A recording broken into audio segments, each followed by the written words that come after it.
Sergeant, ring the quorum bell.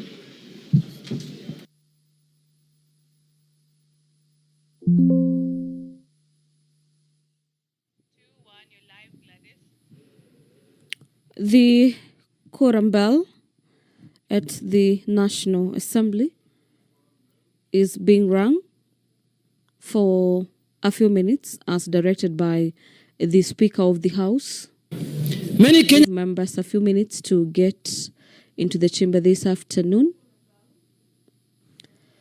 And as we await for a signal to ascertain if indeed the numbers have been attained, allow me to take you through the order paper this afternoon. Influenced by trade and social relations with the Taveta people.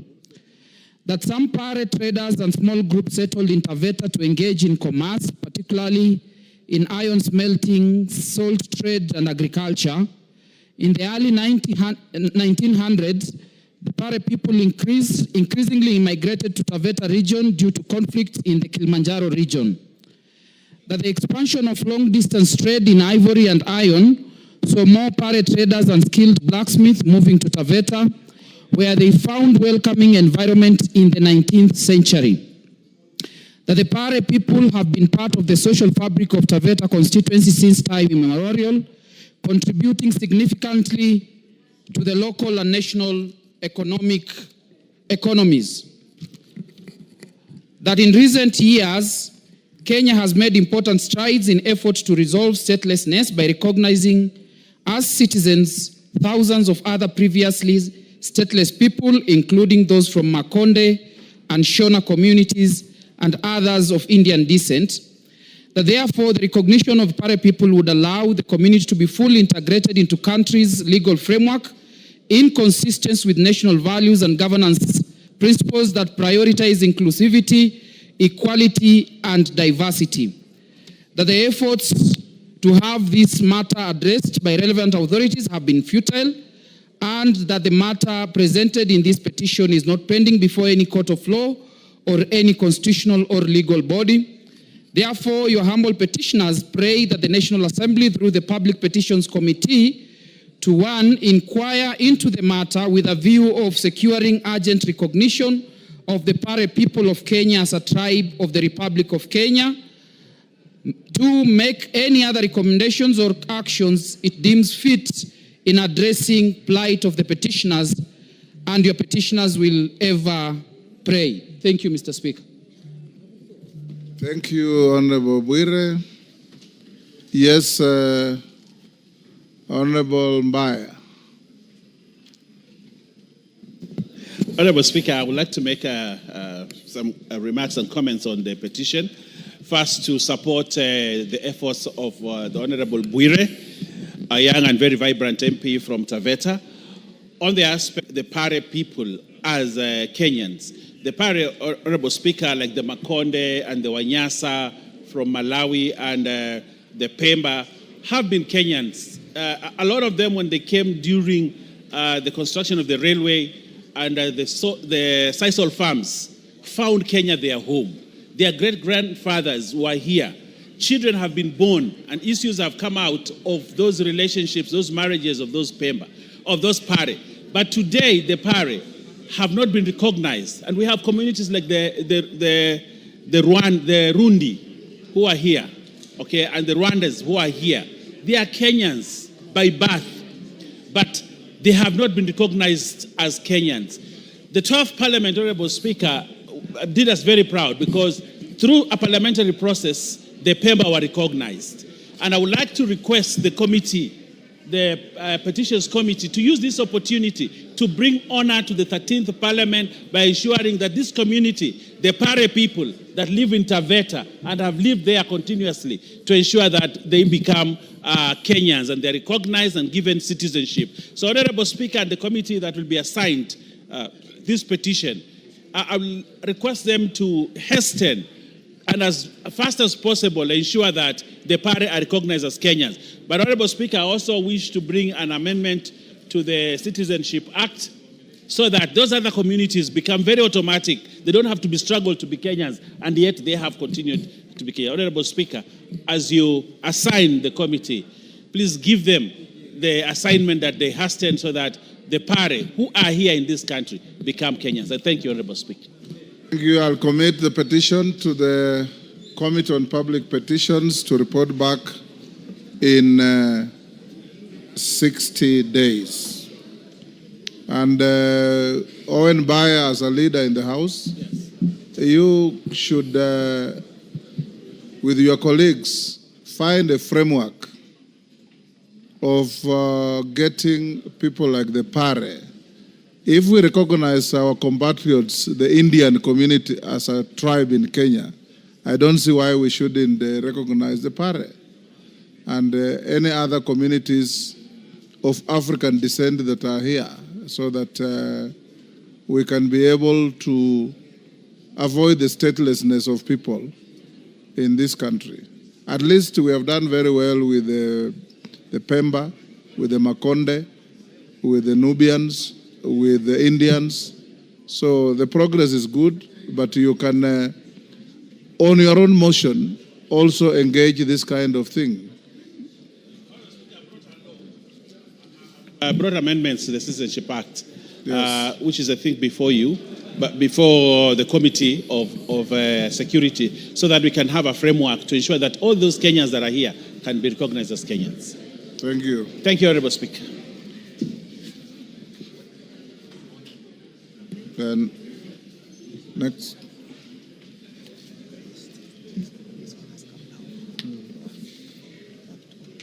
Okay. Next, Order number 5, papers. majority. Thank you, Honorable Speaker. Honorable Speaker, I beg to lay the following papers on the table of the House today, Tuesday, February 18th, 2025.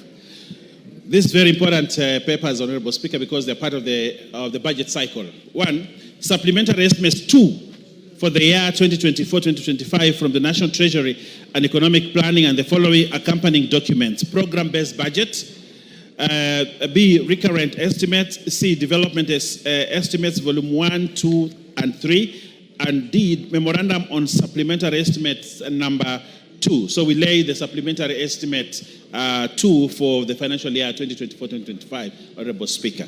2, draft public finance management, Teachers Service Commission, staff car loan and mortgage fund regulations 2024 from the Teachers Service Commission.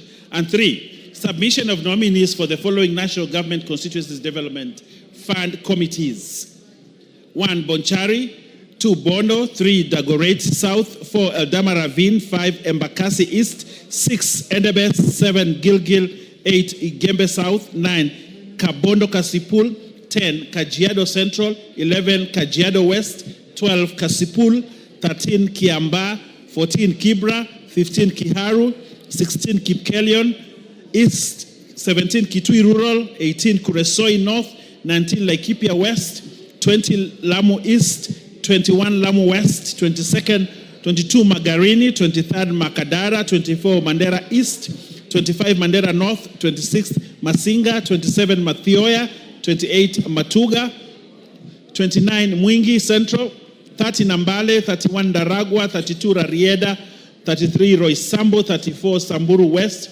35, Sigor; 36, South Imenti; 37, Sarehe; and 38, Teso South. I beg to lay, Honorable Speaker. Thank you, Chairperson, Departmental Committee on Agriculture. Honorable Speaker, I beg to lay the following paper on the table of the House today, Tuesday, 18th of February, 2025. Report of the Departmental Committee on Agriculture and Livestock on its consideration of the Agricultural and Livestock Extension Service Bill, Senate Bill number 12 of 2022. Thank you, Yukon. Chairperson, Departmental Committee on Finance and National Planning. Benja. Thank you, Mr. Speaker. Honorable Speaker, I beg to lay the following papers on the table of the House today, Tuesday, 18 February 2025. Reports of the Departmental Committee on Finance and National Planning on its consideration of 1. The Public Finance Management Amendment Bill, National Assembly Bill number 2 of 2024, and the Public Finance Management Amendment number 2 Bill, National Assembly Bill number 26 of 2024. Mr. Speaker, I beg to lay. Thank you. Next.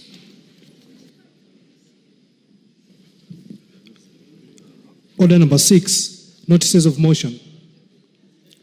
Order number 7, questions and statements. Jerry Maina.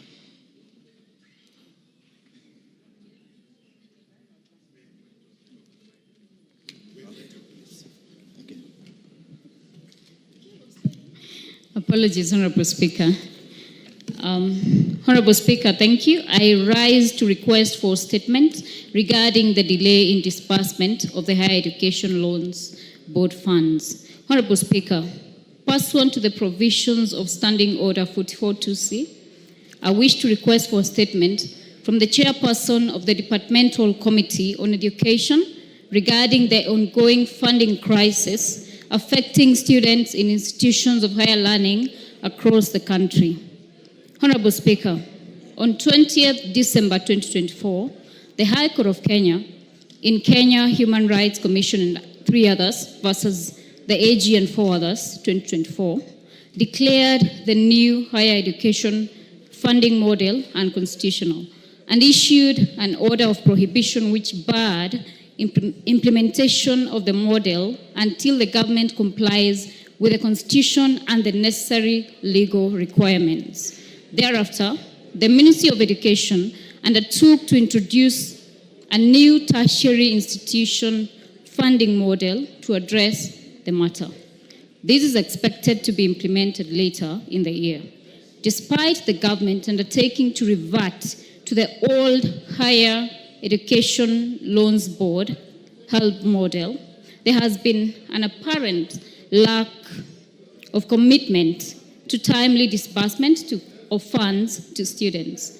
This contravenes the provisions of Article 43(1) of the Constitution, which guarantee the right of every person to education. At present, thousands of students continuing with their studies face financial distress as they are unable to pay tuition fees, which has left them locked out of examinations. This has triggered unrest in universities across the country, with students staging protests and, in other cases, lecturers boycotting examinations. Honorable Speaker, it is against this background that I request for a statement from the Chairperson of the Departmental Committee on Education on the following. 1. The total amount of funds disbursed by the National Treasury under the Higher Education Loans Board HELB model, including specific dates of these disbursements. 2. The total number of students who have benefited from the disbursed funds since November 2024, and the measures put in place to ensure timely disbursements of funds to prevent future disruptions in learning. Thank you, Honorable Speaker. Melly, 2 weeks. 2 weeks. Honorable Speaker, 2 weeks is very far. The information that the honourable member is asking is very urgent, very important. Well done. Wednesday next week. So I want to bring it, I think Tuesday next week. Tuesday, yes. You'll be ready? I'll be ready with it. Tuesday, 2:30. Yes, thank you. Mashua Waithaka, all chairpersons should be like that. Mashua Waithaka. Give the mic to Mashua. Yes. Thank you, Chair, Speaker. Request for statement regarding land parcels erroneously listed by the National Land Commission. Honorable Speaker, pursuant to the provisions of Standing Order 44-2C, I wish to request for a statement from the Chairperson of the Departmental Committee on Lands regarding an erroneous classification of 2 parcels of land belonging to Mr. Stephen Shege as illegal alienated government land. Honorable Speaker, on the 17th July 2017, the National Land Commission, NLC, with the Kenya Gazette, volume CX 1X, number 97, listed several parcels of land as illegal alienated government land and ordered that their titles be revoked. Among them were 2 parcels of land in Kiambu County, land with house block 2/80 and land with house block 2/81, belonging to Mr. Stephen Shege of ID number 0551205, which illegally acquired in 2006 and 2007, respectively. Since then, he has consistently remitted required land rates to Kiambu County government without any dispute or challenge over the legitimacy of his ownership, which evidences rightfully ownership. The arbitrary revocation of his title deeds by NLC amounts to deprivation of property by the government, which violates the provisions of Article 40 of the Constitution.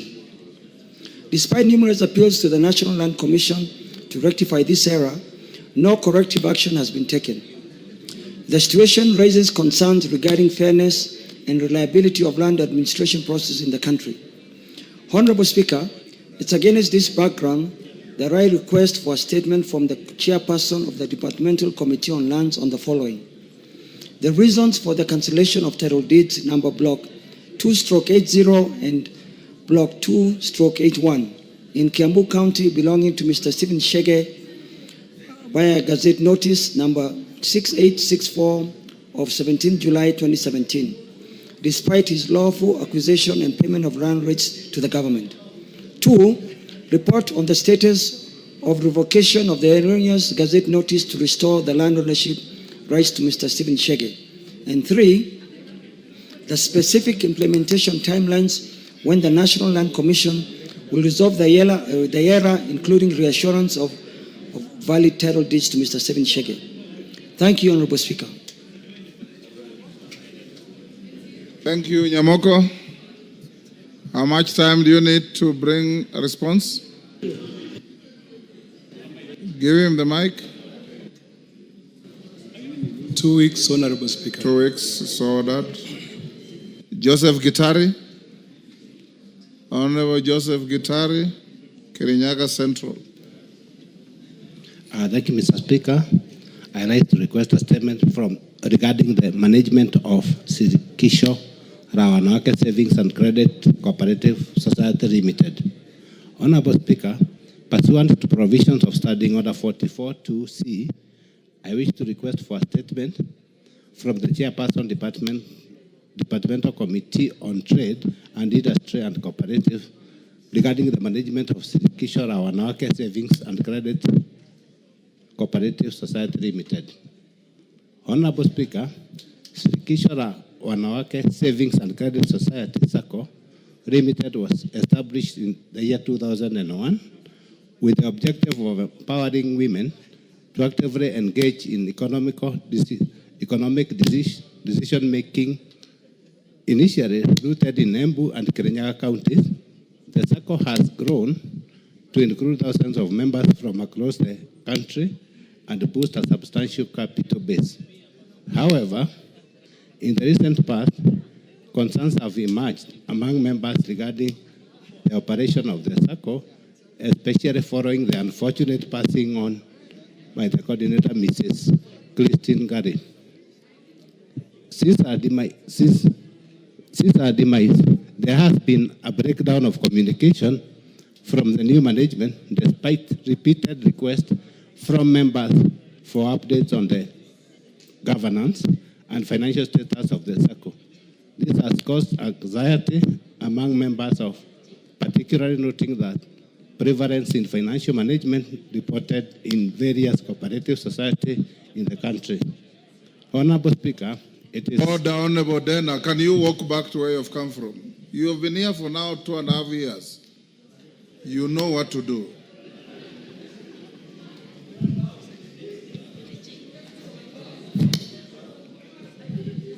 Honorable Bensouda, can you induct him on what to do? Go on, Gitari. Honorable Speaker, it is against this background that I request for a statement from the Chairperson of the Departmental Committee on Trade, Industry and Cooperative on the following. 1. The current status of Kisha Rawanawake Savings and Credit Society Limited, including financial and registration status with the SACCO Society Regulatory Authority, SASLA. Number 2, measures that the Ministry of Cooperative and Micro, Small and Medium Enterprise, MSMEs, development has put in place to ensure that the SACCO complies with the established regulation, particularly in financial reporting and holding of regular meetings. Number 3, Speaker, the steps taken by the Ministry to enhance governance and oversight of the cooperative in the country to protect the member savings. I thank you. Thank you, Honorable Gitari. Chair, Trade, Gakuya. Vice Chair. How much time do you require? 2 weeks. 2 weeks it Thank is. Thank you. Go back to order number 2. Order number 2, communication from the chair.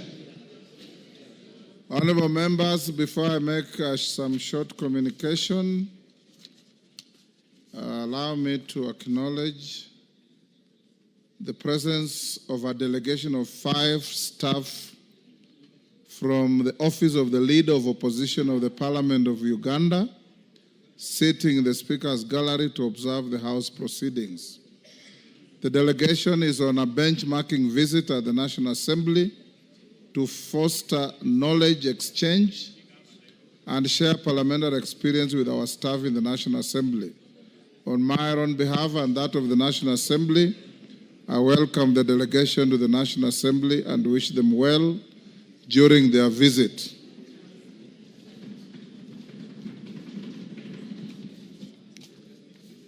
In the public gallery, honorable members, I acknowledge the presence of the following institutions: Pan-African Christian University from Roysambu, Nairobi;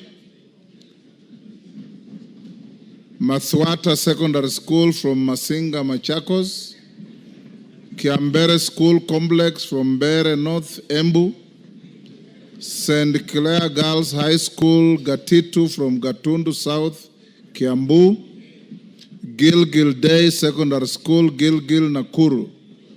On behalf of all of us, Mother Wangari has asked me to acknowledge a school from her constituency, do so for all the rest. Thank you very much, Mr. Speaker. Mr. Speaker, I must say that this session is very encouraging to find that our schools are back in full force. We are able to host very many students in the galleries so that they can be able to observe the proceedings of this house. It also helps us to actually realize that we are pace setters and we have to actually be good examples for the youngsters that we host here every time. But Mr. Speaker, as I welcome all the students, allow me to pay special tribute to Gilgil Day Secondary School, one of the biggest day schools in Gilgil, hosting over 1,000 kids, Mr. Speaker, even without Form 1s. And there are so many such that even tomorrow we'll have another delegation of the same school. I want to just take the opportunity to welcome to the House and to actually encourage them, because we are only here for a while. It will be them sitting on these seats in the next few years to come. So on behalf of all of us and for all the school students that are visiting, I want to take this opportunity to welcome them to the House. Thank you, Mr. Speaker. Thank you. Members on their feet, take your seats. Richard Yegon, take your seat. Mrembo, take your seat.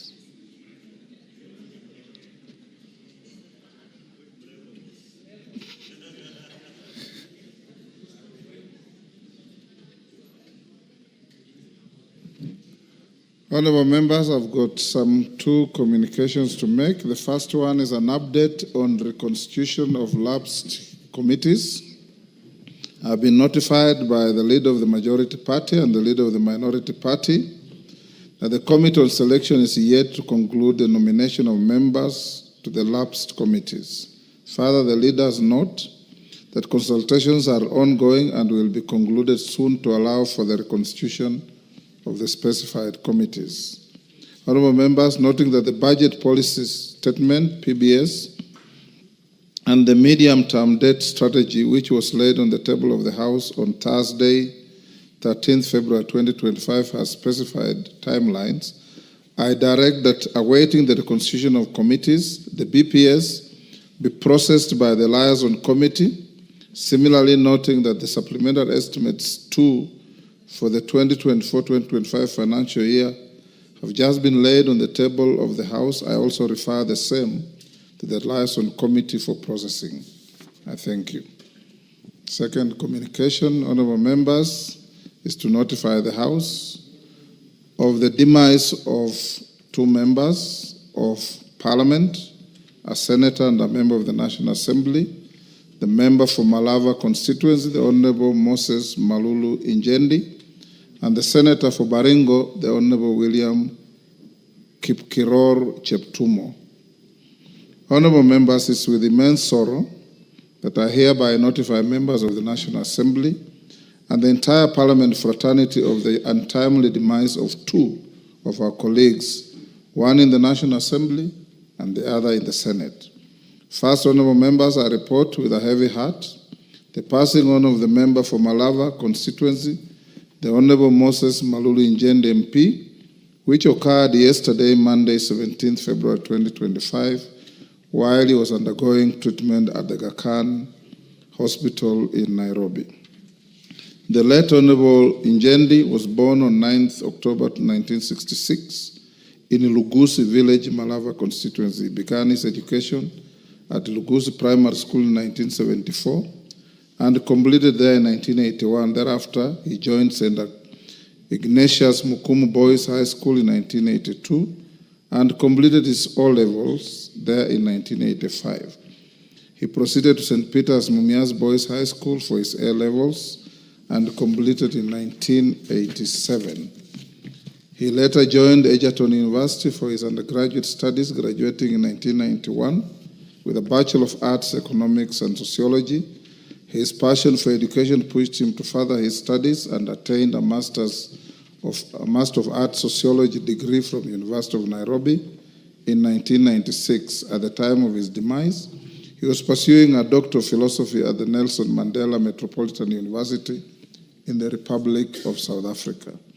The late Honourable Injendi has a vast career in life, having worked at the Catholic University of Eastern Africa from 2001 as a deputy registrar and later as a lecturer.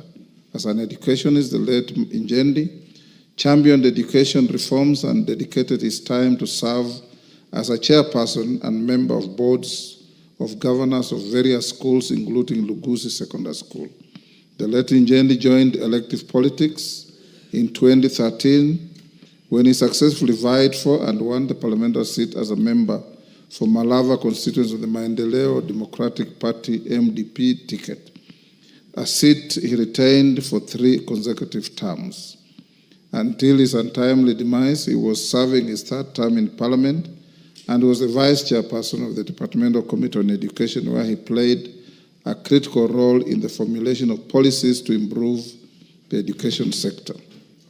He was also a member of the Committee on Parliamentary Broadcasting and the Library, where he contributed to the committee's work in its report on enhancing reporting of parliamentary business on online platforms. The report was adopted by this House in September 2024 and is being progressively implemented.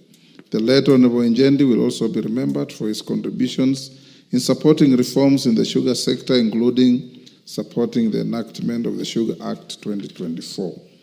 In the 12th Parliament, the Honourable Injendi also served in the Departmental Committee on Education and Research, the Departmental Committee on Labour and Social Welfare, Transport, Public Works and Housing, and the Committee on Regional Integration. In his first stint, which was the 11th Parliament, the late Injendi was a member of the Departmental Committee on Education, Research and Technology, and the Joint Committee on National Cohesion and Equal Opportunity. His diligent contribution towards the fulfillment of the mandates of the committees in which he served since 2013 was immense. The late Injendi was a dedicated and selfless leader who had passion for reforms in education and other aspects of social welfare. Of note was his passion for the welfare of village elders. Having been raised by a father who served as a village elder, the late Njendi always wished for structured integration of village elders in the national government administration with appropriate remunerations. Consequently, honorable members, when he finally got the platform on the floor of this House, as a member in the 11th Parliament, the late Njendi actualized his desire by introducing a motion on recognition of compensation of village elders, which was adopted by the House in 2016. The motion urged the government to facilitate village elders with a monthly honorarium to facilitate them meet their logistical costs and encourage them to uphold their dedication to serving the community. Later on in 13th Parliament, he escalated the motion to a bill by sponsoring the National Government Coordination Amendment Bill, National Assembly Bill number 25 of 2023, so as to give the motion the force of law. The bill, which seeks to recognize village elders who perform national government function at the village level administrative units, is currently awaiting consideration at the Committee of the Whole House. In honor of his persistent vision of creating a framework for recognition of village elders in the national government administration hierarchies, I urge the House to prioritize the bill for enactment into law. Honorable members, besides his legislative role, the late Honorable Njendi was a devout Catholic and an active member of the Catholic Members of Parliament caucus since he joined Parliament. The late Njendi was proud of his Catholic faith and was always visibly wearing his rosary at all times. Indeed, in the year 2023, he requested and received a special rosary right from the Vatican, blessed by the Pope Francis. The late Honorable Njendi was unique for his rule of thumb practice of always connecting his faith with legislative work. He is reported to have always sought to understand the biblical and Catholic foundational teachings on all matters that were before the House for consideration to inform his position and contribution of them. Honorable members, in the passing on of Njendi, a humble leader who served his constituents and the nation with unwavering dedication and integrity, has rested.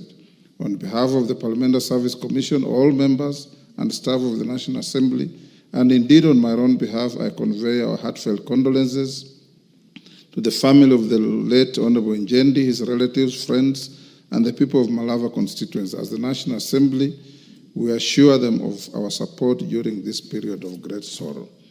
Honorable members, I also wish to report with profound sorrow the untimely demise of one of our colleagues in the Senate, the Honorable William Kipkiror Cheptumo MP, who was the Senator for Baringo County.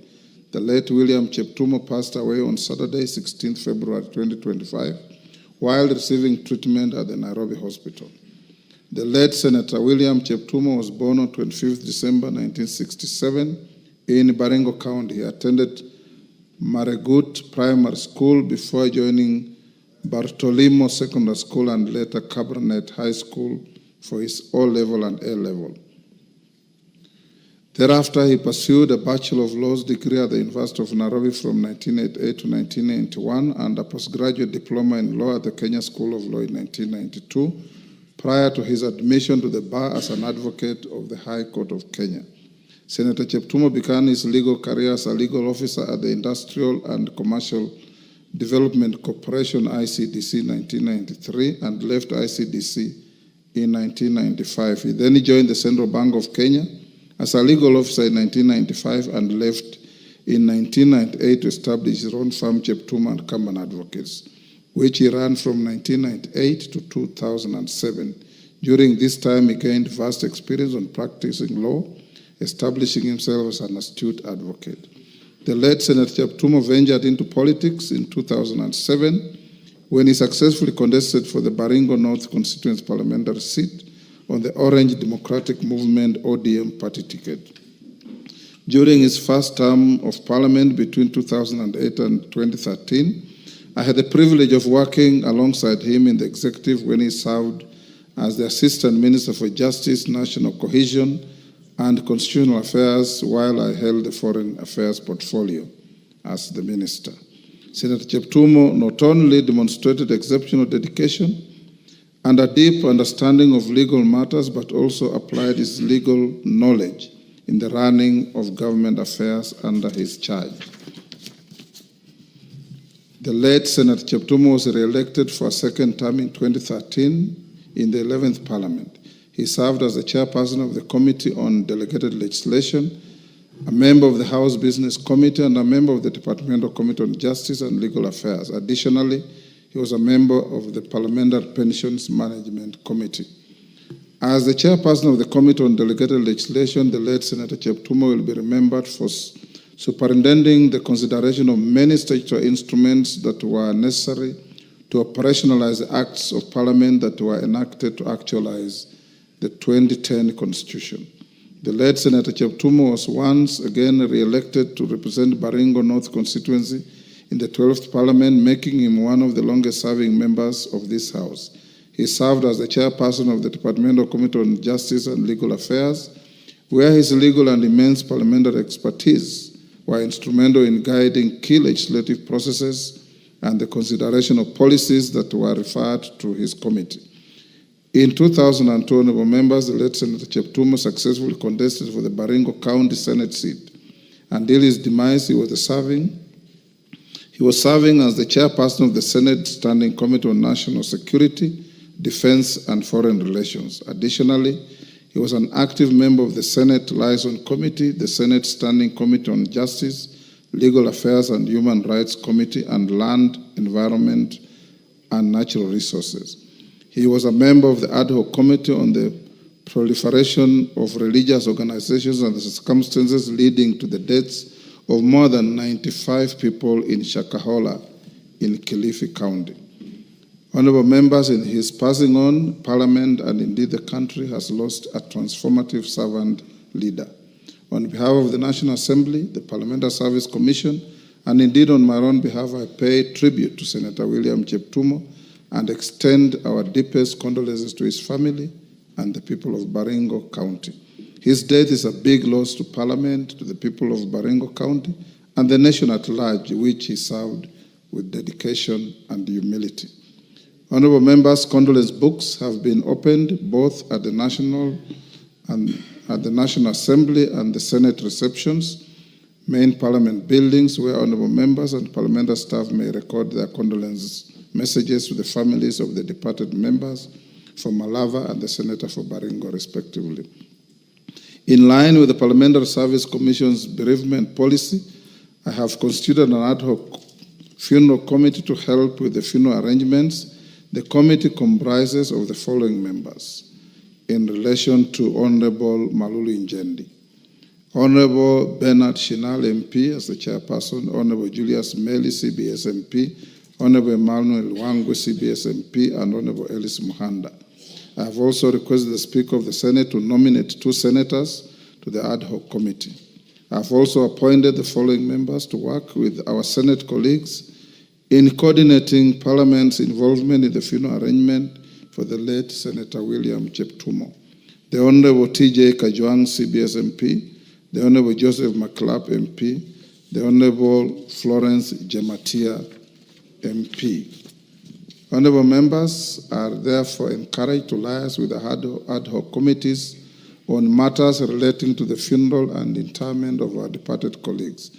In connection with the passing on of the Vice Chairperson of the Departmental Committee on Education of this House, I also wish to inform the House of the demise of another educationist in the country, Mr. Johnson Matheka Nzioka, the National Chairperson of the Kenya Primary Schools Heads Association, KEPSHA.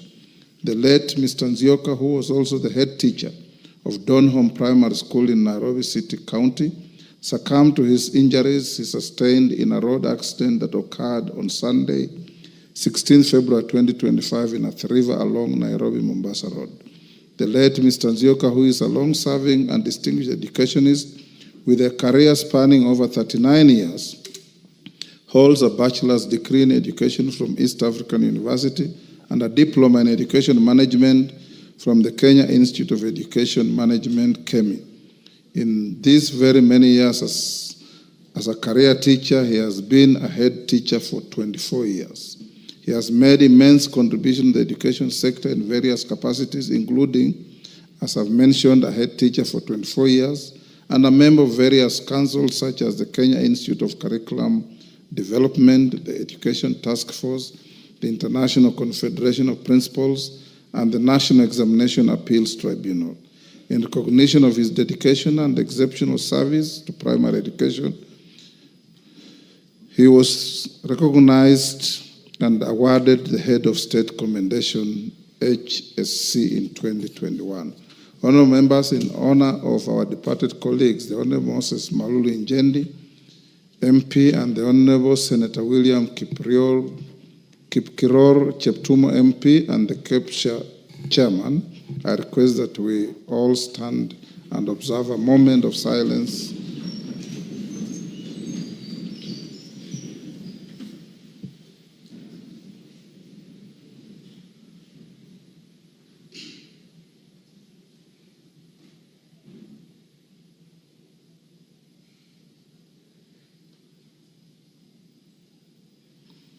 May their souls rest in eternal peace. Amen. Honorable members, I put this communication to come after the other orders because many members asked me to give them an opportunity to eulogize their colleagues.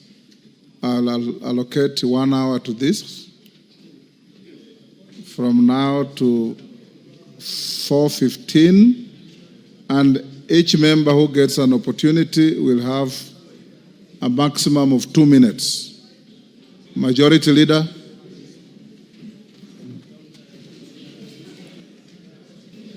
Thank you, Honorable Speaker. Honorable Speaker, allow me to join you in condoling with the families of the late Cheptumo and the late Malulu Ijendi. Honorable Speaker, I happen to have joined this House at the same time with the two members in the 11th Parliament, and I can attest to what you have said in your communication, that the two honorable members, the Senator for Baringo and the member for Malava, are indeed very dedicated public servants and leaders in their respective constituencies.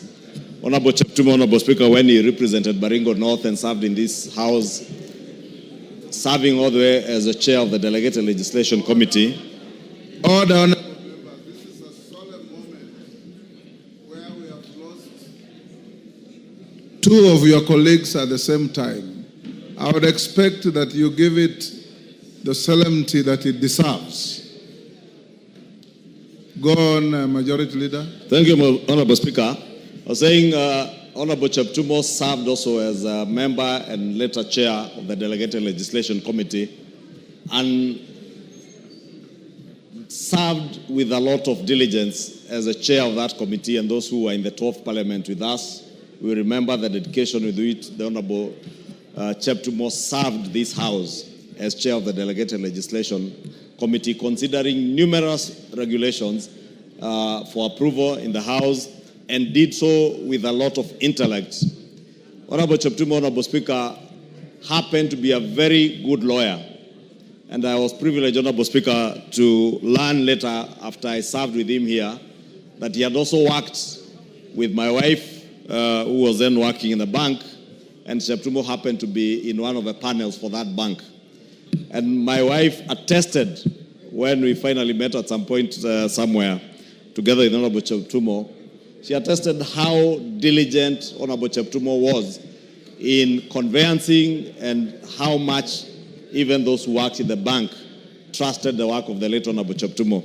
And is indeed a great loss, not just to his family, to the people of Baringo County, especially the people of Baringo North, whom he represented in this House for 2 terms as their Member of Parliament, but also the greater people of Baringo, who he served as their senator.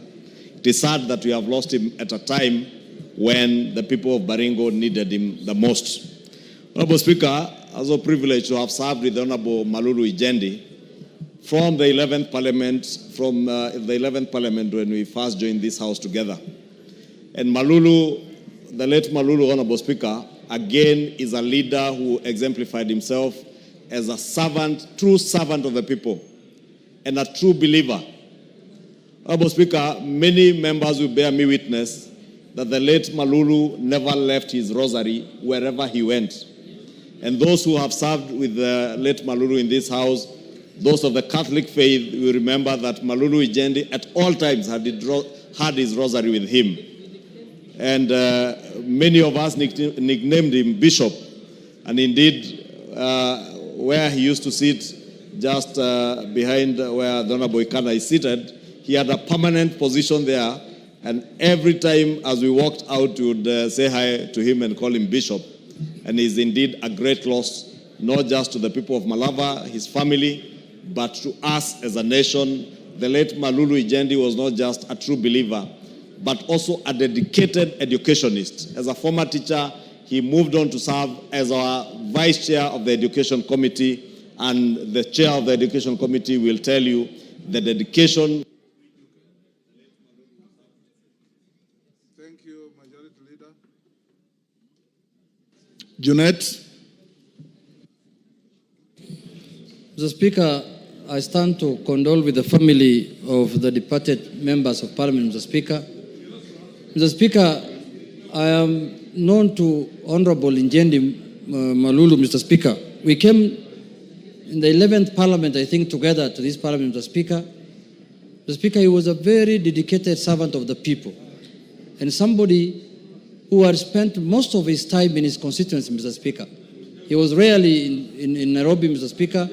Any time he had in his hand, Mr. Speaker, the member spent with his constituents, Mr. Speaker. And Mr. Speaker is a man who knew what he was doing. Because, Mr. Speaker, the love Honorable Ijendi Malulu had for his constituents, Mr. Speaker, was immeasurable. I remember during the elections, Mr. Speaker, we were campaigning and we had a candidate as a party against him, Mr. Speaker.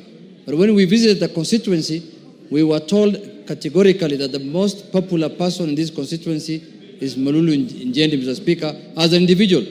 You know, on whichever party he contests. That is the information we were given on the ground.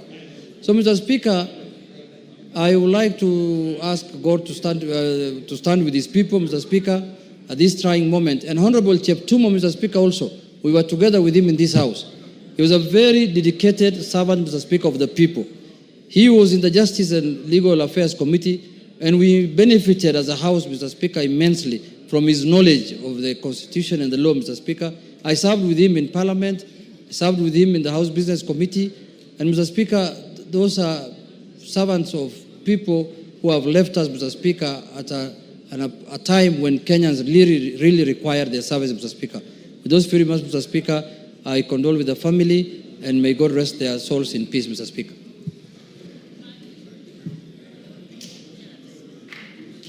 Melly. Thank you, Honorable Speaker. Thank you. Honorable Speaker, I want to take this time to condole with the family of our two honorable colleagues, Honorable Cheptumo and Honorable Moses Malulu Ijendi.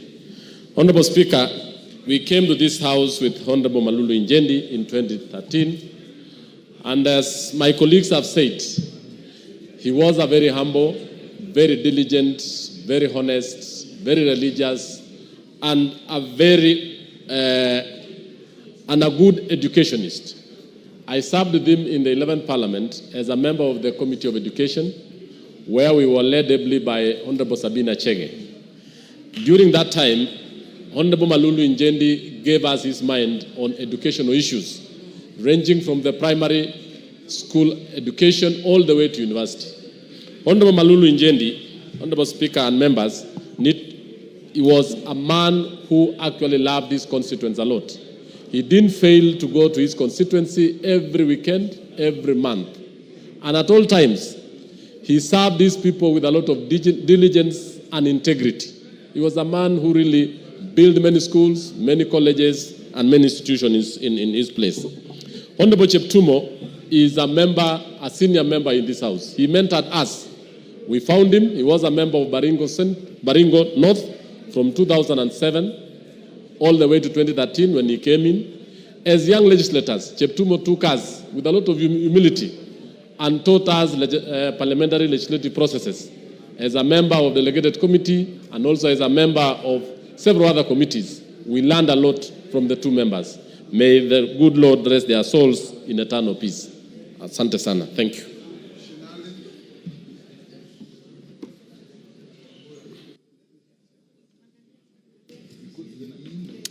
Thank you, Mr. Speaker. I rise to pay tribute to the Honorable Malulu Injendi, Moses MP Malava, Kakamega County, Mr. Speaker.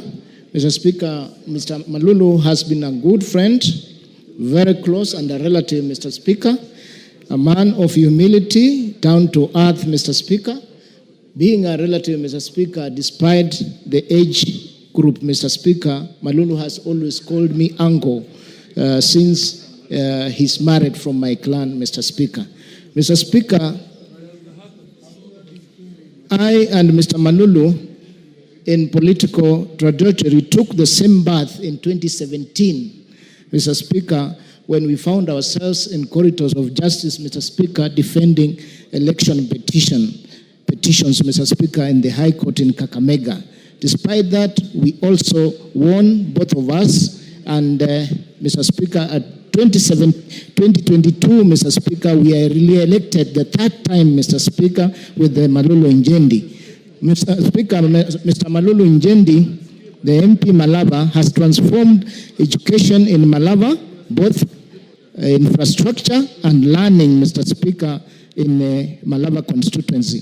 Mr. Speaker, I wish to take this chance, Mr. Speaker, on my own behalf and on behalf of people of Ikolomani and Kakamega County, to eulogize with the family and pass my condolences to the people of Kakamega for losing such a leader, Malava constituency, Mr. Speaker, also losing a committed leader who has transformed and left a legacy in the Malava constituency, Mr. Speaker. Thank you, sir.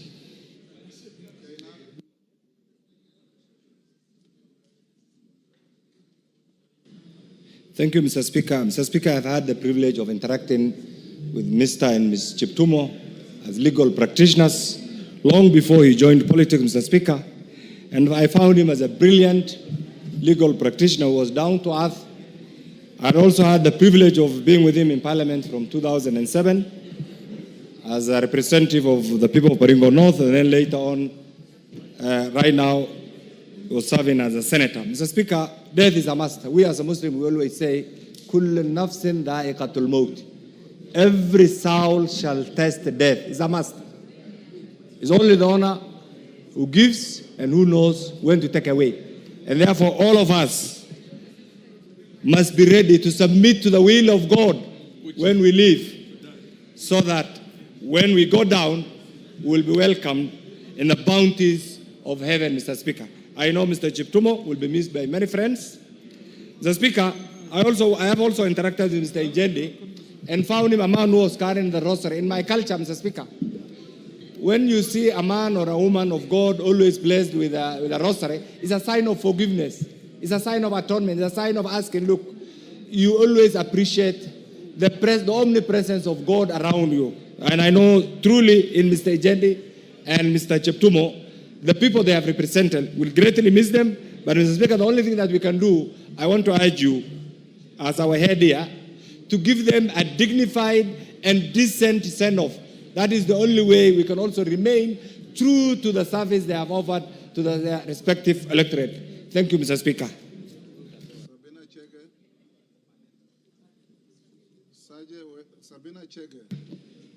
Sergeant, can you check the system is malfunctioning?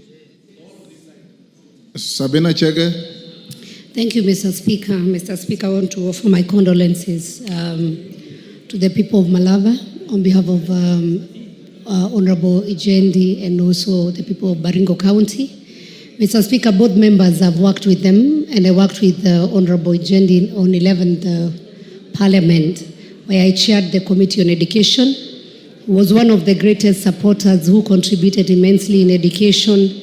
Mr. Ijendi, Honorable Ijendi, was also a lecturer and a person who also loved the Catholic faith. We will all remember him wearing his crucifix, and he was a very humble man. Mr. Speaker, Mr. Cheptumo, I also served with him at the 12th Parliament, and also now he was a senator. And I would also want to pass my condolences to the people of Baringo County and also his family. And I just want to say one word, Mr. Speaker, that as leaders we should know that life is not permanent. As we make decisions, as we work together here in the House, let us not carry heavy burdens, and let us serve the people, because God has appointed us at a time like this and nobody knows about tomorrow. So to the people of Baringo and Malava constituency, I personally wish them God's grace at this time. Thank you, Mr. Speaker. Maklap. Thank you, Mr. Speaker. Let me join you in paying tribute to our late Senator William Kipkiror Cheptumo, who passed on 16th. Mr. Speaker, first I want to endorse that whatever you read, Mr. Speaker, is a true position and life of Honorable William Cheptumo, our Senator and our immediate former Member of Parliament of Baringo North, a man that I took over from in 2022. Mr. Speaker, I want to make it known that Senator Cheptumo is not only Senator of Baringo, he was actually my maternal uncle. So, Mr. Speaker, I have lost a jomba in myself. A man that is fast in many things. Mr. Speaker, Honorable Cheptumo went to school too late. Those of us, Mr. Speaker, who are not born in hospital and who lived in rural areas, Mr. Speaker, went to school too late. You could see, Mr. Speaker, Cheptumo written 57 years ago. Mr. Speaker, the true position is not 57. We always choose the date of Christmas when Jesus was born as our birthday for those of us who are not born in hospital, Mr. Speaker. Mr. Speaker, this man did a good job in Baringo North, Mr. Speaker, and I have made, Mr. Speaker, give me an extra minute, and I have ensured, Mr. Speaker, that whatever Cheptumo started in Baringo North, we were able to complete, Mr. Speaker, within the shortest time possible. Mr. Speaker, because of no time, Mr. Speaker, I wish to also inform members that Honorable Cheptumo shall be laid to rest in his home in Bartabwa on 1st of March, Mr. Speaker, and there will be a requiem mass on. Allow me just on 27, Mr. Speaker. There will be a requiem mass in AIC Mlimani for our late Senator William Cheptumo, Mr. Speaker, and I've also known Mr. Ichendi as my registrar in Catholic University of Eastern Africa, Mr. Speaker, where I started double mathematics, Mr. Speaker. Mr. Speaker, may their souls rest in peace, Mr. Speaker, and thank you. Nabe Nabwera.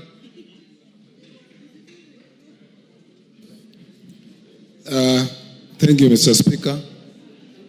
I rise to condole with the families of Cheptumo and Honorable Malulu Injenti. Mr. Speaker, Honorable Malulu Injenti and I share so many things. Our mothers are angled in the same home. Honorable Injenti and I belong to the same circumcision age set, Vachuma. Injenti and I were in school at the same time. While he was in Mumias, I was in Musingu High School. I've known Injenti for well over 30 years. Honorable Injenti was not just a friend, a relative, but also a barometer for many things. When I wanted to check something that I thought I wanted to contribute on, I would speak to Honorable Injenti.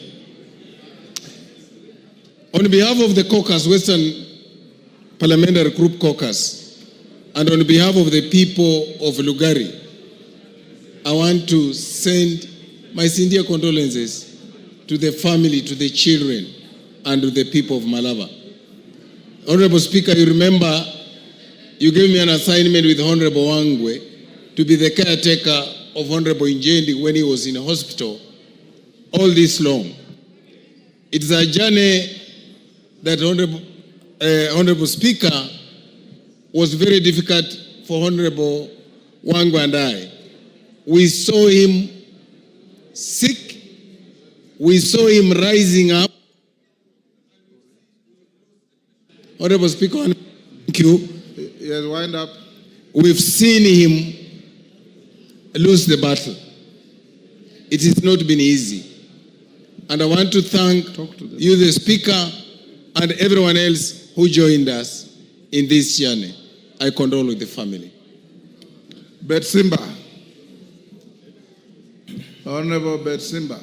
Asante sana Mheshimiwa Spika. Pia mimi nisimame kwa niaba ya eneo bunge la Kisauni kusema pole kwa ndugu jamaa na marafiki na eneo bunge la Malava kwa kifo cha Mheshimiwa Ijendi. Mheshimiwa Ijendi alikuwa anaishi na watu vizuri, na kitu anayohitaji sasa ni maombi. Kikubwa anachohitaji ni maombi. Tumuombe Mungu amsamehe madhambi yake, amweke katika watu wema mahala pema. Pia hii ni ishara kwamba unakumbushwa kwamba hii dunia unapita. Kwa hivyo unalohitajika hapa katika dunia hii ni kufanya mema. Hayo ndio yatakwenda kusaidia mbele. Kifo hakijali mtu mzima wala mtoto wala cheo chochote, wala una uhakika kuishi dakika 2 kutoka sasa. Kwa hivyo hii ni moja katika, pia wale ambao bado wako hai wajue kwamba iko safari ambayo wanakwenda, na kikubwa ni ufanye mema, na sisi sasa tulopewa jukumu tuwe tunafanya mazuri yale ambao wanasaidia wale watu ambao wametuchagua. Asante sana Mheshimiwa Speaker. Chematia.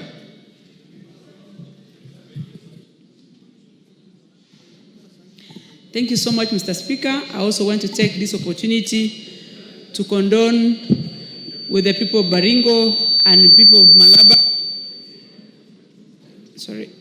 People of Malaba for the loss of our colleagues, Senator Cheptumo from Baringo and Honorable Injendi.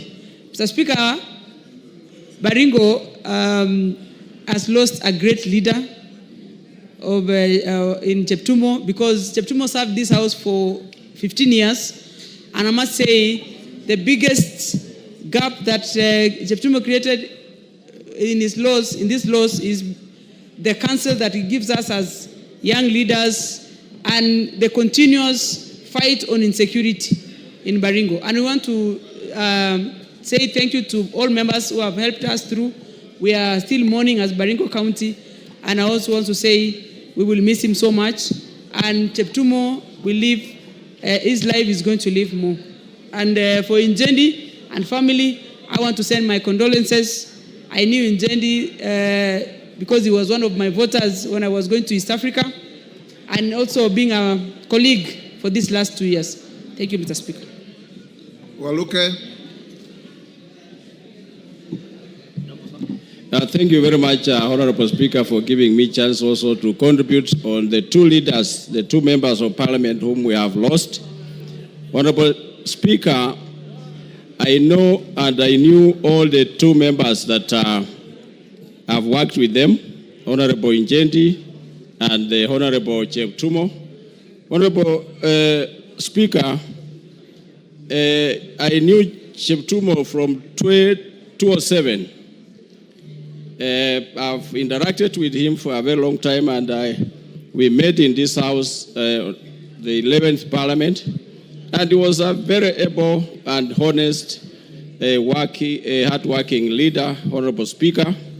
Honorable Injendi was a very strong member, very honest, and people of Malava, I want to say pole to them. Honorable Speaker, he was a very strong member of the caucus, Western Regional Caucus. He was a very good advisor of us. Honorable Speaker, we are going to miss them. I used to crack jokes with him, Honorable Speaker, wherever we meet with Honorable Injendi, calling him the Bishop of the Catholic Church, Honorable Speaker. And he was a very jovial member of parliament, Honorable Speaker. No one in this House, Honorable Speaker, can complain and say that maybe Injendi was rough. We are going to miss Honorable Injendi and Honorable Cheptumo. Thank you very much, Thank you. Makali Mulu. Thank you so much, Honorable Speaker. Honorable Speaker, on my own behalf and the behalf of the good people of Kitui Central, I want to convey my deepest condolences to the two families, the family of Honorable Injendi Malulu and the family of Senator Cheptumo. Honorable Speaker, I had a chance to work with these two honorable members for 2 terms, for the Cheptumo, and 3 terms with the Honorable Injendi. And Honorable Speaker, these 2 honorable members have been very serious with their work, and I'm very sure that the people who have been voting for them will miss them in a big way. So even as Honorable Speaker, we send our sympathies to the people who have been voting for them, Honorable Speaker. My prayer to the Almighty God is that they are so rest in eternal peace. Amen, Honorable Speaker. Thank you, Deputy Speaker. Thank you, Honorable Speaker, for giving me this opportunity to pay tribute to 2 great people. Honorable Injendi Mululu, whom I first met when I came here to Parliament. And I know that one of the most important things that I remember about him, was that he was kind and very amiable. He was a gentleman. And so when I arrived in Parliament, I felt like I was fish out of water, but he was one of the people who made me comfortable. He was always polite and kind. He always gave you way when you walked on the corridors or when people were crushing you on the corridors. And most importantly, when he wanted to speak, he requested with such humility and grace despite being very senior. As for Honorable Senator Cheptumo, he was my classmate at the University of Nairobi Law School. And I remember he also stood out because he was sober, calm, and very wise. And once I asked somebody, why does he behave like my father? Then I later was told, and he told me himself, that he had joined school at a very later age. So he was nicer than all the other men at the university, was very polite, was like a father to you. And most importantly, when all the young men in first year were chasing after girls, Cheptumo was focused on studying and was always telling the others not to behave like that. We will always remember our 2 colleagues. Were they chasing girls or seducing girls? Coaching them. But I stand here today to condole on behalf of the people of Uasin Gishu County with both the families, and may God rest their souls in eternal peace. Amen. Mishimbogo.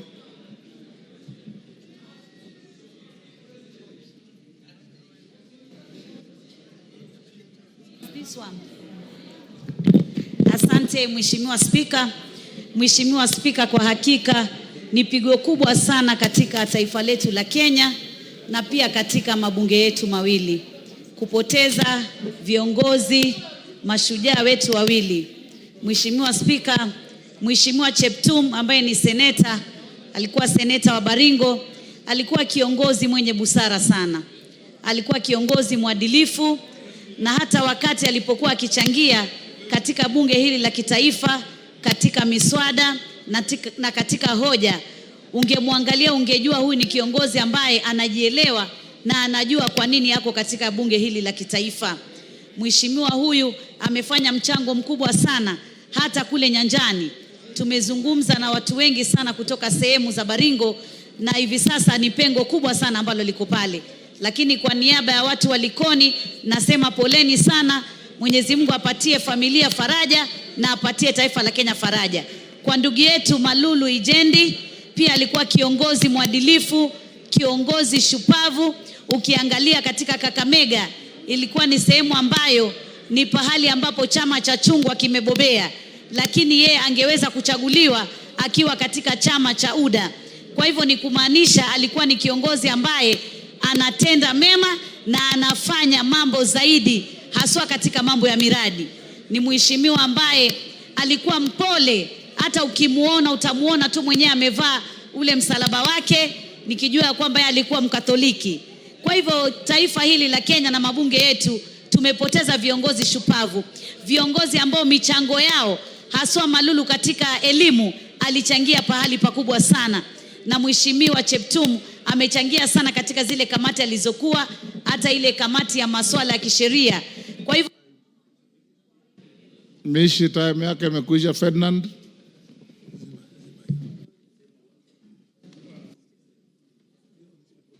Mr. Speaker, on behalf of the people from Kwanza and Trans Nzoia, I want to take this opportunity to say, to send my condolence to my brother Moses Intenji, because he even came to my place in 2019 and helped me do some fundraising. He was a very dedicated man. We always met at the church down here. It's a Catholic, and there was a devoted Catholic church follower. You can see he had also always having a rosary. And we have missed somebody who was very intelligent. When it came to education matters, he would offer very good advice. And therefore, I want to take this opportunity to say Paul to the family. And of course, William Yeptuma also. We came together here 2013. And he was a very dedicated contributor to most of the issues in this house. And therefore, people in Baringo, I think, have missed a very intelligent person. And therefore, also take this opportunity to send my personal condolence to the family of Honorable William Kiptumo. And I want to take this opportunity also to say we have missed very important people, and therefore, may the Lord actually place them in the eternal of His. Thank you. Thank you, Naisula.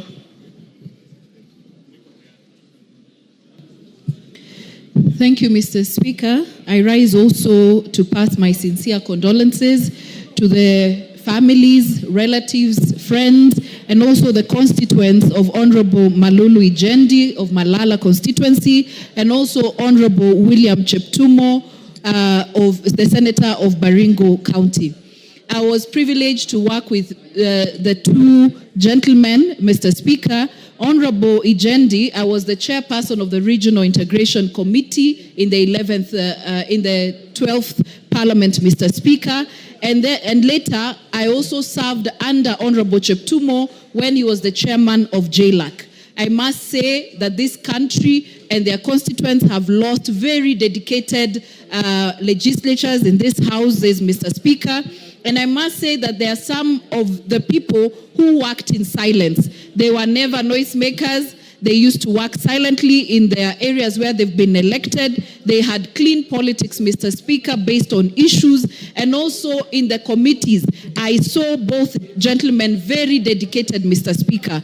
And so it is not only their families who have lost, and it is not only the people who elected them, but the entire country, Mr. Speaker, have lost two great gentlemen, Mr. Speaker. And I must say that in your condoling with their families, Mr. Speaker, you gave a true tribute of who the two gentlemen were, Mr. Speaker, and in them we shall dearly miss them, and we will also remember and learn a lot from their leadership, Mr. Speaker. May their souls rest in eternal peace.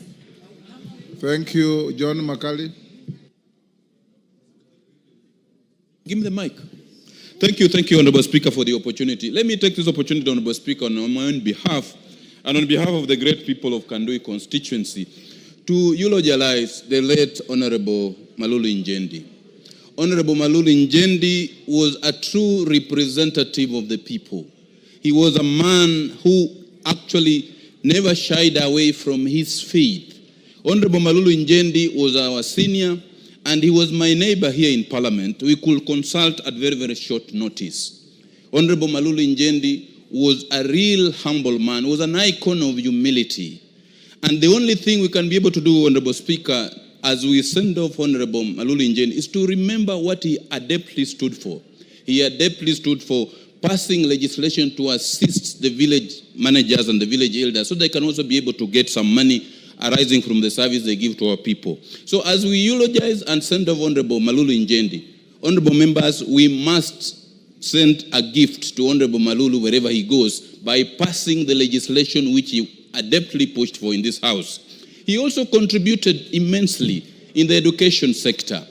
And this House is poorer by the passing on of the Honorable Malulu Njende. I take this opportunity to say pole sana to the people of Malava and say may he go in peace. And as we realize also the Honorable Baringo Senator, we wish to say that I never had an opportunity to work with him, but from the records held in this particular House and in the Senate, he was such a very sharp and fine legal mind.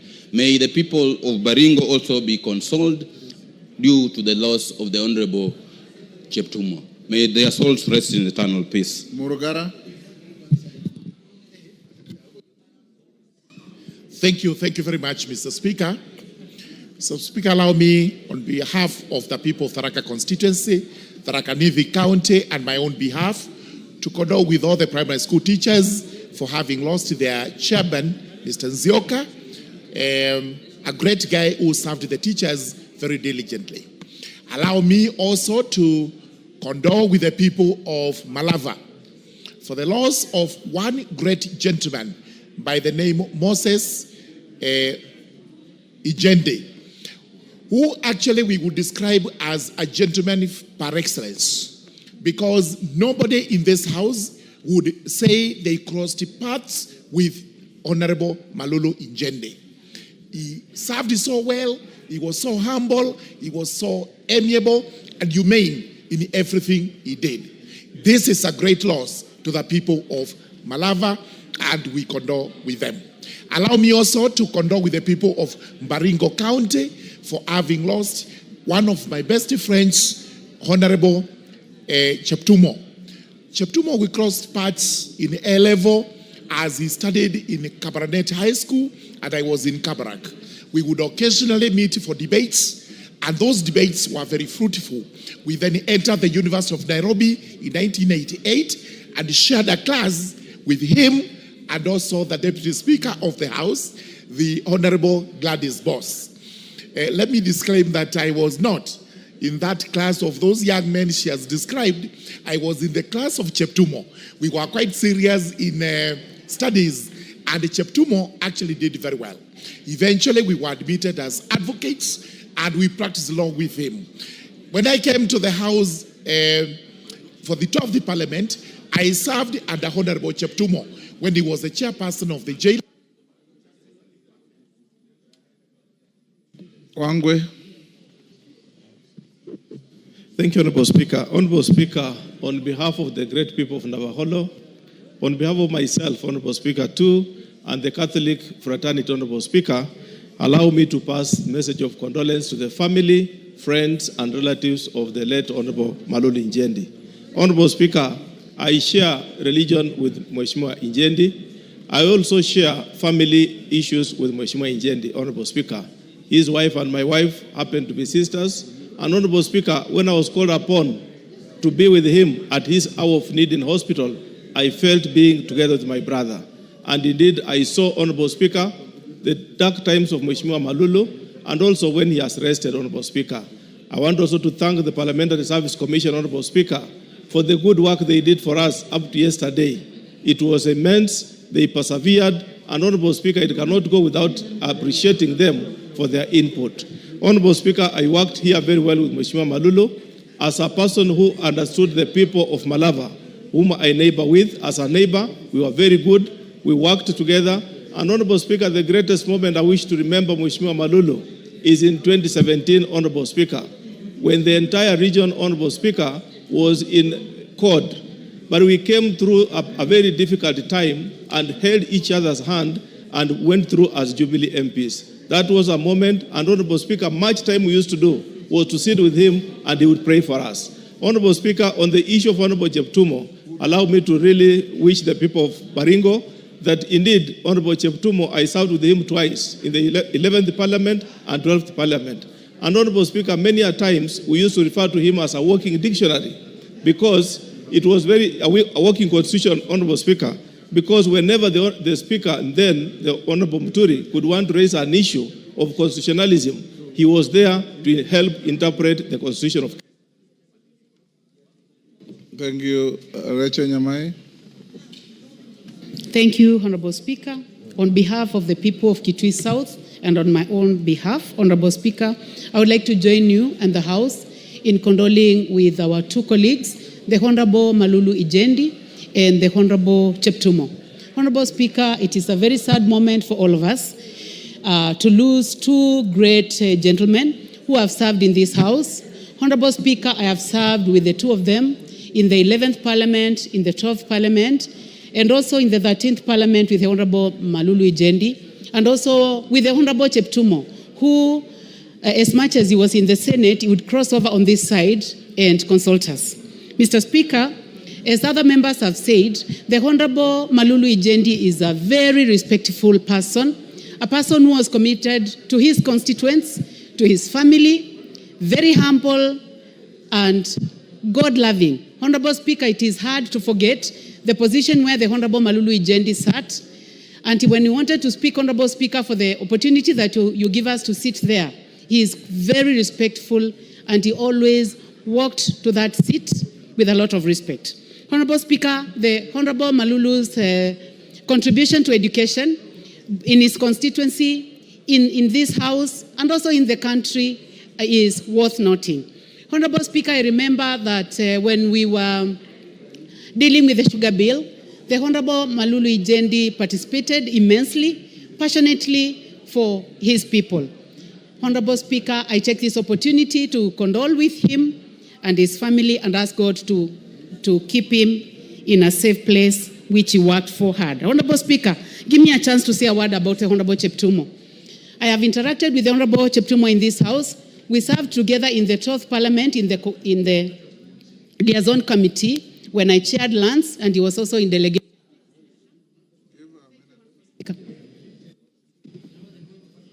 Rachel imekwisha.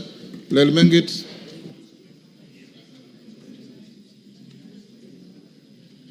Thank you, Honorable Speaker. I want to join the team, the National Assembly team, in eulogizing the lives of Senator William Cheptumo, the Baringo Senator, and also Honorable Malulu Ijendi. It is a great loss, Honorable Speaker, for this country and the people of those constituencies and counties that the two represent. I have known them as very mature leaders in this House, especially with institutional memory. Every time, Honorable Speaker, the like of Malulu Ijendi, he normally sits along the way while we enter this House, Mr. Speaker. It is very difficult to pass him before saying hi to him and also getting one or two wise statements from or wise words from him, Honorable Speaker. I sat with Malulu Ijendi in the Committee for Parliamentary Broadcasting and Library Services, and he had a lot of immense contribution during our committee sessions. Also, Honorable Speaker, Senator Cheptumo has been more like a counselor, a leader with a lot of experience. We've shared a lot with him while he was still alive. So, Honorable Speaker, I want to join hands with this House in mourning their lives and also to condole with the people of where these two leaders come from, the people of Baringo and also the people of Malava. Finally, Honorable Mr. Speaker, I also want to pass my condolences to the former chair of KEPSHA, John Nzioka, for his loss. I want to tell all the leadership of the primary school heads that we are very sorry for their loss. Thank you, Honorable Speaker. Nilemba.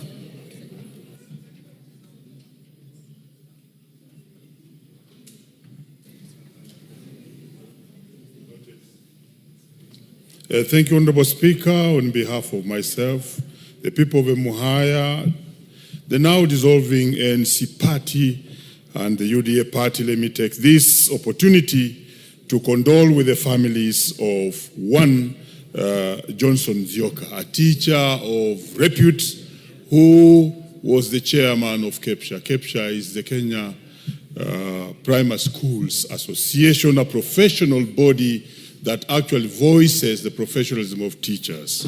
On behalf of myself and the groups I've mentioned, my condolences to the family of the late Johnson Zioka, an educationist and a vast person. Let me also condole with the family of the late Baringo Senator William Cheptumo. Cheptumo carved his place as a unique legislator when he was here.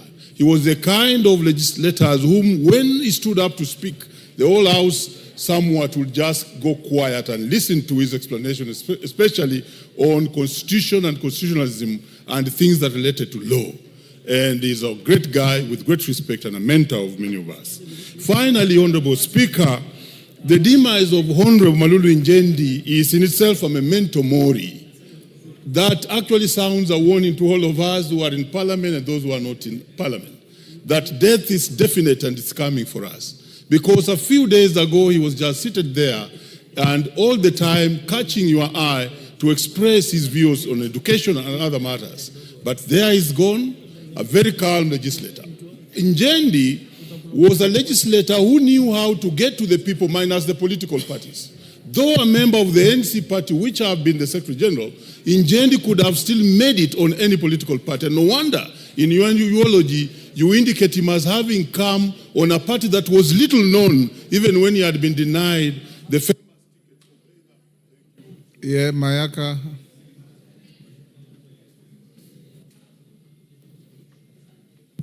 Thank you, Honorable Speaker. Honorable Speaker, let me also take this opportunity to condole with the families of our two colleagues, the Honorable William Cheptumo from the Senate of Baringo and the Honorable Njendi, the MP for Malava. I would like to pass my apologies on behalf of the people of Nyamira and on my own behalf.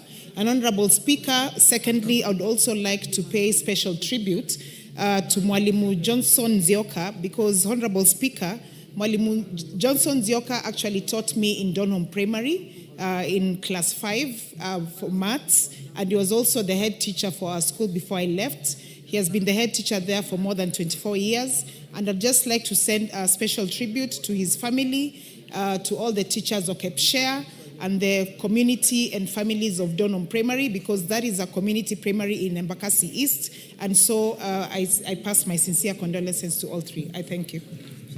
Waliobaki mchukue dakika moja moja. We have a few minutes to go. Bensouda, 1 minute only. Thank you, Honorable Speaker. I would also like to pass my condolences to our honorable members who passed on. And this is a moment that we need to be prayerful because we know what the family is undergoing.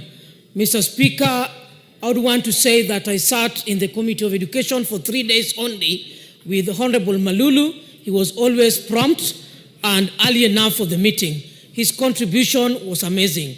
Honorable Speaker, I thank you and appreciate that you've set aside already a committee that will look into their befitting send-off.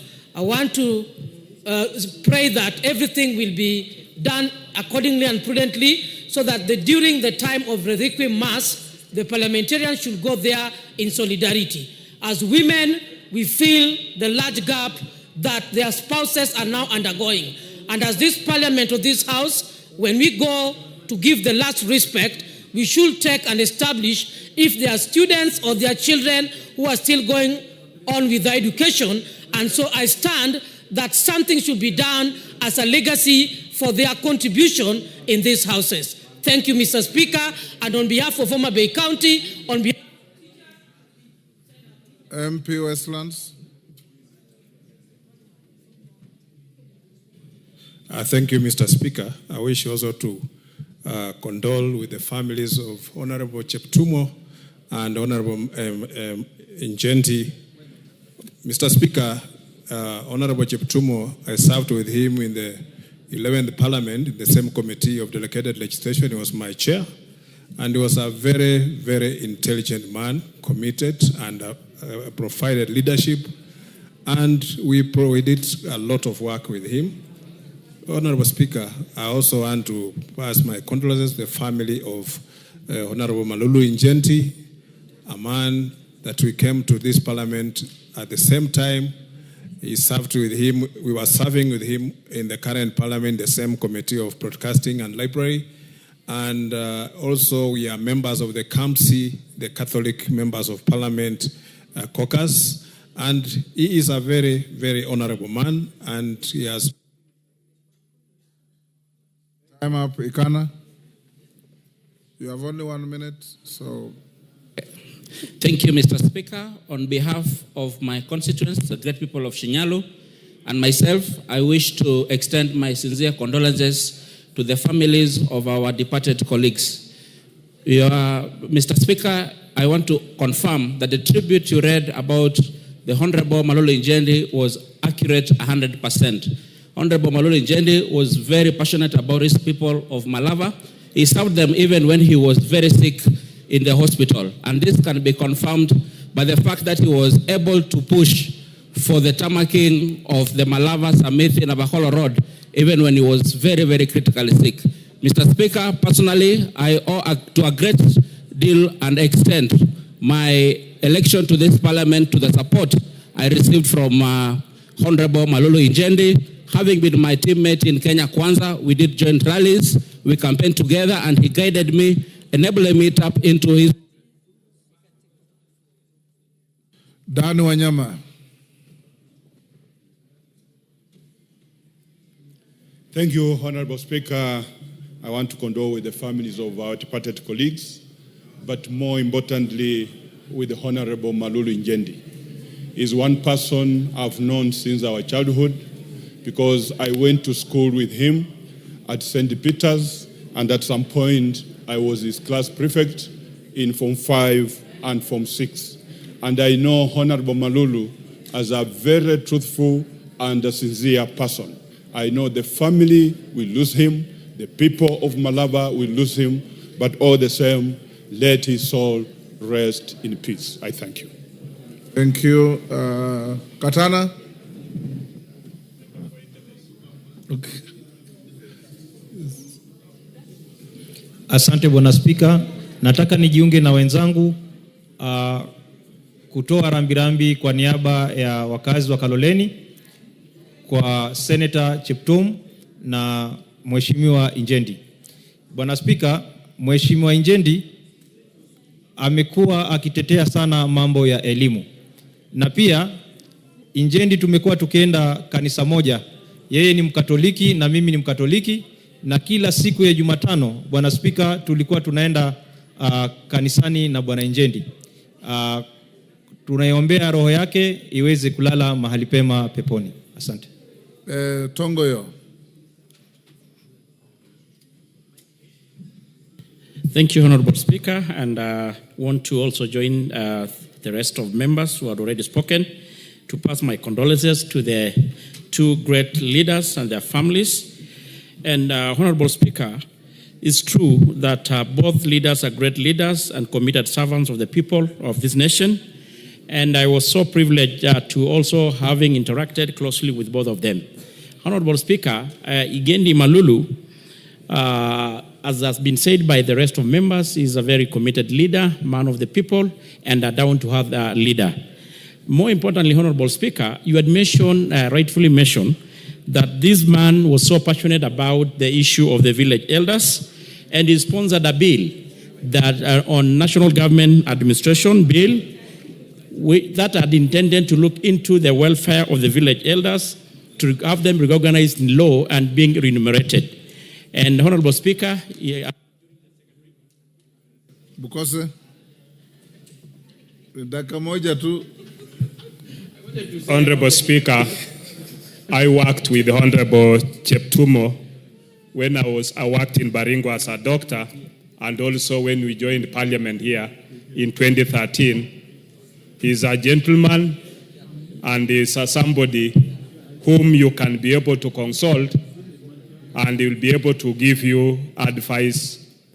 Honorable Speaker, about a month ago I met him and I looked at his health, which was actually not doing well.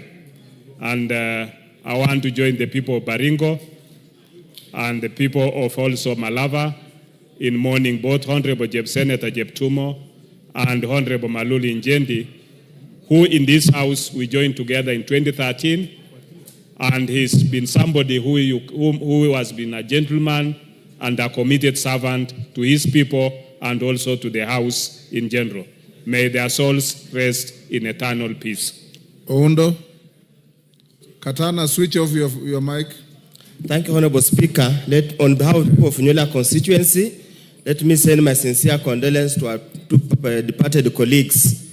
Honorable Speaker, I have served the Honorable Njendi since I joined the other term, and the Honorable Njendi visited my constituency sometimes in November after the demise of his fund accounts manager.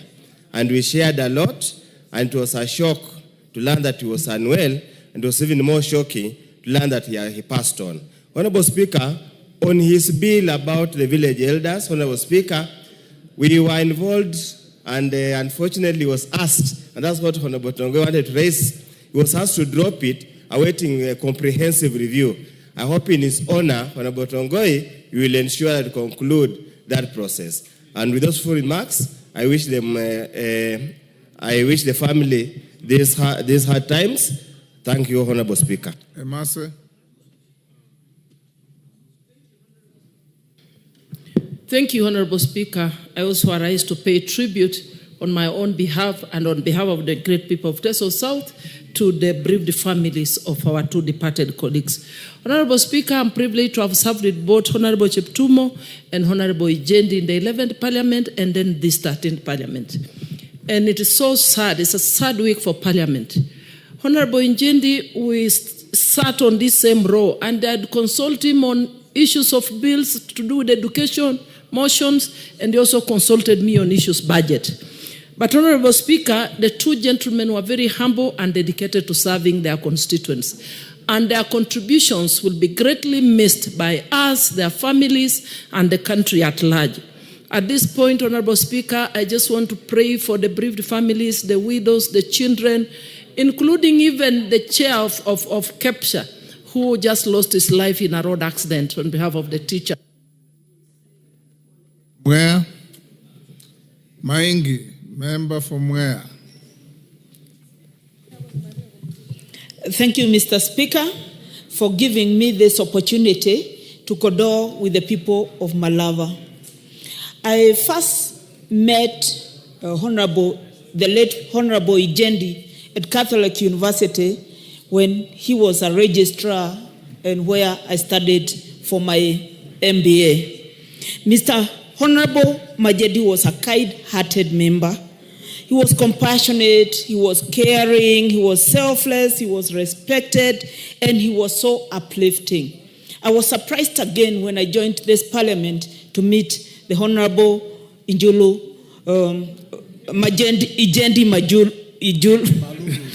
Ijendi. Yes.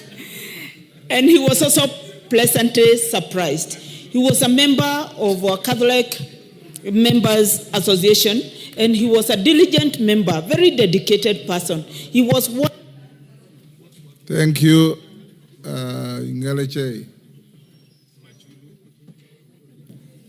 Thank you so much, Honorable Speaker. On behalf of the people of Elgeyo Marakwet and myself, I wish also to convey my condolence to the departed members. Honorable Ijendi was a person known to me, and where we interacted and bonded with Ijendi is because we are members of KAMSI. And I can say the Catholic members of Parliament have lost a very dedicated member. Honorable Cheptumo, nonetheless, was a ranking member and he was an advisor, especially from our community, whereby most of the members of Parliament are young. We always could go to Cheptumo for advice, and he could always give us direction and give us advices. I pray that may their souls rest in eternal peace. Thank you. Africa.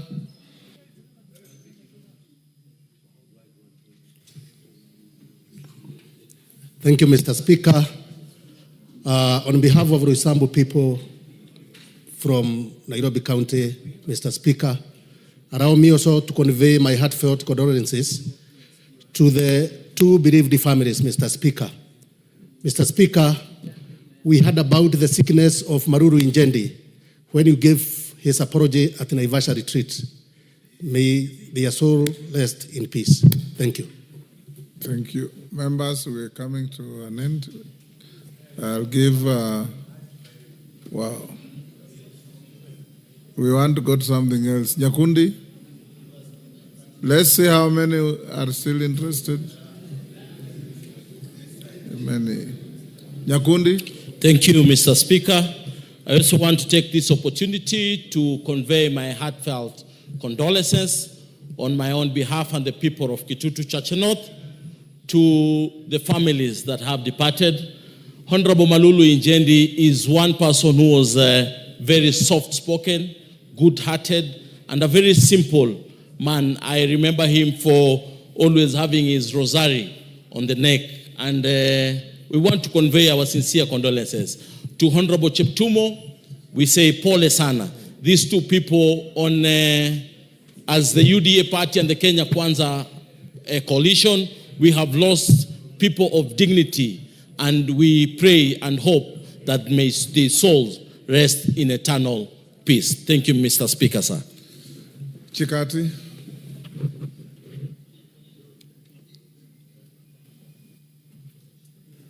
Thank you, Mr. Speaker.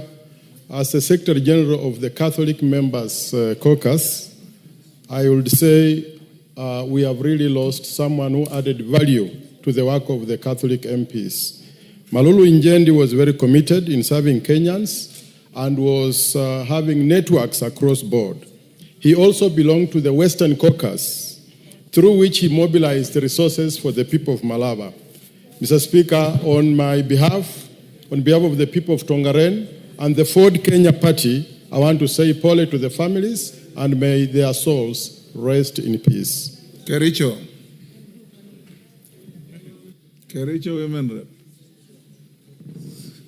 Okay, thank you, Honorable Speaker. I want to join the members of Parliament to pass message of condolence to the families of our honorable members, Honorable Senator Cheptumo and Honorable Moses Malulu. Honorable Speaker, we have actually lost great legislators, great professionals, great leaders. Honorable Cheptumo being a senator, and from our region, he was a very humble person. He gave great and wise counsel to us, and this is a great loss. I pray that the family will be actually comforted. Honorable Malulu, Honorable Speaker, supported the sugarcane farmers. And coming from a region where we have sugarcane, I know we have lost him, but I believe great improvement in the sugar industry, he was part of it, Honorable Speaker. Aseka. Thank you, Speaker. I also join my colleagues in eulogizing our departed colleagues. Mr. Speaker, Honorable Malulu Injendi, Member of Parliament for Malava, will be remembered as a champion of education in his constituency. He has really supported vulnerable students to access basic education. He has put up infrastructure in schools. He has been a champion of our regional unity, and he has been also a champion of sugarcane farmers. On my behalf, of that family, of my family, and of the great people of Quisero, Honorable Speaker, we condone and wish the family well as they mourn this departed hero. Thank you, sir. Speaker. The very last, Naomi Wako. Thank you, Honorable Speaker. I stand to add my voice to the condolences that our colleagues have already given. And Honorable Speaker, it is a very sad week, and I'm sure the families are very much affected. Both the family of Honorable Injendi and Cheptumo. Honorable Speaker, I have known both of them from the 12th Parliament, and all of them are very dedicated, passionate leaders, great legislators, and people who have always been visionary enough to lead their people. And it is a sad moment for us, and especially the UDA fraternity, and our prayer is with them, and it is my prayer that the Lord will comfort the loved ones and the entire Parliament together with our leadership. Thank you. May their soul rest in peace. Thank you, members. We'll end up there. For those who have not been able to get a chance, enjoying yourselves with your colleagues who have had an opportunity and the statement made by your speaker. And there will be opportunities still to go to church when their services are being held. We are advised that the Honorable Senator Cheptumo will be laid to rest in Baringo on the 1st of March, and the Honorable Malulu Injendi in Malava on the 4th of March. And I'm sure there will be requiem masses here in Nairobi where we'll have an opportunity. Many of you will also visit the families at their various residences. We condole with the families, as we have said. Allow me to acknowledge the following in the public gallery: Baretti Scholars, Global and Travel. Okay, they were there. University of Eldoret students from Moiben in Uasin Gishu. We welcome them in the House of Parliament, even if they have left. I'm sure they are within our precincts. We'll now go, if you look at your supplementary order paper, we have a special motion co-sponsored by the majority leader and the minority leader. Can somebody look for the majority leader and invite him to move the motion? And I hope Junet is in the house for them to...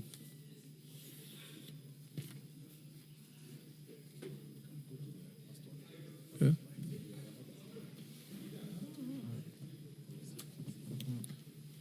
Majority Leader, it's now an opportunity for you to move the special motion, subject to availability of interest in the motion. I want to allocate it 2 hours. So we'll finish it at 6:22, 6:30. Call it out. Order number 8, the County Government's Additional Allocations Bill, National Assembly Bill number 2 of 2025, first reading. A bill for an act of Parliament to provide for the additional allocations to county governments for the 2024-2025 financial year, the responsibilities of national government and county governments pursuant to such allocation, and for connected purposes. Order number 9, exceptional motion, recording the thanks of the House on Kenya's attempt at the position of the chairperson of the African Union Commission, AUC. Majority Leader. Thank you, Honorable Speaker. Honorable Speaker, I beg to move this motion on recording the thanks of the House on Kenya's attempt at the position of the chairperson of the African Union Commission. This is a co-sponsored motion, Honorable Speaker, by myself and the Leader of Minority. Honorable Speaker, recalling that the African Union, the successor of the Organization of the African Unity, OAU, was launched in the year 2002 as a continental body consisting of the 55 member states that make up the countries of the African continent, with a vision of creating an integrated, prosperous, and peaceful Africa, driven by its own citizens and representing a dynamic force in the global arena. And aware that the African Union Commission, established as the secretariat responsible for the day-to-day operations and activities of the African Union, is headed by the chairperson elected by the heads of state and government from member states. And further recalling that on the 27th February 2024, Kenya formally announced that the former Prime Minister, the Right Honorable Raila Amolo Odinga, EGH, would be vying for the position of the chairperson of the African Union Commission, building on his previous service as the African Union Special Envoy for Infrastructure Development in Africa from the year 2018 to 2023. Further appreciating that in recognition of the immense Pan-African ideals embodied in the candidacy of the Right Honorable Raila Amolo Odinga, his dedication and leadership in advancing the cause of the African continent through various initiatives and positions held over the years, including his previous service as the African Union Special Envoy for Infrastructure Development in Africa from the year 2018 to 2023, His Excellency the President endorsed the Right Honorable Raila Odinga as Kenya's candidate for the chairperson of the African Union Commission. noting that the Right Honorable Raila Odinga's candidacy for the position of the chairperson of the African Union Commission was not only his personal ambition, but also as a symbol of Kenya's deep commitment to the goals of the African Union and its desire to actively participate in shaping the continent's future. Commending the government of Kenya, led by His Excellency the President William Ruto, for the Pan-African campaign in support of the Right Honorable Raila Odinga, reinforced by Kenya's commitment to regional and continental integration and cooperation and guided by Kenya's foreign policy. Further commending the remarkable achievement by the Right Honorable Raila Odinga for emerging the runner-up in the election of the chairperson of the African Union Commission on Saturday, 15 February 2025 in Addis Ababa. Recognizing the need to sustain Kenya's growing prominence on the continental stage and advocacy for a more united, prosperous, and self-reliant Africa in resonance with the aspirations of millions of Africans across the continent who seek to see the continent empowered to chart its own course in the global arena. Now, therefore, Honorable Speaker, this House records its thanks to His Excellency Dr. William Ruto, CGH President and Commander-in-Chief of the Defense Forces of the Republic of Kenya, for endorsing the Right Honorable Raila Odinga, EGH, as Kenya's candidate for election as the chairperson of the African Union Commission, AUC, and for coordinating the continental campaign in support of his candidacy. Two, this House expresses its profound thanks to the Right Honorable Raila Odinga, EGH, for demonstrating his unwavering commitment to the service of Africa by offering himself as Kenya's candidate for the position of the chairperson of the African Union Commission, for his leadership in advancing Pan-African unity, for his dedication to the development and integration of the African continent, and for his distinguished attempt at this election in which he emerged as the runners-up. And three, this House records its congratulations to His Excellency Mahmoud Ali Yusuf for his election as the chairperson of the African Union Commission on Saturday, 15 February 2025. Honorable Speaker, it's a long motion, Honorable Speaker, but even as long as it is, we are seeking to do three things, Honorable Speaker. One is to record our thanks to the President for his dedicated support and his very vigorous campaign across the continent for the campaign for the candidacy of the Right Honorable Raila Odinga as the chairperson of the AUC Commission. Two is to congratulate and express our thanks as a House and on behalf of the Kenyan people to His Excellency the Right Honorable Raila Odinga, EGH, for demonstrating that unwavering commitment to the service of the African continent.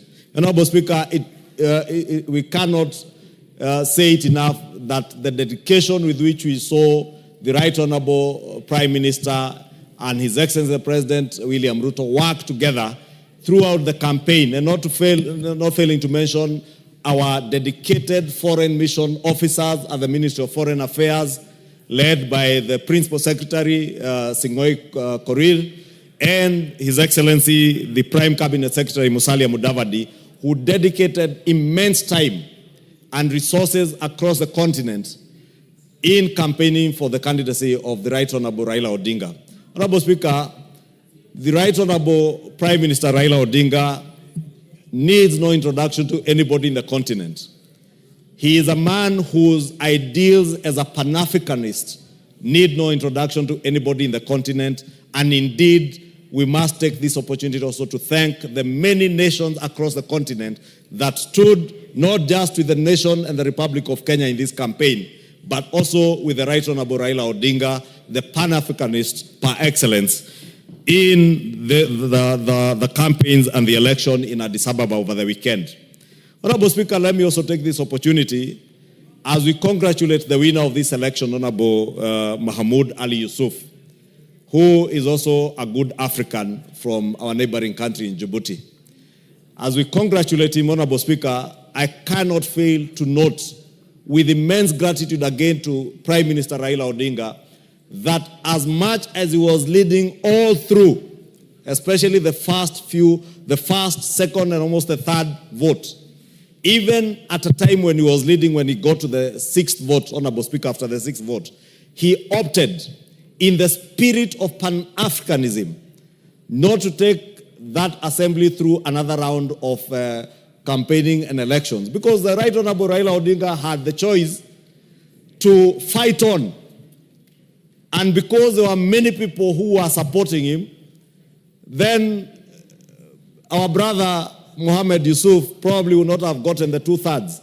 But the former Prime Minister opted, instead of taking Africa through the rigors of waiting for another few months to get into another campaigning season, he opted to allow the assembly to go ahead and vote and see if the person who was leading then in that round could achieve the 2/3 that was required for the chairperson seat. And that is how Ali Yusuf Mohammed was elected as the chairperson of AUC. Therefore, I want to congratulate the Right Honorable Prime Minister for that commitment, for his dedication, for that spirit of Pan-Africanism, for knowing that Africa and our unity as a continent is paramount, and putting Africa and Pan-Africanism ahead of his own personal interests, and putting the interests of the continent and the unity of the continent ahead of his interests, Honorable Speaker. And it is commendable. That is the spirit in every competition, that there will be a winner, there will be a loser. Raila Odinga did not leave Addis Ababa as a loser. He left Addis Ababa as a winner who has exemplified his leadership in the African continent and in the world. And Honorable Speaker, we commend him. We note our thanks as a House and on behalf of the Kenyan people to the Right Honorable Prime Minister for that commitment to the African nation.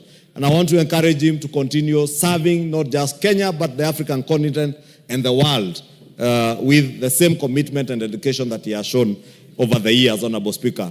The Right Honorable Prime Minister, Honorable Speaker, you know, is not just a Kenyan leader, is a continental leader. As we have said in this motion, he has served in continental bodies.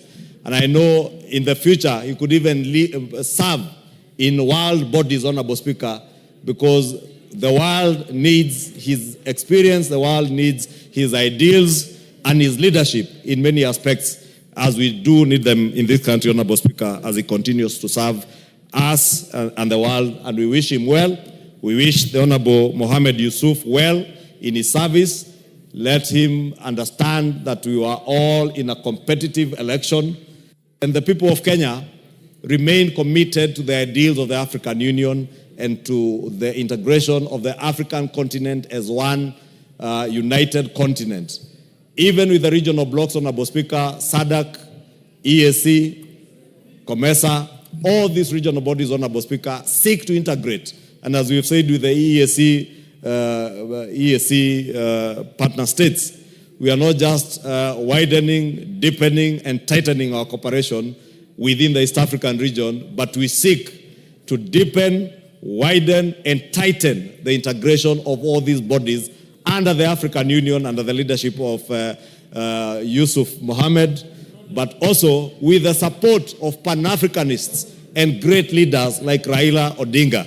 And of course, the able leadership of President William Ruto, who is the chairperson of the EAC, East African Community, Honorable Speaker, and has a role in the reform agenda of the African Union. And we look forward to working together with Prime Minister Raila Odinga, the chairperson Mohamed Yusuf, and President William Ruto as we seek to reform the African Union. And I want to believe, Honorable Speaker, under the leadership of President William Ruto and these two other great leaders, AU will be reformed into a body or an organization that addresses the needs and aspirations of all African people, Honorable Speaker, so that when we speak as one people. Honorable Speaker, some years back, Africa was seen as that dark continent of want and poverty. Today, the world over, everybody appreciates that Africa is the continent of the future. the present and the future. The resources, the expertise we have in this continent, the human capital we have in this continent, Honorable Speaker, I will not be surprised if in the years to come, we will see, as we have seen great African leaders like Barack Obama leading countries as big and as powerful as the United States of America, Honorable Speaker. We have seen many Kenyans today, including the young lady from Nyamira, who is now a senator in one of the state assemblies in the US. We have seen Kenyans of Somali origin become congressmen and women in the US, become senators in the US, Honorable Speaker, because Africa is the future of the world. Honorable Speaker, with the resources that we have in human capital, with an aging population in the Americas, in the West, in Asia, and the Far East, Honorable Speaker, and with our emerging and very productive and very well-educated youth, we are here to conquer the world. And we can only conquer the world under the able leadership of leaders like Raila Amolo Odinga, with his Pan-African spirit, with the able guidance of leaders like Mohamed Yusuf, who is now our chairperson, and with the support of all African presidents, Honorable Speaker. And we must respect these presidents, Honorable Speaker. And in conclusion, Honorable Speaker, as I move this motion and ask the leader of minority to second, allow me also to use this opportunity to express the disgust of this House on the actions and the words of one of us, the member for Juja, the Honorable Koimburi. And Honorable Speaker, as much as the police have taken action, and I do hope they will be able to charge the member for Juja, Honorable Speaker, even within our own standing orders, we have put it that you cannot disparage or even discuss a foreign president, especially a president of a foreign country. For the member for Juja to have uttered the unfortunate and careless words that he uttered over the weekend. And shamelessly, Honorable Speaker, in a church, on a pulpit, saying that other African leaders were being bribed, Honorable Speaker.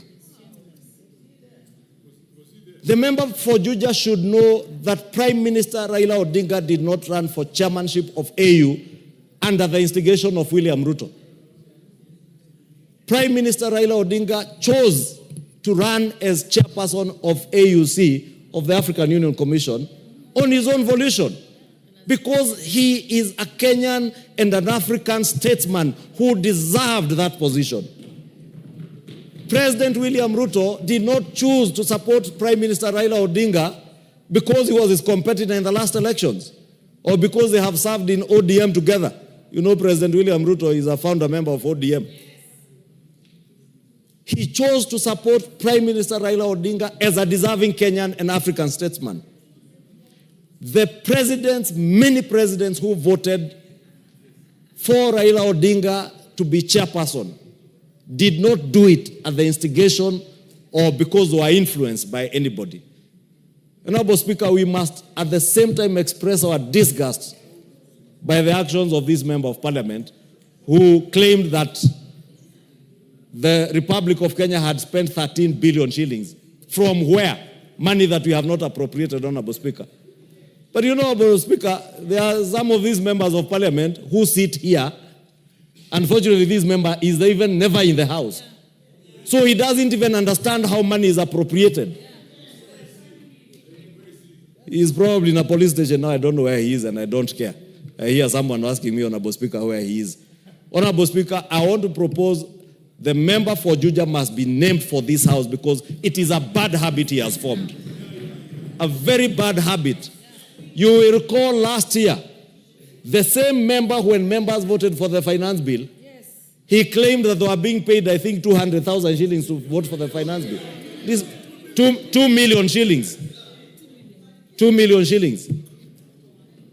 He came here, stood there and apologized, Honorable Speaker.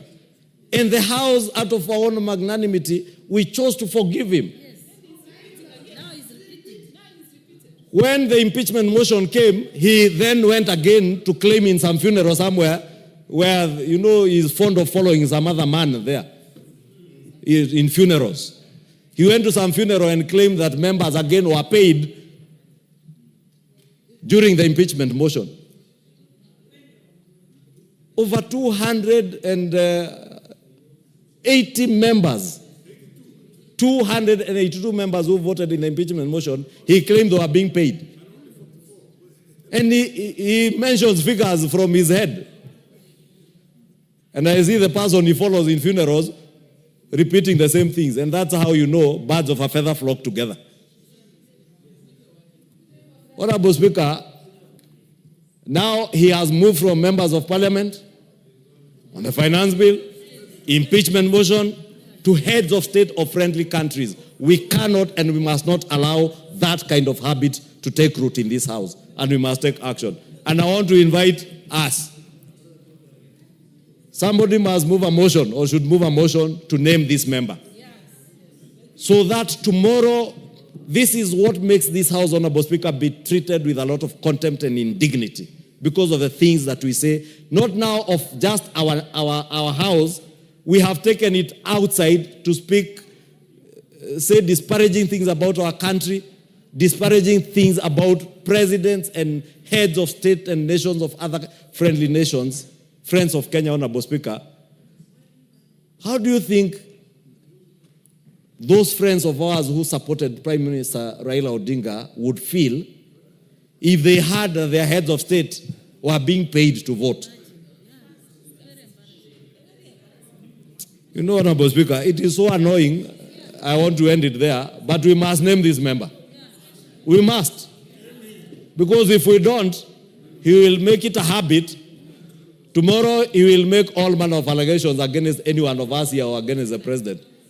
And you know, because they have made it a sport to move around the country in funerals, insulting the president, and I hear they call themselves, I heard themselves calling them Itungati.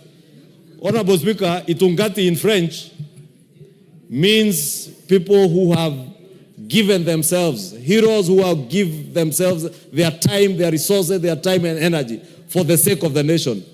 But if you find yourself following a man in funerals and wherever you follow that man and calling yourself Itungati, you are not a Itungati, you are a slave to a man. Those who are following those who are slaves, they are not Itungatis. And lost slaves who are now disparaging heads of nations of Africa. Shame on them, Honorable Speaker. I beg to move and request the leader of minority, the Honorable Junet Mohammed, my good friend, to second this motion to appreciate the government of Kenya, His Excellency the President, His Excellency former Prime Minister Raila Odinga, and His Excellency Mahmoud Ali Yusuf. Junet. Mr. Speaker, I stand to second the motion that has been moved by the leader, Majority Leader, Honorable Kimani Ichung'wah. Mr. Speaker, first and foremost, I want to take this opportunity to thank His Excellency, the President of the Republic of Kenya, Honorable William Samoei Ruto, for his efforts and for his immense contribution towards the campaign of our Kenyan candidate in the African Union Commission chairmanship contest, Mr. Speaker. Mr. Speaker, the President of this country and his government has done everything possible to campaign, to lobby, and to do everything possible to make sure that we win in this contest, Mr. Speaker. Mr. Speaker, it was not a secret that the President visited African capitals and met presidents to lobby and campaign for our Kenyan candidate, Mr. Speaker, and at the same time also received presidents in this country, Mr. Speaker, to talk to them and tell them that we have the best candidate in the contest. Mr. Speaker, we will not forget that. As a party, ODM party, as people, Mr. Speaker, we will remind everyone who wants to forget that the president campaigned and lobbied for our candidate, Mr. Speaker. Mr. Speaker, also I want to thank the Right Honorable former Prime Minister Raila Odinga, Mr. Speaker, for stepping out, because, Mr. Speaker, it requires a lot of courage, Mr. Speaker, and determination to come out and say that I want to represent my country at a very high level, Mr. Speaker, of the African Union. Many Kenyans will want, Mr. Speaker, to contest for that kind of position. But it requires courage. It requires somebody who has the stamina, Mr. Speaker, to show and to come out and say that I want to run for this. Mr. Speaker, this country could not have a better candidate than him. Because his credentials are known, Mr. Speaker. And he has served the African Union, Mr. Speaker, at the level of High Representative on Infrastructure, Mr. Speaker, before, for a period of, I think, 3 years. And he had performed exemplarily very well. And he had done a good job. And, Mr. Speaker, he had all the credentials as a Pan-Africanist to contest for that high office, Mr. Speaker. Mr. Speaker, in an election contest, there must be a winner and there must be a loser. And you can also go on a draw. Mr. Speaker, it is not easy to raise the confidence of over 20 presidents of a country, Mr. Speaker. You have seen the first round, he got 22 votes. Those are 22 countries that have faith and confidence in the candidature of Honorable Raila Amolo Odinga, Mr. Speaker. Many of us, if we were to contest, we might not even get 2 presidents or 3, Mr. Speaker, or even one vote of a president, Mr. Speaker. But he could manage to raise those numbers because he's a Pan-Africanist, he's known in this continent, and he has done and participated in many things affecting this country, Mr. Speaker, in solving them. Mr. Speaker, the election went as it went.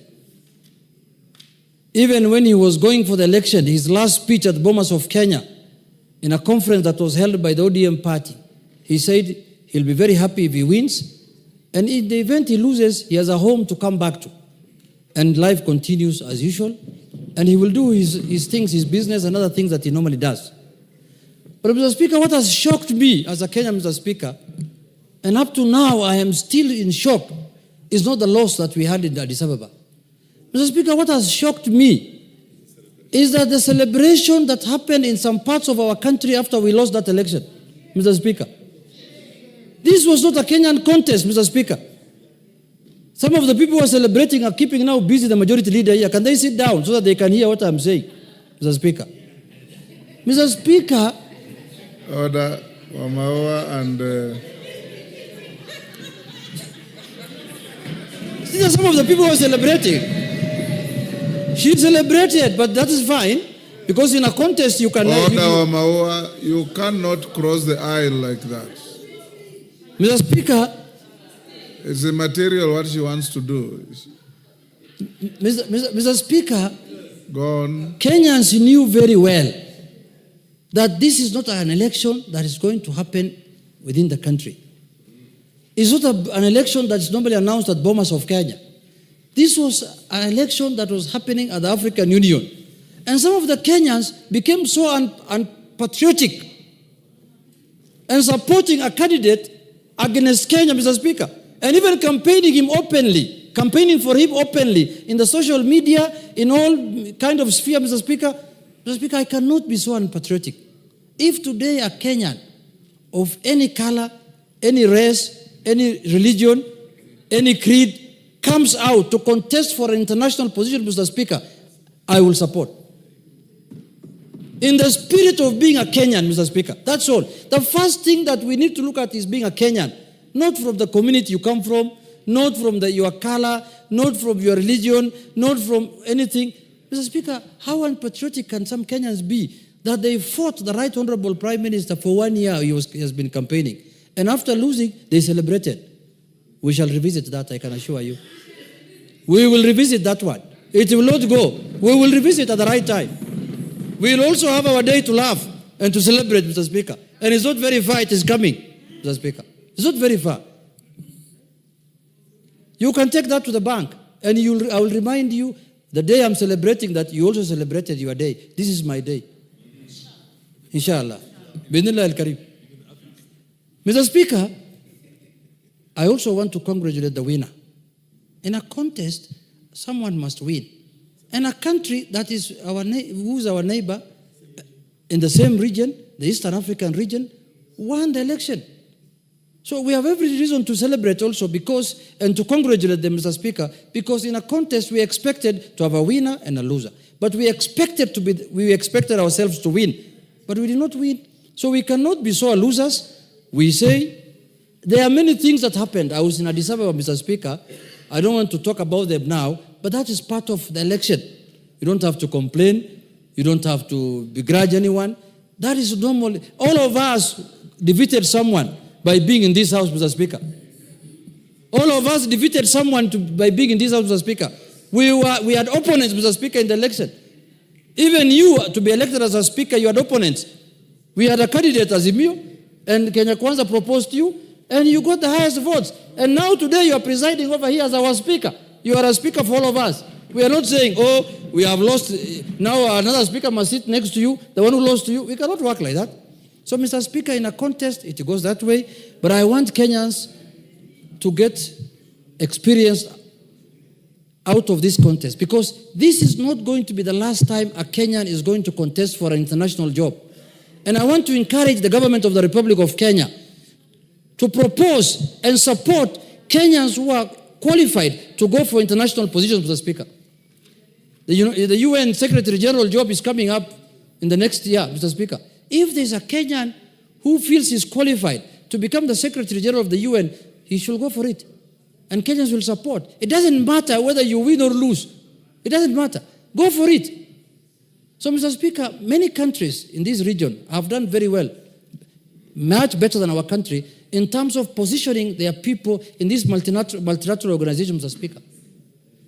We have not done very well as a country in that sphere, Mr. Speaker. We have to improve our socks and make sure that a lot of Kenyans, even the ones who are celebrating, instead of holding people in villages, in somewhere there in Nyeri, release them, let them go for these international positions if they are qualified. Don't hold people there buying them uji every day, and they are qualified, they have papers, they have masters, they have degrees, everything. Take them out, Mr. Speaker. Wamunyoro is not a church. Unless it's another Shakahola place, where people now go there and they want to die there inside there. So, Mr. Speaker, in conclusion, I want to say that I have thanked the President on behalf of my party, on behalf of my constituency, and on behalf of myself, for showing leadership as our President and supporting the candidature of our party leader. I want to also congratulate my party leader. He's a strong man. Very strong man, Mr. Speaker. And he always has a second chance. If there is any other position to serve in the continent, he will be available. In the world, everywhere, Mr. Speaker, he has been available, Mr. Speaker. He has served the African Union before, and we will continue supporting him.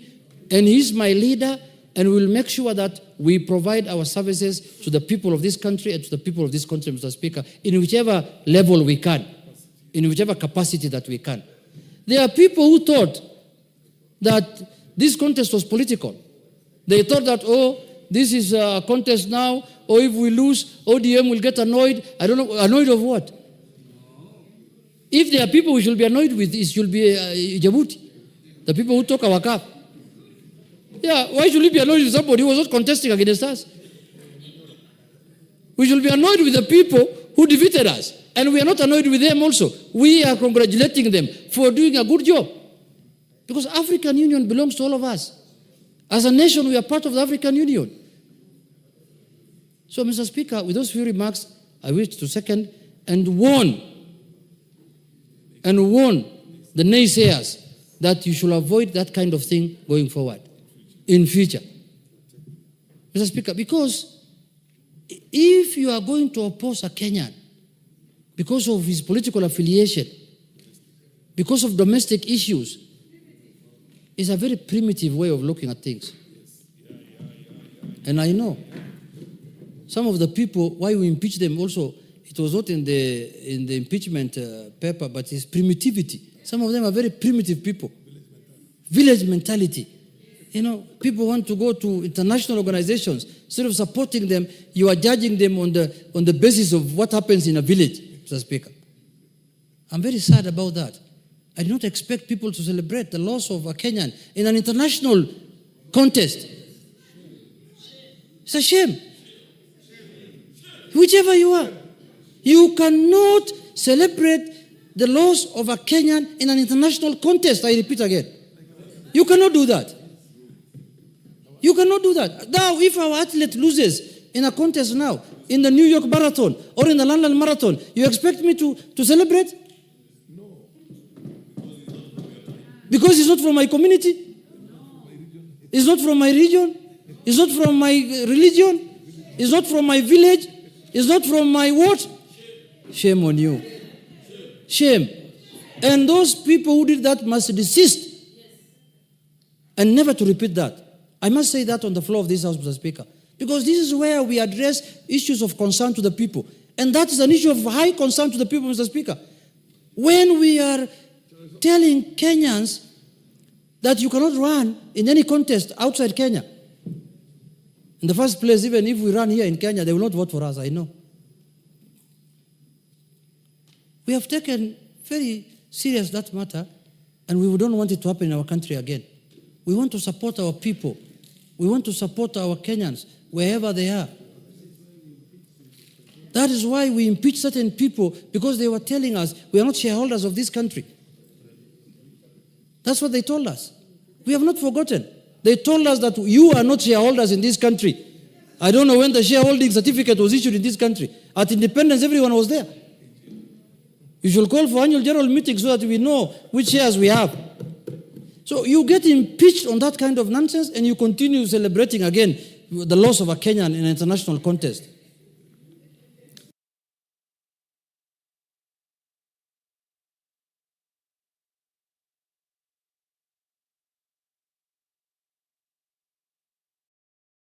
We will stand firm.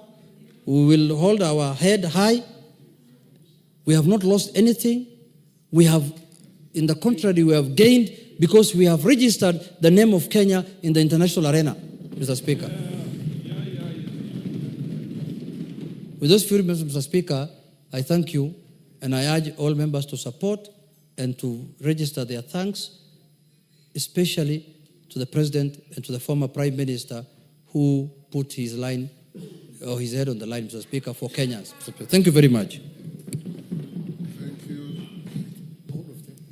Honourable members, I'll now propose the question, which is that recalling that the African Union, the successor of the Organization of African Unity, or AU, was launched in 2002 as a continental body consisting of the 55 member states that make up the countries of the African continent with a vision of creating an integral, prosperous, and peaceful Africa, driven by its own citizens and representing a dynamic force in the global arena, aware that the African Union Commission, AUC, established as the secretariat responsible for the day-to-day operations and activities of the AU, is headed by the chairperson elected by heads of state and governments from member states.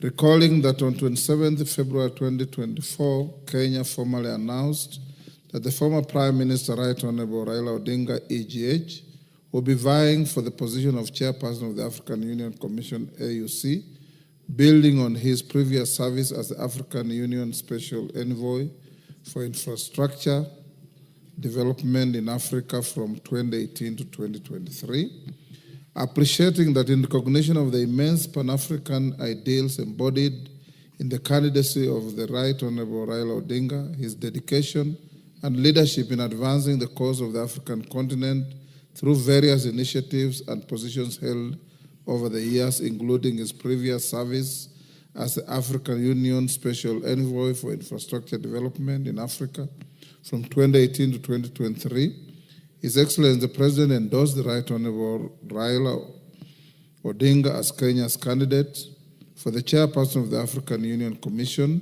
noting that the Right Honorable Raila Odinga's candidacy for the position of chairperson of the African Union Commission was not only his personal ambition, but also a symbol of Kenya's deep commitment to the goals of the African Union and its desire to actively participate in shaping the continent's future. commending the government of Kenya led by His Excellency the President for the Pan-African campaign in support of the Right Honorable Raila Odinga, reinforced by Kenya's commitment to regional and continental integration and cooperation and guided by Kenya's foreign policy. Further commending the remarkable achievement by the Right Honorable Raila Odinga for emerging the run-up in the election of the chairperson of the African Union Commission on Saturday, 15th February 2025, recognizing the need to sustain Kenya's growing prominence on the continental stage and advocacy for a more united, prosperous, and self-reliant Africa in resonance with the aspirations of millions of Africans who seek to see the continent empowered to chart its own course in the global arena. Now, therefore, this House records its thanks to His Excellency Dr. William Ruto, CGH, President and Commander-in-Chief of the Defense Forces of the Republic of Kenya, for endorsing the Right Honorable Raila Odinga, EGH, as Kenya's candidate for the election as the chairperson of the African Union Commission, AUC, and for coordinating the continental campaign in support of his candidacy.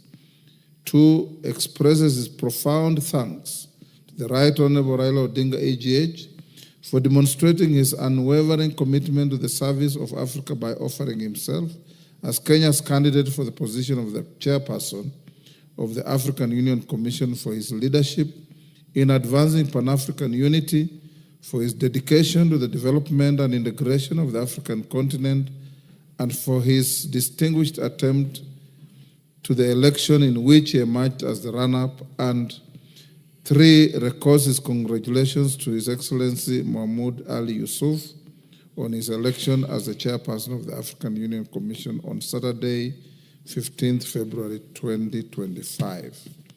Jared Okello. Honorable Speaker, from the outset, let me thank you for the opportunity and also bring to the attention of the House, Honorable Speaker, that in the course of that election, I was nominated to be the chief agent in the closed auditorium, Honorable Speaker.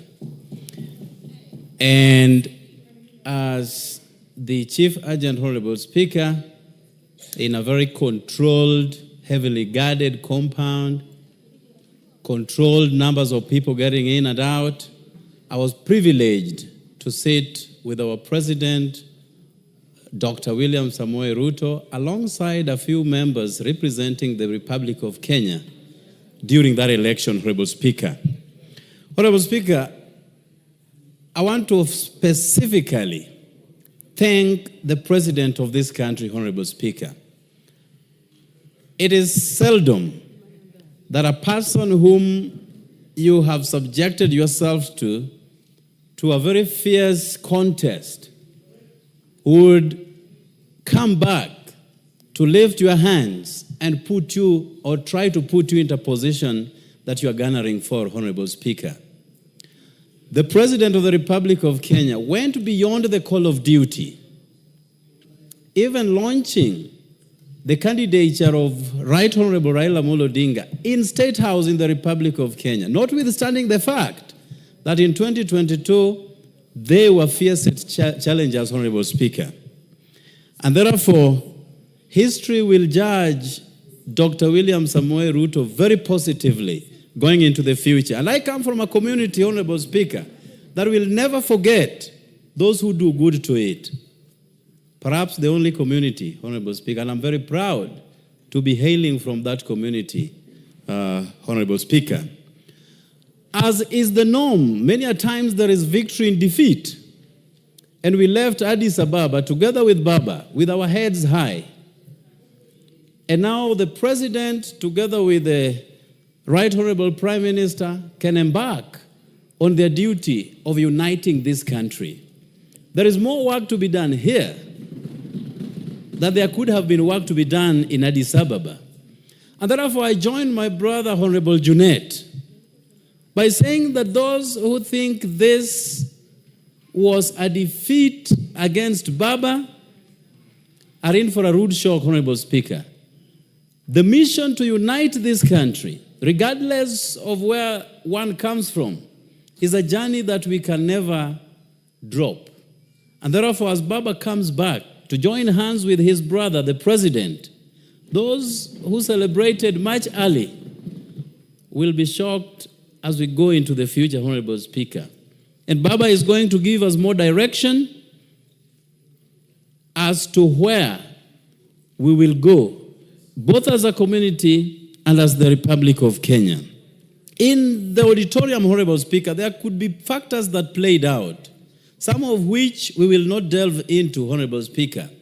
But in that auditorium, if I counted correctly, there were less than 10 presidents who had stayed behind for that election. However, they were represented by their various ministers in charge of foreign affairs, Honorable Speaker.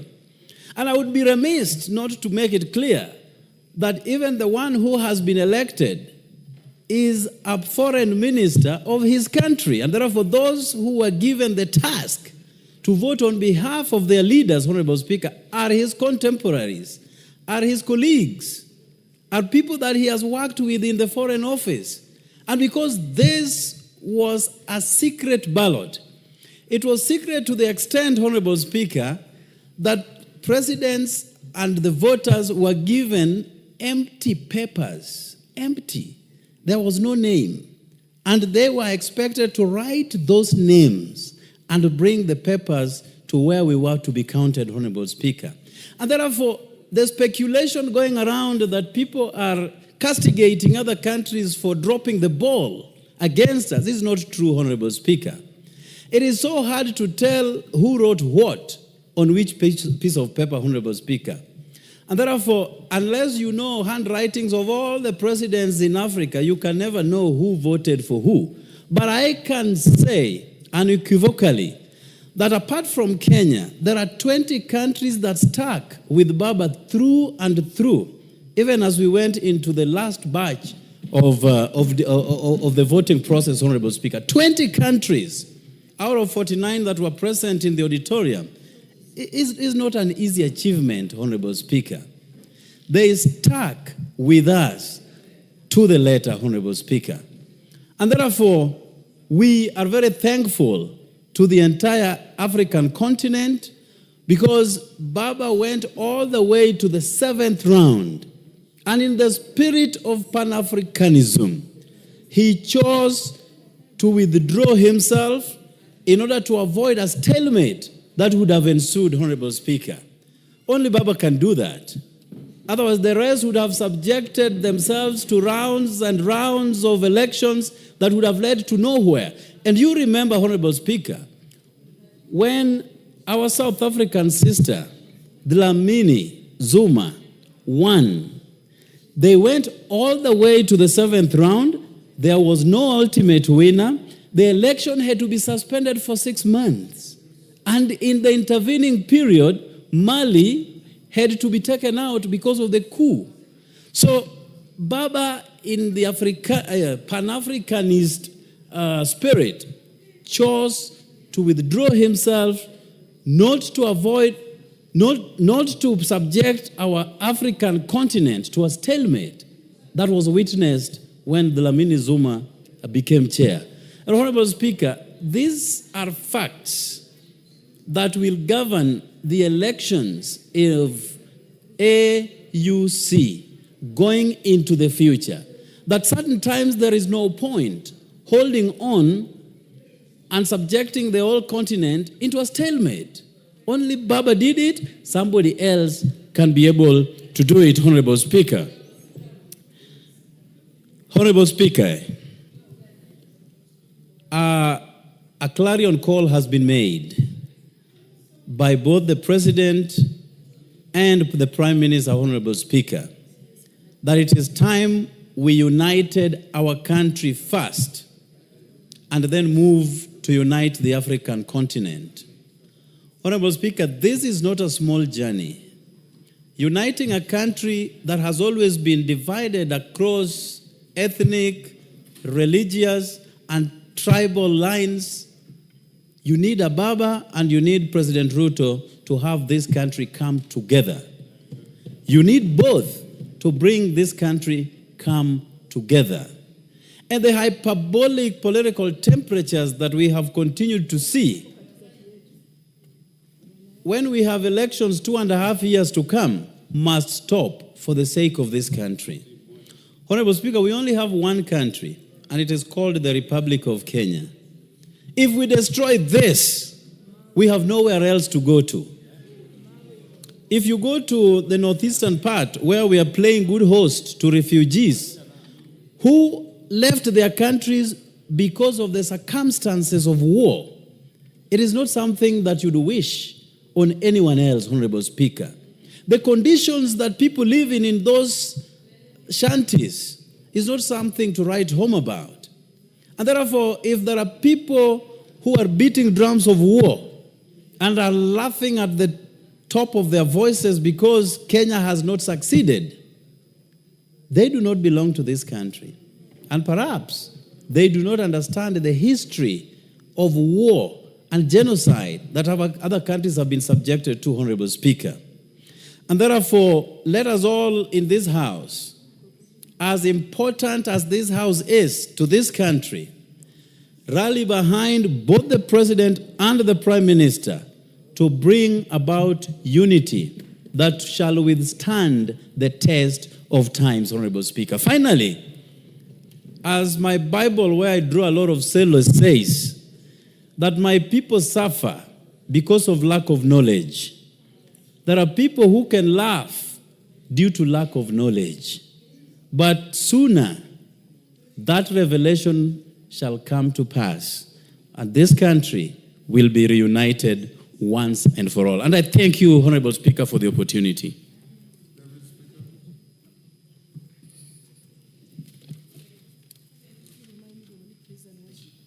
Thank you, Honorable Speaker, for giving me this opportunity. And I think I will start first by thanking His Excellency, the President of the Republic. Thank you, Honorable Speaker. You know, this is a very important special motion. Honorable Speaker, I really wanted to have indulged you before my brother had started speaking, so that, and you had given instruction that by 6:22, then it will come. I wish maybe, Honorable Speaker, we could be given fewer minutes so that everybody can have an opportunity to contribute. Around 3 minutes, maybe. That, because, yeah, thank you, Honorable Speaker. Can we do 3? 3 or 5? 3, 5. Let's do 5. We see how well we do. Yes. Honorable Speaker, I said I'm glad that you gave me the opportunity to speak on this. I first want to thank His Excellency the President for leading the candidature of the Kenyan candidate, the Right Honorable Raila Odinga, with a spirited fight. I also appreciate those members who put in the support and acted as agents. Honorable Speaker, I want to first start by saying that it is important that we know that the Right Honorable Raila Odinga was not the candidate. Kenya was the candidate. That is what many Kenyans forgot. So any Kenyan who was against the candidature of the Right Honorable Raila Odinga is an unpatriotic Kenyan, because it is very prestigious for your country to hold the position of chairperson. That position of chairperson is actually the symbol of continental unity in Africa. So it is the envy of every country to have a person from their country to hold that position of chairperson. So anyone who makes disparaging remarks is actually doing a disservice, not to the individual of the Right Honorable Raila Odinga, but to us as a country, and must be frowned upon.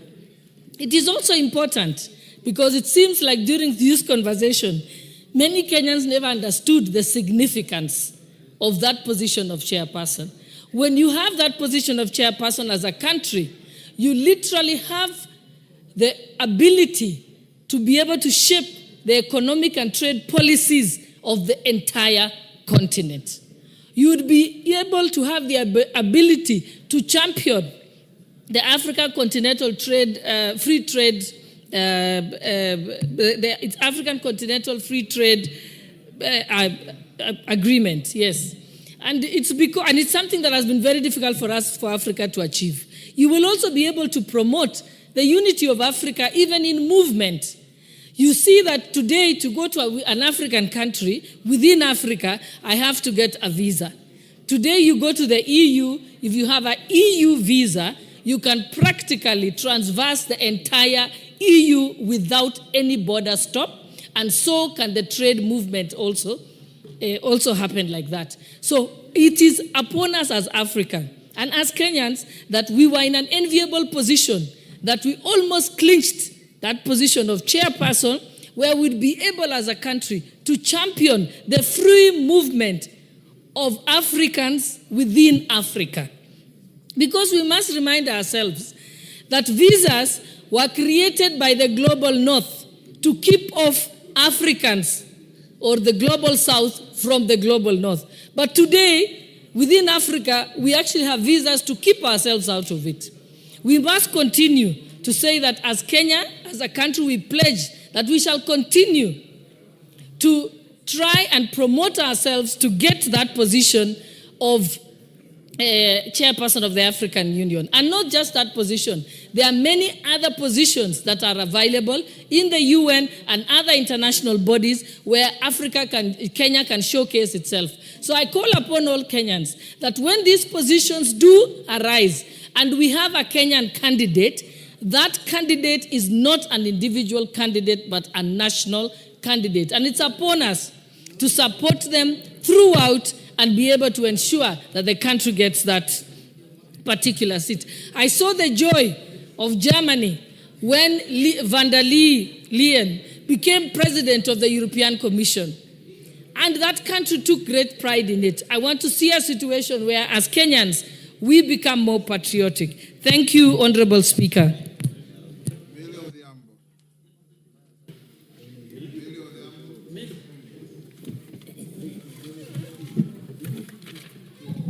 Thank you, Mr. Speaker. Mr. Speaker, let me take this opportunity to congratulate Baba, Honorable Raila Amolo Odinga, for the good work that he did at the African Union. Mr. Speaker, I've just finished reading a book called Ikigai that talks about the Japanese secret to a long life. Mr. Speaker, one of the things that they talk about that contributes to a long life is never retiring. And Mr. Speaker, I'm never retiring. And that you never retire when you have discovered your Ikigai, which is your purpose for living. Very few people in life discover their purpose in life. One of them is Honorable Raila Amolo Odinga. And his purpose in life is service to humanity. It doesn't matter how much people want to pour in dirt on him. Younger generations who do not know what he has done over the years, you can never take away his Ikigai. And I would want to encourage those who are busy talking a lot of nonsense around him, find your own purpose in life and live it fully and never retire. Because when you find your purpose in life, Mr. Speaker, you are always happy regardless of circumstances. So that's why even whether he wins or loses, it doesn't matter. Mr. Speaker, there are many of us at 20 years or 30 or 40, 50 who will not be brave enough to go for such a position. Can you imagine a person who at 80 years is willing to dare out and go for such a position? Whether he wins or not does not matter. It is inspirational enough that at that age he's gone out there. But I want to also congratulate and thank His Excellency President William Ruto for the work that he has done for Honorable Raila Amolo Odinga in this regard, Mr. Speaker. Mr. Speaker, when we went there, I went very cautiously optimistic. Not because I had less faith in the capabilities of Honorable Raila Amolo Odinga, but as a person who has worked in the Pan-African region with the Pan-African Parliament and other fora, Mr. Speaker, I understand the geopolitics very well, the issues of regional blocks, language blocks, amongst other issues, Mr. Speaker. And sometimes they come into play including prevailing circumstances in the region. They sometimes come into play. Mr. Speaker, the other issues, including the fact that Honorable Raila Amolo Odinga was a towering figure that some people may have found a bit intimidating. His strength, as I've seen one writer say, may have been his weakness because some people can't deal with strong characters. Mr. Speaker, it is also an opportunity for the AU to introspect. Mr. Speaker, Madam Speaker, sorry, I see you have changed. Madam Speaker, it's an opportunity for the AU to introspect because the issues of equity keep coming up and barriers based on language, religion, or other factors always keep coming up. The way they've tried to solve it in Pan-African Parliament is the way they need to solve it also at that level. Madam Speaker, I would also want to say that I've seen a narrative that people are trying to sell, that Raila always loses. Honorable Raila was a member of Langata for many years. Madam Speaker, he even resigned his position and went for by-election and won. And he has served as Prime Minister. And the one who is saying Raila would never will never win anything, has never even won a village elder position, and will never win a village elder position. So really, be factual and wish your fellow Kenyan well is when God will bless you. Madam Speaker, there are many Sanballats and Tobiases in this country. They are very noisy and even noisier than the people who have goodwill for this country. But I want to say that I was impressed by the equally high number of Kenyans who came to Ethiopia using their own resources. People came in buses, in bicycles, by air, and by all means, and they were all tribes, Madam Speaker. My time is up. I want to also thank them and say God works in mysterious ways. What you thought was going to work for ill has actually worked for good. We were fighting last week.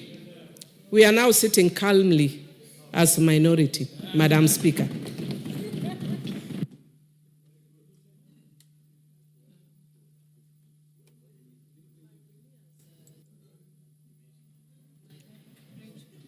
The Honorable Farah Malim.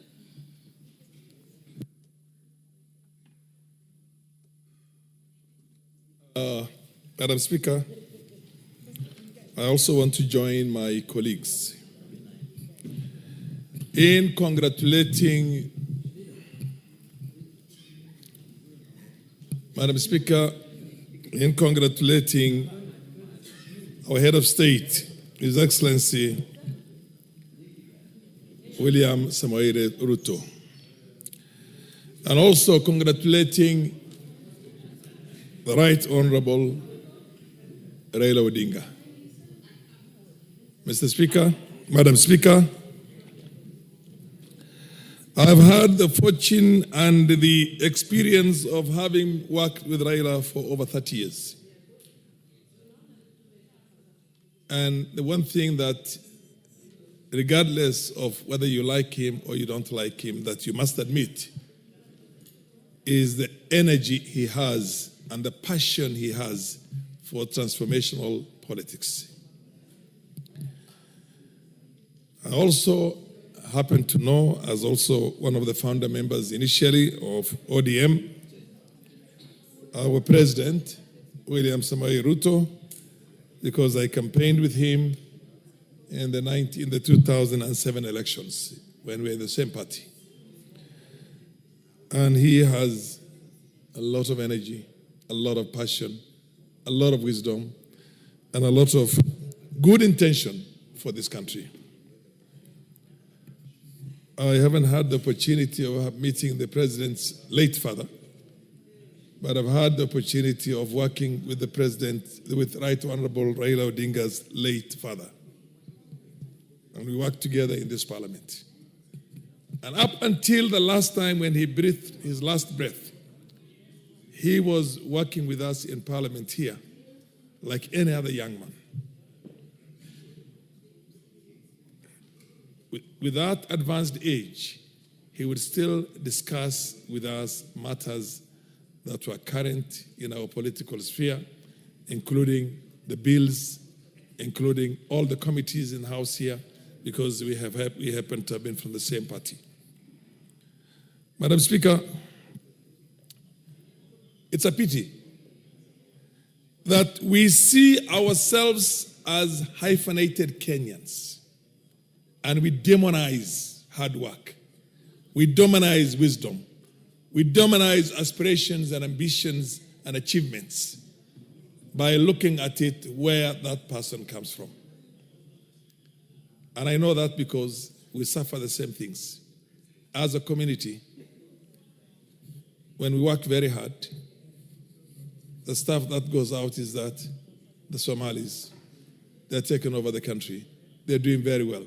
This is one thing that should have made every Kenyan proud, that other Kenyans are doing very well in terms of development, in terms of entrepreneurship, in terms of athletics, in terms of academia, everything. Madam Speaker, I want to tell our country, I host a nation, or rather a constituency, which houses in excess of 450,000 refugees. And those people are from the same tribe, the same ethnicity, the same religion, the same looks, the same denomination within Islam. They are all, we have got 4 denominations within the Sunni Muslim, but then they are Shafi'is. And still, when you have a failed state, the amount of mayhem, the amount of destruction, and the amount of suffering is unimaginable and incalculable. I want to warn my Kenyan brothers and sisters, starting with members of parliament. Let's not divide our country. Let's not divide our country. Look at the Congo DRC in the period of time since Mobutu Sese Seko was overthrown. They've lost about 6 million lives. And there is no light at the end of the tunnel. Madam Speaker, I would beg you to give me 2 more minutes if you can. Madam Speaker, we are 44 nations in this country here, with 44 different languages, with different looks, with different regions. I've seen Somalia. I've traveled from one end of that country to the other end. You cannot tell the difference. You said we're giving 1 minute? You can't tell one clan from the other unless you ask. And invariably, in most cases, when you ask, they will tell you the right clan. And they're all related to one another. And you can still see we have got in excess of 800 Somali refugees here. 450,000 in my 800,000. 450,000 in my constituency, and an additional 207,000 in urban centers as aliens, and also in Kakuma and a number of other places. Madam Speaker, I implore on my Kenyan brothers and sisters, let us respect the leadership of this country. Raila Odinga is a leader of an immense repute. Let's respect him. Let also the leaders who have had positions in this country as ministers, as vice presidents, as everything, as president, respect other leaders. Democracy, the nature of democracy is diversity of opinion. The fact that somebody does not agree with your political opinions does not necessarily mean that you have to demonize that person. This country needs healing, Madam Speaker. The other option is that we don't want to turn it into a DRC. We don't want to turn it into another Somalia. And we don't want to turn it into a Syria or a Lebanon or a Libya or God knows where, or a Yemen, Madam Speaker, or Syria for that matter. Madam Speaker, let us celebrate our brilliant scientists, let's celebrate them. Our athletes, let's celebrate them as Kenyans. Our political leadership, let's celebrate them. Madam Speaker, whenever we ask for something, we're asking for it or contesting for those things as Kenyans. The candidature was Kenya. It was not Raila Odinga. Raila Odinga is secondary. And now Kenya lost and Djibouti won. We ran for the Security Council one time against Djibouti and won. And Djibouti lost that time.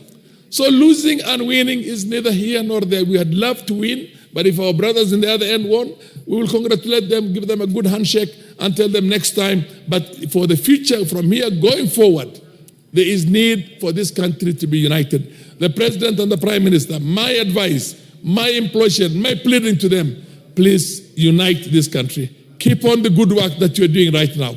And let the naysayers understand that Kenya is bigger than your political.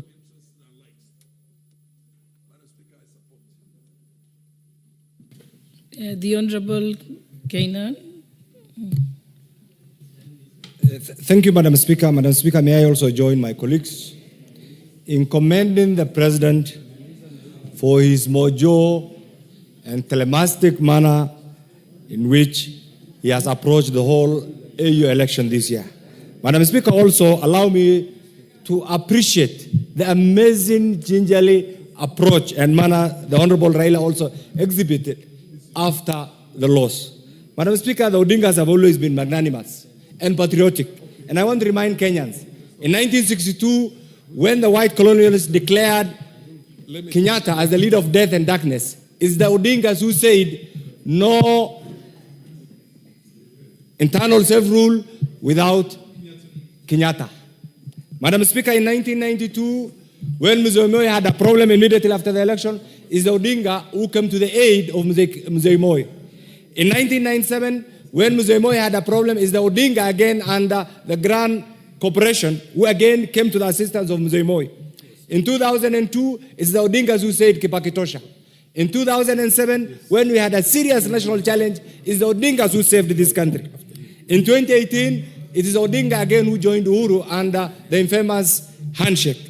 In 2024, when everybody expected Kenyans to fight because of that entitlement of tribally driven, tribally centered, tribally oriented shareholding mechanism, is the Odinga who said, no, we have one country.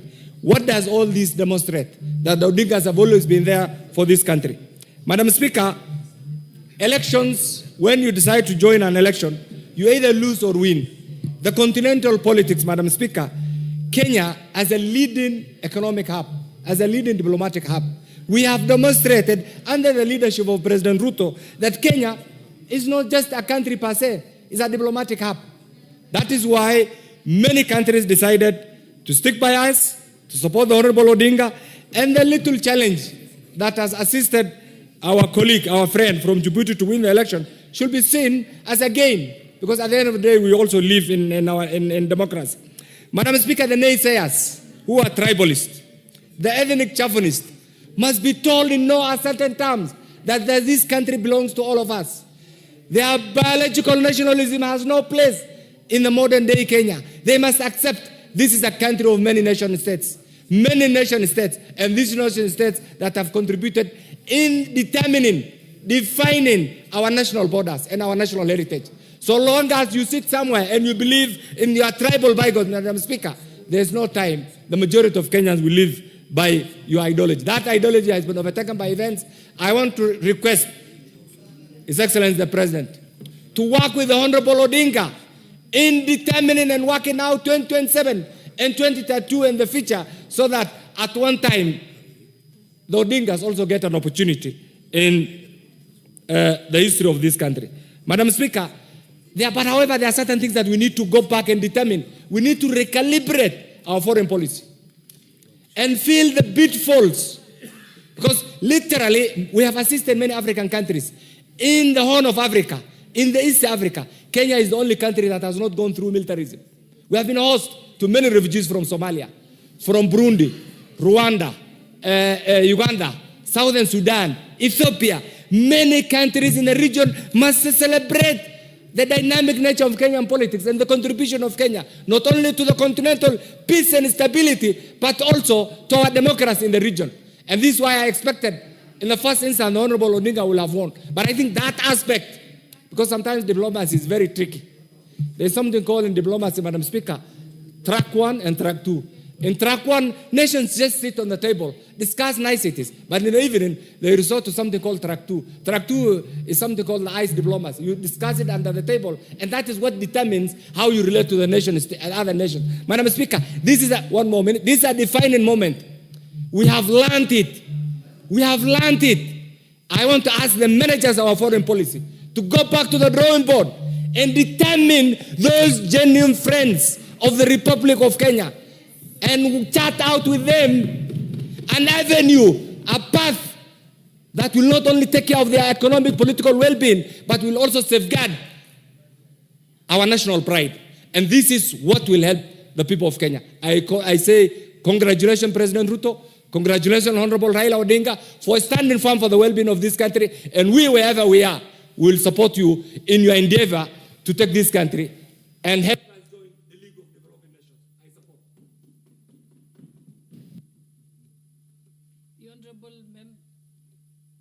The Honorable Member for Homa Bay Town, Honorable Peter Kaluma. And we are sticking to this 5 minutes. Maybe we start reducing to 3. Yeah. I think Honorable Kaluma, you'll be the last to have 5 minutes. Then we can move to 3. Yes. Oh, 5 is okay. We have few. Let's continue. Thank you. I hope, Honorable Speaker, my 1 minute is still there. Honorable Speaker, I stand to support this motion. I'm one person who is led by the Right Honorable Raila Odinga. And let me confirm to the nation that he shared with me the thinking to run, or the intention to run for this seat, well before most people knew of it. And so let me go on record as saying, Honorable Speaker, that it is not President Ruto or anybody else who put Honorable Raila to run for this seat. It was his choice based on what he believed he would do for Africa. And Honorable Speaker, I want to say that the fact that Honorable Raila has not succeeded to be the chair of the AUC is a loss to Africa and a loss to Kenya. We know Honorable Raila and his leadership credentials as a Pan-Africanist, as a leader who is very passionate about the unity, the prosperity, and peace across Africa. And an Honorable Speaker, we know so because of the sacrifices he's made for this country. Because of shortness of time, let me thank Honorable Raila for stepping in to the space to represent Kenya in that continental competition. Honorable Speaker, we should not forget that barely 2 years ago, the Right Honorable Prime Minister Raila Odinga had a contest with President William Ruto. And it's a contest which went up to the Supreme Court. I would therefore not end, Honorable Speaker, without thanking His Excellency, the President, for the magnanimity he showed in stepping forward to support Prime Minister Raila Odinga in the manner he did, in word and in deed. And Honorable Speaker, in so doing, the President has confirmed that he understands very deeply his role as the head of state for all Kenyans, and is being a symbol of national unity. He has taught us that as a constitutional democracy, once we have elections and you take reins, you stand with every Kenyan wherever they are in whatever bid they are making continentally. I wanted to request these two great sons of Kenyan leaders that they have seen through this contest how Kenyans believe we can be a divided people. Honorable Speaker, we always have athletics. And I can tell you, even in the midst of the post-election violence in 2008, when Pamela Jelimo was winning, although we were in different seats as Kenyans due to the times and the temptations we were going through at the time, we stood up and embraced. I wanted to request these two great leaders that the enterprise to unite the country, the need to create the Kenyan nation which has eluded us for far too long, is before them to achieve for Kenya. I would be happy, Honorable Speaker, for that day when whichever Kenya it is, as we have been doing with sports, contesting for anything outside of our border, we forget about where we come from, the communities we come from, and we all rally behind them. And so I'm requesting the Right Honorable Raila Odinga and President William Ruto that this AUC contest is something we need to build on and to unite this country and create one prosperous, equitable, fair country in which all of us are proud to be Kenyan. Honorable Speaker, when I returned, I was met by some media people who were asking, now, are you going to stop supporting the administration? It is the patriotic duty of all Kenyans to support the government in place. And I wanted to tell those people that I happen to be from the community of Right Honorable Raila Amolo Odinga. I can tell you, in the enterprise of building one Kenya, count on Raila to join hands and to continue to the end with President William Ruto. For those who think that there would be any squabbles between us out of this contest, I've seen naysayers thinking so. Honorable Speaker, let me tell you, we are going to hold the hands of President William Ruto more firmer to build one united country where all of us.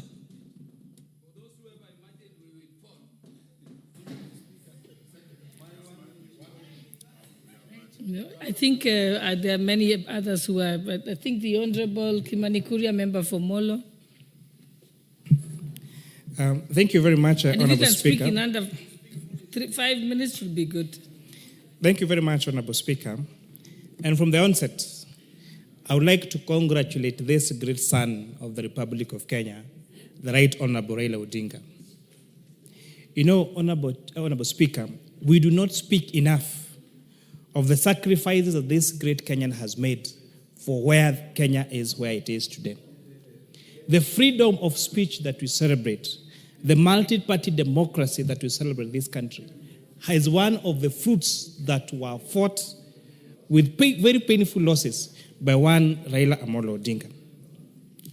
His coming out as such a successful candidate for the African Union position of Speaker clearly also demonstrates the energy that he had and the confidence that the 20 heads of state gave on this son of our Honorable Speaker is one thing today. I'm a very proud Kenyan and I celebrate this great Kenyan Honorable Speaker. During the campaign period, Honorable Speaker, and during the launch of Baba's bid for the AU, at the same time we had a meeting with young legislators across Africa. And I actually took those young legislators to the campaign launch of the Honorable Amolo Odinga at Addis Ababa, Honorable Speaker. I thought I was introducing, as a chairman of the Africa Young Parliamentarians Network, I thought I was introducing these young legislators across Africa to our former Prime Minister, Raila Amolo Odinga. I was shocked, Madam Speaker. Speaker after speaker, members of parliament across the African continent talked about how Raila Amolo Odinga had mentored them. They talked about personal encounters. They talked about the history that he told them and the commitment he gave them of his support, Honorable Speaker.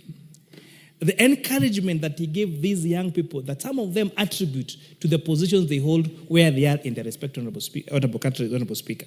And with that, I admired this great Kenyan. Many honorable members in this house, including young legislators, have been mentored by one Raila Amolo Odinga. And that is a reason that we really need to celebrate. The likes of CPM Mayaka, Honorable Speaker, the likes of nominated senators and members of parliament in this house, Honorable Speaker, as a result of the hands of this great Kenyan. People are saying it is Kenyan, it is the Africa that lost. And I believe it. Because Kenya had a chance of a person who had the vision, the history, and knows where Africa needs to go to in the future. And I'm really hoping that perhaps in the future, there will be another stage, whether in the continent or globally, that Raila Amolo Odinga will get to serve, Honorable Speaker. I miss the days that Kenya was a patriotic country. How we celebrate our athletes when they win in the marathons. We don't care where they come from. We don't care the communities they come from. All we know is that we have a Kenyan carrying a Kenyan flag in a marathon in London, and he has won. A few years ago, we had one of our greatest teachers, a man from Njoro, I think it's called Mr. Tambach, who won a global prize on being the best teacher globally, Honorable Speaker. We were all there congratulating this teacher because he was carrying the Kenyan flag in the global arena, Honorable Speaker. I don't know what happened. when it came to Raila Amolo Odinga. And this is a very sad state of affairs in our country. If we continue, yes, of course, by some people, and if we continue this trajectory, Honorable Speaker, we're experiencing a toxicity in the country where any success of anyone else apart from you is demonized. We saw the US government cut funding for US aid. It's their own policy, fine, it's their country, it's their taxes, yes. But Honorable Speaker, the number of, I saw Kenyans celebrate that now those guys who are working with US aid are now jobless. How does it benefit you that someone else is jobless and it is not you who is going to get that job anyway? So, Honorable Speaker, I really wish that we had that patriotism back, where one is Kenyan and they are competing in a global space, in a continental place. We leave all our political differences aside, all our ethnicity aside, all our family issues aside, and support that somebody, because that is a Kenyan, and that should be the Kenyan spirit. With that, I support Honorable Speaker.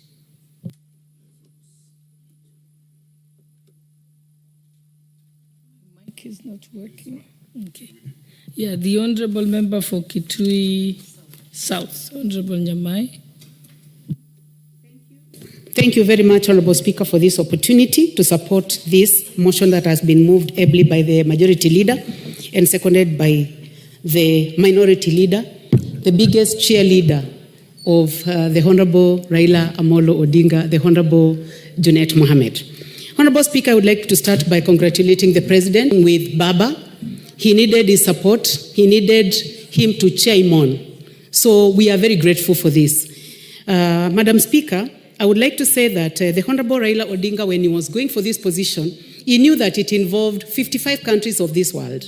And he knew that it was a very competitive position where he required to give his time, his brain, to stand in the international agenda, tell those people who he is, introduce himself to the world at that level. And I would like to congratulate him for that. And thank God for him, Honorable Speaker. Because at the age of 80, Honorable Speaker, the Honorable Raila Amolo Odinga has a sharp mind. He still has the strength to compete with young people, where he came second, and we would like to tell him, keep going, Honorable Raila Odinga, because God has given you the grace. Madam Speaker, the Honorable Raila Odinga has a gift. He has been in leadership for over 30 years. He stood with Honorable Moi. He stood with the Honorable Kibaki. He stood with Uhuruto for 10 years. And now he is working with William Samoei Ruto. Madam Speaker, I would like to say that love him, hate him, Raila Odinga is blessed for his age, for the work that he has done, for the courage that he has shown, for the strength that God has given him. We would only like to say, those of us in position, may God give us so many people who are like him, who can put our country to the level that he has. It is not the first time, Honorable Speaker, that Raila Odinga has given himself to lead the continent. In 2018 up to 2023, as the Majority Leader said, he was the chair of infrastructure and development, the special envoy, and that means that he did not do it for anybody. He did it for this country. The position that he went for was not for himself, it was for us. And I think it is time we love our country, Honorable Speaker. And for anyone who may have celebrated this loss, I think it is important for them to go back and just reflect on what we are doing to our country. This is a position that would have given us a print in the country as Kenya, that having the former Prime Minister leading Africa to ensure that we have peace, to ensure that we have development, and to ensure that we play at the world arena. Honorable Speaker, I would like to congratulate the President, His Excellency Dr. William Samoei Ruto. It is hard. He had a very tough competition with the Right Honorable Raila Odinga. But for the sake of this country, he has kept everything aside and said that this is the only country we have. This is the place that we live. This is the place where we bring up our children and our grandchildren. And we would like to tell him, Your Excellency, President William Ruto, Your Excellency, Right Honorable Raila Odinga, unite this country for us. And we are right behind you. And we'll make sure that we pray for you, that everything goes as planned. Honorable Speaker, I would like to say that finally, when the Right Honorable Prime Minister realized that there was going to be a stalemate, he knew the right time to say, stop it. We have a continent that needs proper leadership. And that is the time that he decided to pull back so that he can give an opportunity to the current chair. As we congratulate the current chair, we would like to say, thank you, God, that Right Honorable Raila Odinga was able to be the second. Thank the countries that supported us, and these were our genuine friends, and they remain to be so. Thank you, Honorable Speaker.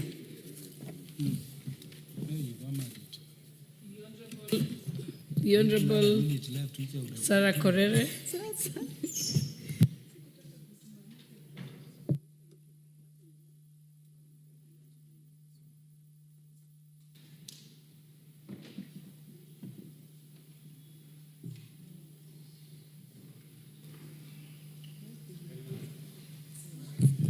Thank you, Madam Speaker.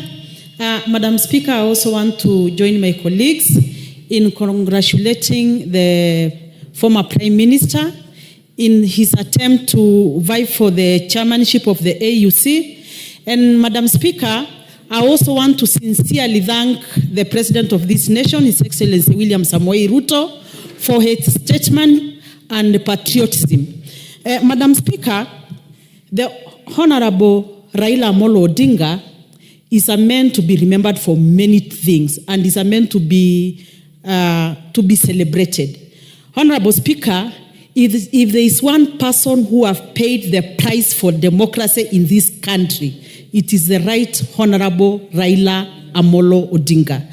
And he's so consistent to an extent for 40 years, more than 40 years, the Right Honorable Raila Amolo Odinga is still standing for what he believes in, and truly he has proved that what is your point of order? Yes. Madam Speaker, thank you for the opportunity. Madam Speaker, we need to be serious and follow the time. We passed in this parliament that we'll go for 3 minutes. And because we all want to contribute, why can't we stick to 3 minutes? Because some are going for even 5 minutes, Madam Speaker. I think when the substantive speaker was here, he asked the House whether we do 3 minutes or 5 minutes. Most people said 5, and then he said, let's start with 5 and see how it's moving. So is it your suggestion that we should move down to 3 minutes? 3 so, minutes. okay, those who are in favor of 3 minutes, will as many as of that opinion say aye? Aye. With as many as of the contrary opinion say nay? No, I think, Mheshimiwa Korere, I think you can proceed with the 5 minutes, and then we'll move to 3 minutes after that. Thank you, Madam Speaker. So, Madam Speaker, truly this was going to be a win for Kenya, and even as the Right Honorable Raila Amolo Odinga comes back home, he comes back a winner. The man who have lived to his word. Honorable Speaker, a lot of people or naysayers are castigating the Right Honorable Raila Amolo Odinga for every time when he loses an election, he works with whoever who has won. There is nobody else in Africa who can do that. It is only the Right Honorable Raila Amolo Odinga. And Honorable Speaker, if you look at what is bedeviling our neighboring countries, it is because people want to win even when they have not won, and they don't care what happens to those countries. We have seen people being misplaced because of, egos, because of people fighting for power.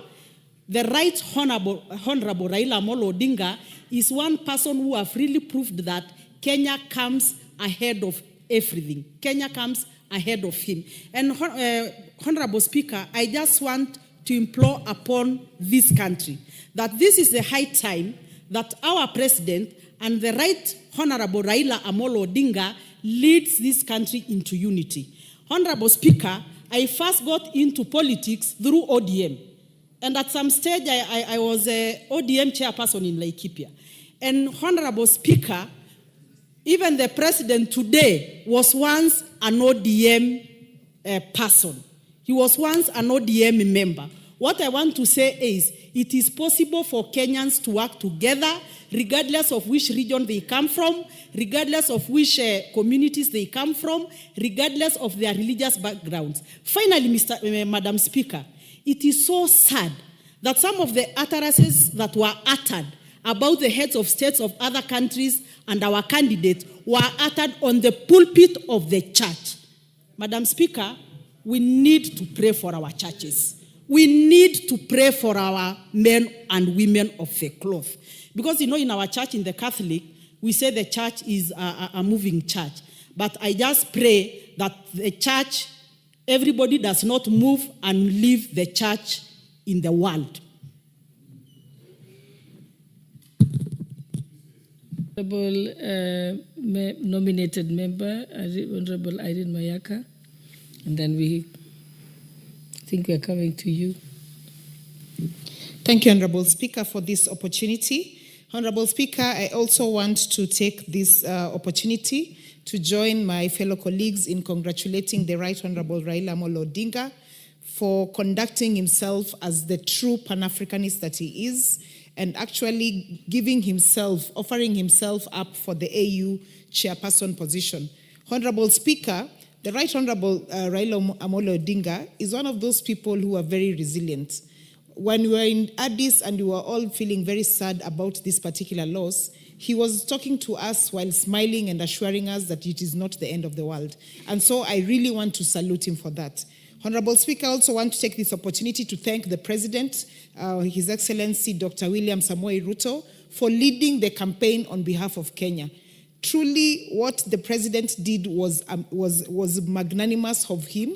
Him going across the whole country, the whole of Africa, him hosting us in State House to launch the campaign of the Honorable Raila Amolo Odinga is something that as young people we will never forget, and we want to thank him for that. Madam Speaker, and the Honorable CPA Kimani Kuri alluded to this, that so many of us have been beneficiaries of the Right Honorable Raila Amolo Odinga offering us mentorship. Madam Speaker, if you notice, on my right hand, I always wear two wristbands. One that is the Kenyan wristband for my patriotism. The other one is a blue wristband that has the initials DOR, which means Daughters of Raila. And the reason why I do this is because I am one of the beneficiaries of a mentorship of a great statesman of this country.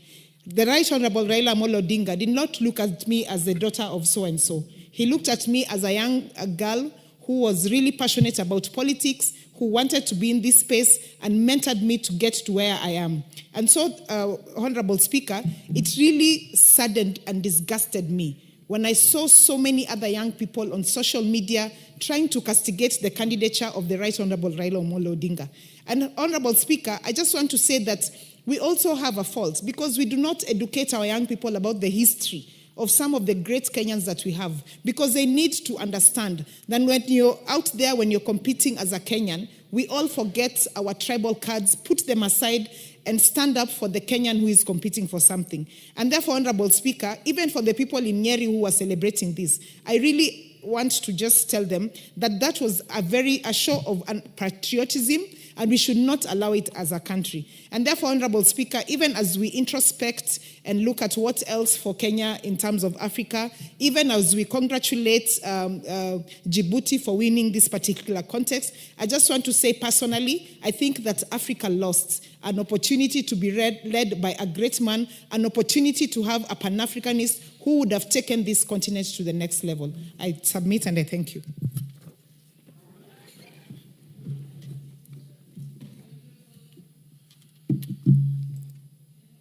Iti? Yeah, Honorable Kimilu. I know you dropped to the bottom because you made a point of order. Yes. And you, Mboka, I can see you, Naomi Wako. I can see you, Ferdinand. I know you're next and like that. I think everyone will have an opportunity. You may proceed.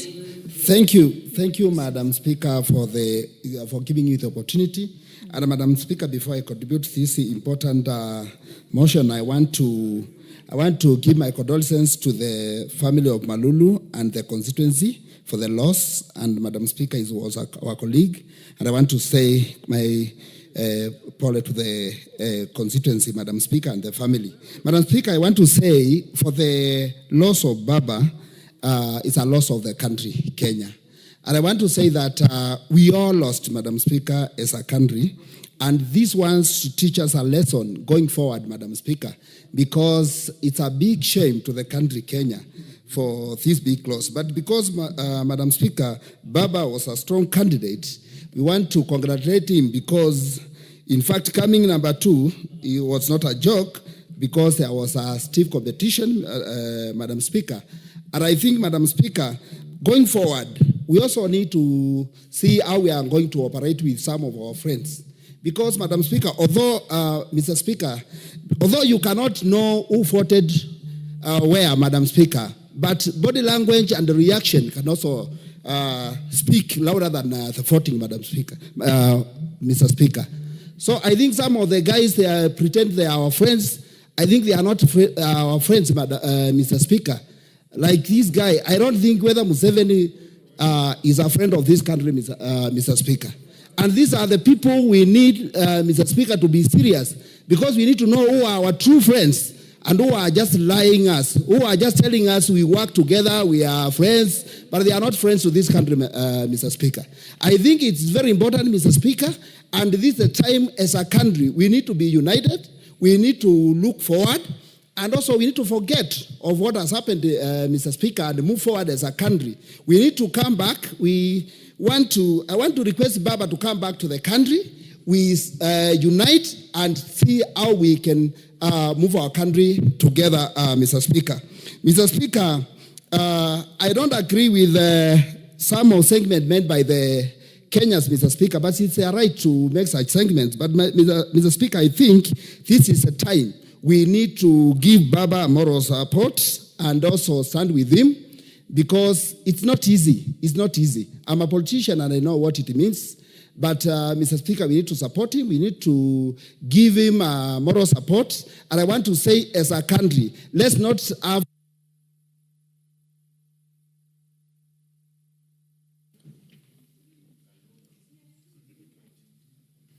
Thank you, Honorable Speaker. I take this opportunity to support the motion. One, I begin by congratulating and giving echo to the President, William Samoei Ruto, and on behalf of myself, the people of Emuhaya, the UDA party, indicate that I support and congratulate the President because he undertook to make sure that Raila is supported for this position. Ordinarily, it would be not easy for a person whom you had been competing with.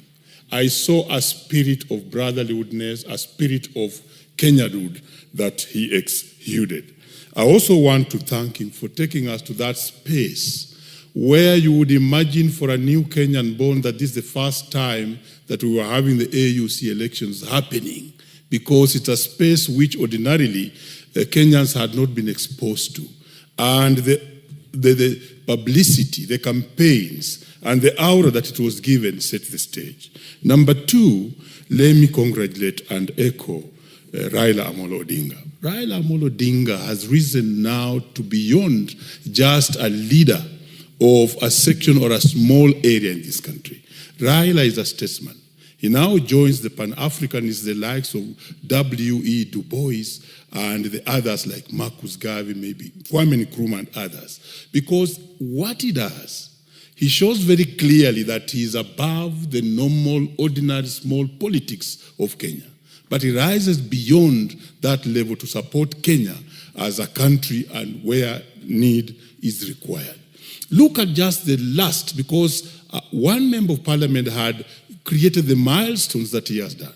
But I want to echo the one that is most recent, when we just had the recent situation whereby everybody would think that Raila should use the opportunity available to make everything very unstable in the country. And that was just after the Gen Z riots. He steps down and calms the waters. That's a statesman.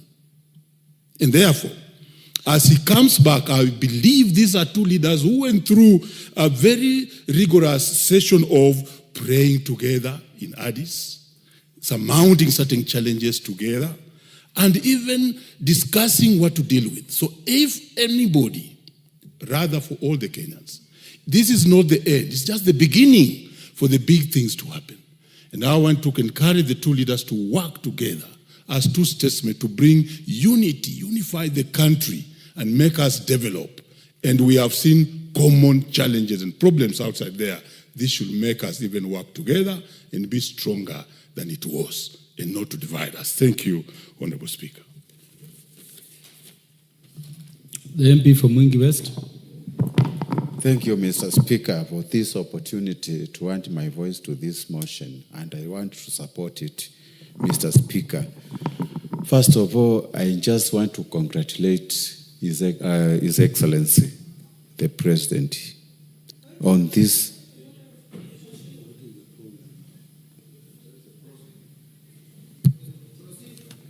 to congratulate His Excellency, the President, for championing this candidature of Raila Amolo Odinga. Mr. Speaker, this was not actually a tribal or any political affiliation kind of a matter. It was a national thing that should have been supported by each and every Kenyan, regardless of tribal affiliation, Mr. Speaker. Mr. Speaker, a win for Raila Amolo Odinga would have been a win for Kenya. And if he lost as a Kenyan, not a Luo, not an ODM person, or not even an Azimio leader, Mr. Speaker. So, Mr. Speaker, I would like to say that we are very proud of him. He just registered the name of our country in what we call international arena in Africa, Mr. Speaker. Mr. Speaker, going to what happened, this is the first time I'm seeing an election, someone winning round 1 and 2 and still losing. We need to change the format of the way we are determining the win of AUC chairman, Mr. Speaker. And I would suggest in the future, we import the leave from European Union where the chairmanship comes from in a rotational basis. We have to rotate. Otherwise, African Union has become a thing for the North. Every time they collude, the last minute they vote for the candidate they want, and always coming from the northern part of Africa, Mr. Speaker. Mr. Speaker, I would like to challenge the new incoming chair to address the issues of loss of biodiversity in Africa, the issues of climate change, to work together to address the perennial issues facing the African continent, and in particular the economic pressures and the conflicts we are witnessing in different parts of the country. And since, Mr. Speaker, I can see my time is up, I would like to say, let us unite as a country and let us work in unison for the prosperity of our nation and forget what had happened in Addis Ababa. The Honorable James Anyikal. Thank you, Mr. Speaker, for this opportunity. Mr. Speaker, may I appreciate and thank the government of Kenya for endorsing and supporting Honorable Raila's quest for the chairmanship of AU Commission. Mr. Speaker, may I also congratulate and thank Honorable Raila for the courage, the commitment, and the selflessness to pursue this. This was not actually for his own benefit, not even just for the benefit of Kenya, but for the whole of Africa. Mr. Speaker, the local political discussions that we are seeing after this election completely misses the point. The bigger objective in this was actually the future of Africa. We know and we all agree that Africa is the richest continent in terms of resources and potential, and yet it is the poorest continent in terms of utilization of these resources. Therefore, in this election, in my view, even as we congratulate the winner, it is only the Honorable Raila, who had the political clout actually to get the African heads of state for once, hopefully, if you leave the 1957 era when we were all clamoring for a united Africa, to get them to speak together with one voice and put the Africa agenda for international discourse. And this is particularly, Mr. Speaker, necessary if we look at the leadership in the America today.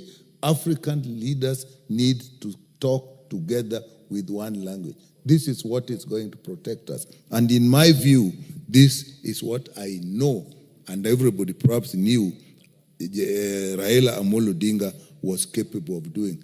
Mr. Speaker, look at Africa, the youthful population. But what happens to this population? We are actually afraid of the youth. Many are dying crossing the Mediterranean Sea because they say they would rather go and live abroad than live in. They would rather die while trying to go abroad than live in Africa. Who can put this thing together? Mr. Speaker, we have the largest potential in minerals. We have the largest potential in hydropower. We have the largest potential even in gas. But despite all that, we are still poor. And in fact, the countries with the highest potential are the countries with the biggest turmoil in politics.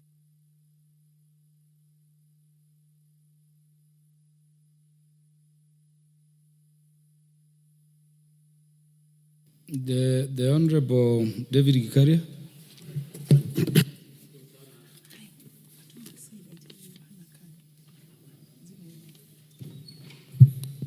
Asante sana Mheshimiwa Spika kwa kunipatia nafasi hii.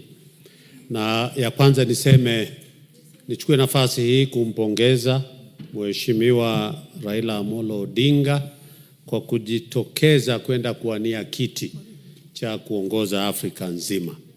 Pili, nichukue nafasi hii Mheshimiwa Spika kumshukuru sana rais wetu William Samoei Ruto kwa kujitolea kabisa, akawa yeye ndio alikuwa mbele pale kwa mstari ya mbele kumpigia debe Mheshimiwa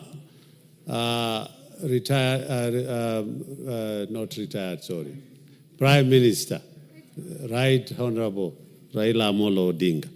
Sijawahi pata nafasi Mheshimiwa Spika ya kukaa karibu na Raila, na nafikiria nitamuuliza ndugu yangu Atandi anipeleke ama Madam Gogo wanipeleke niende. Unajua mbeleni ilikuwa tukienda hapo ilikuwa nasema unafanywa nini, unakuwa sanitized. Lakini sasa ni kwa kweli, na nasema hivi si kwa sababu ya haya peke yake. Mimi ni shabiki ya Raila sana kwa mambo mengi. Tangu nikiwa kansela aliniongoza kwa njia ya kuleta watu pamoja na kufanya mambo mengi. Na niseme kuna mambo mengi. Kwanza niseme kama ndugu yetu Junet alivyosema, akatumia jina atarevisit. Nataka kwa niaba ya jamii ya ile ambaye inasemekana walienda wakasherekea kuomba msamaha, kwa sababu sio jamii nzima ambaye walifanya hivyo. Ni watu wachache katika kona fulani ambaye walienda. Kwa hivyo tusichukuliwe kama sisi sote, ni mtu mmoja ambaye anajulikana kwa mambo. Pili, niseme pia mambo ya zile sheria zimewekwa pale. Ndugu yangu bwana CNN amesema ni lazima tuanze kuangalia. Mimi sijui kama nitakuja chaguliwa rais, pengine ningepeleka mswada kule tubadilishe sheria. Ya kwanza, kama vile nasema, iwe ni chairmanship, iwe ni kitu ya kuzunguka. Ikiweko North Africa, ikuje West Africa, ikuje East Africa, iende kule chini na kule kwingine. Ama si hivyo, wakubali basi first round, yule atakayepata majority votes. Raila wetu aliongoza mara 2. Lakini kuendelea mbele watu wakaanza siasa na mambo mengine. Tunataka kusema ya kwamba tunampongeza sana rais wetu kwa kupigia debe, na zaidi kwa ndugu yetu Raila Amolo Odinga kwa kujitokeza mhanga. Katika hata ile miaka yake watu wanasema si uzee, Mili amesema usije ukastaafu kama unajua lengo lako. Kwa hivyo nitaomba Honorable Samuel Atandi. Thank you, Honorable Speaker. Honorable Speaker, let me join my colleagues in, first of all, congratulating the Right Honorable Raila Odinga for stepping out and declaring his candidature for this position. Honorable Speaker, Kenya may have gone without a candidate in this election had Baba not come out and said that he's offering himself. Secondly, Honorable Speaker, I also want to thank and congratulate Honorable William Ruto, the President, for embracing the candidature of Raila Odinga and using all available opportunity and resources to ensure that the campaign took off. Honorable Speaker, the campaign for the chairmanship of African Union is not a mean activity. It is an activity that requires travelings and movement across length and breadth of Africa. Honorable Speaker, this is not a campaign that you can do from your own resources, even if you are a dollar billionaire. Therefore, I want to say that the President was very bold and in coming out and embracing this candidature. Honorable Speaker, I was thinking about the support the President gave Raila. And I was even thinking, Speaker, that maybe if we had another president, God forbid, maybe this Wamunyoro guy as the president, I don't think Kenya would have presented a candidate. He would have said, no, this is not a priority for Kenya. But the fact that the president said this is important for Kenya and coming out of his way himself to campaign and to offer resources is something that we will never forget. Honorable Speaker, I heard some people complaining that, look, the Honorable Raila Odinga is using a particular chopper to travel across the length and breadth of Africa while he's campaigning. I don't know whether those Kenyans wanted Raila Odinga to use a tuk-tuk or SGR as a means of movement to those African capitals. Honorable Speaker, lastly, I want to say that this candidature was not Raila's candidature. Like most people have said, it was Kenya's candidature. Actually, when people were voting, when presidents were voting, they were voting for the country. They were voting for Kenya. And therefore, I want to say that Kenya has won because Raila Odinga, using his profile, using his global profile, has been able to market the country. Kenya is now known. Kenya is respected. And the debate, Honorable Speaker, that Kenya has a weak or a poor foreign policy is something that I want to dismiss. Because, Honorable Speaker, if the Kenya's foreign policy is weak, I don't think those 22 presidents would have been able to support us. And so I want to say that we know the African politics, we know the politics of Anglophone and Francophone, and many other factors that I would have. Thank you, Honorable Sam Atandi. Honorable members, I have only 12 minutes. I don't know whether we still speak for 5. Honorable Ferdinand Wanyonyi, proceed. Chairman, thank you very much, Mr. Speaker, for allowing me to have this. First and foremost, I want to say thank you very much, Your Excellency, for having endorsed Raila for this particular job. He actually did not endorse Raila as a person, but endorsed Kenya because, as mentioned elsewhere, Kenya is the one that actually stood for the election, and therefore that was the right candidate for us. And I want to say this, we actually as a country, we did very well because the first round, we won this. And I don't know why they had to go to the second, third, fourth, up to 7th round, because we had the first round, Raila was having 22 votes against 19. And then, of course, second one, again, he had more than that. So I don't know what happened. As somebody mentioned, I don't want to say maybe votes were stolen or anything else, or there was corruption, but I can tell you that Raila actually won this. And I want to say this, that His Excellency did very well for actually endorsing Raila because he actually endorsed Kenya. Secondly, had Raila not actually accepted as a statesman after saying he has lost, you know, they would have suspended. They would have suspended this election. And I can tell you, because most people are saying it would have been very expensive for this country because we spend so much money. People going there, some of them went on their own. Others, of course, used our taxes for going. But But now if His Excellency Raila did not accept the defeat, what would have happened, Mr. Speaker?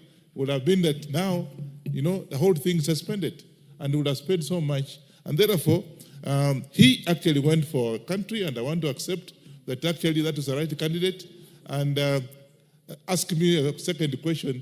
I have worked with Raila, and I know that he's a statesman, and therefore we are looking forward to having him get into the government and be able to work with Ruto so they can be able to move forward. I support the motion.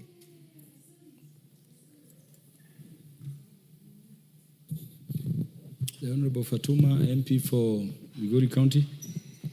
Thank you, Mr. Speaker, for this opportunity.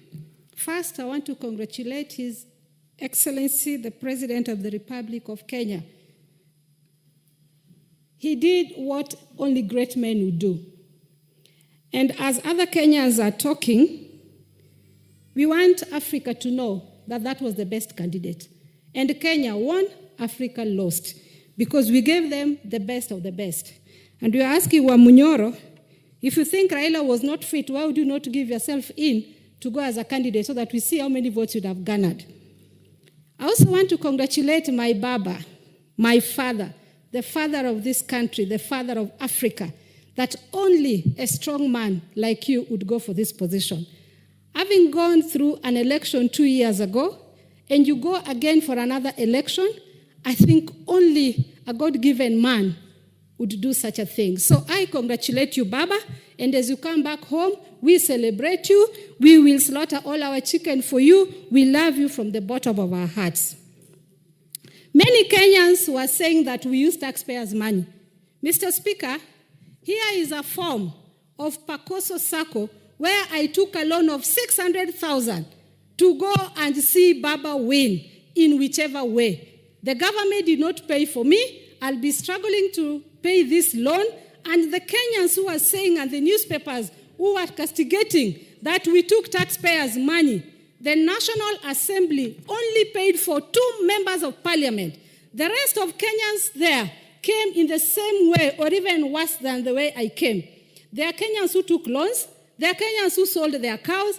And Mr. Speaker, there are Kenyans who took a bus and stayed on the road for 4 days to be in Addis Ababa, regardless of their tribe, regardless of their party and age. And so those Kenyans in those media houses, please, when you speak, remember we are all Kenyans. And we want to tell the Wamunyoros who are dancing, shame on you. And we are waiting for you. We love Ruto. We will pay him back because he loves our son. I swear we are waiting for you. We will embarrass you. Not even 1 vote you can get in this country. Shame on you. You're not even a Kenyan. In fact, I voted yes, and if you bring him again, I'll vote yes. He should even be expelled from this country. Shame on you, Wamunyoro.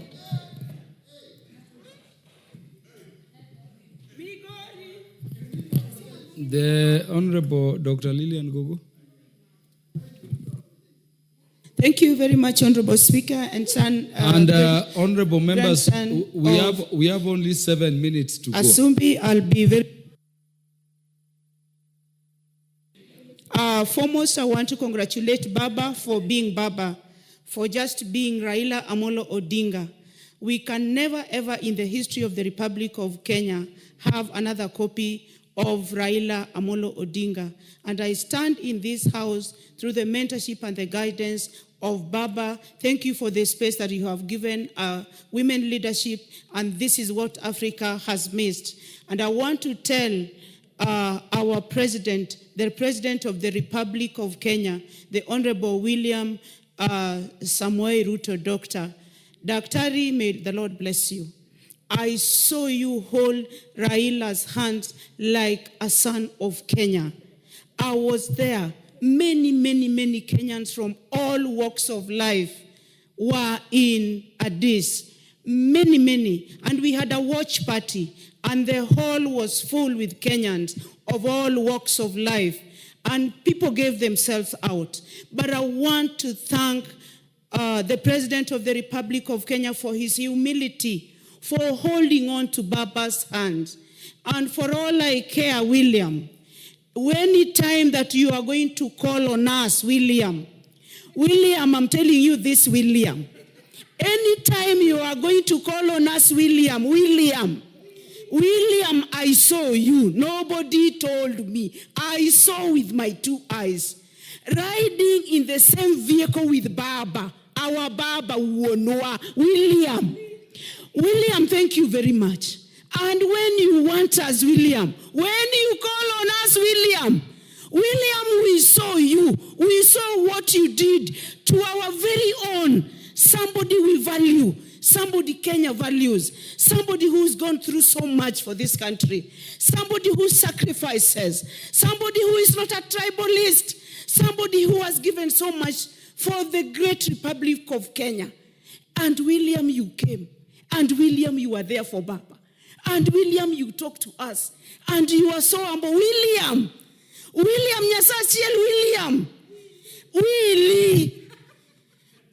I'm telling you what you did to Baba. What you did to our son, William, we saw you. And the way you were there. And the way Kenyans were mourning. And the way we were grieving. And both of you stood and talked to us in the evening in Addis. William, leave that gender thing alone first. I'm just congratulating William. And I want to tell you, William, just unite Kenyans. William, please put Kenyans together. That is the only direction that we want. I'm talking to President William Ruto, William Samoei.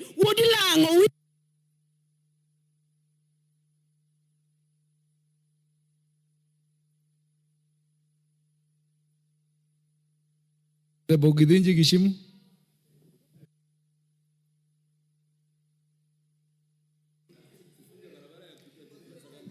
Thank you, Honorable Speaker. And let me stand to also support the motion and heartily thank the President of this Republic, Honorable Dr. William Samoei Ruto, for leading a very vigorous campaign for our candidate as Kenyans, Raila Amolo Odinga, and who was very bold to offer himself for candidature in Africa for the chairmanship of the AU. And, Honorable Speaker, the Andes was a Kenyan moment. It was not a personal or an individual moment. It was a Kenyan moment. And it is very sad to see that some people could come out celebrating when a Kenyan lost an election at an African or at a continent level. So I believe there is a lot that can be done by these leaders. I congratulate Honorable Raila Odinga for having shown and coming out very courageously to run for this elective position in Africa.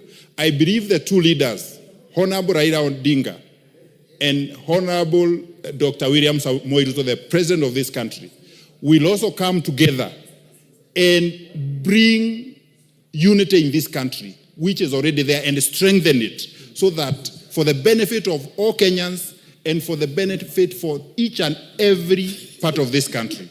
And I want to call out the prophets of doom that this country is headed for greatness. And these leaders, I'm sure, if they get united, every part of this country will get its right share of development because they care for all of us as Kenyans. And, Honorable Speaker, I support, for the benefit of the rest of the members who have not contributed, let them contribute. And, Honorable Speaker, under Standing Order number 1, I pray that you use your discretion to extend time so that as many as the few members that are remaining can be able to contribute. Honorable Speaker, under Standing Order number 1, you have that liberty or discretion to extend time even for about 15 minutes for the few members that are remaining to be able to make a contribution, Honorable Speaker. Kindly.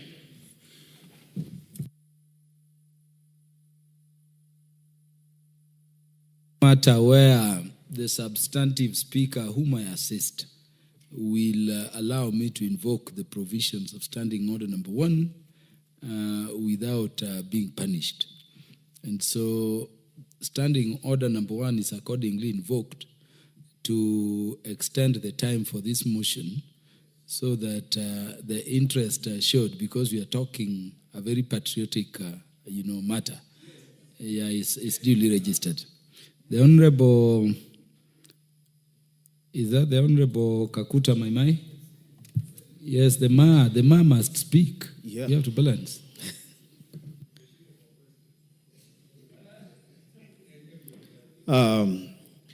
Thank you, Honorable Speaker, for giving me this opportunity to contribute to this motion. And I'd just like to congratulate His Honorable Raila Amolo Odinga Akababa for representing our country in the just concluded African Union Commission election. Baba transformative leadership has been inspiration not only for Kenya, but for Africa at large. Baba is bold, brave, and courageous. No doubt, Honorable Speaker, that given the opportunity, Baba has the ability to bring Africa together for peace and sound economic growth and development.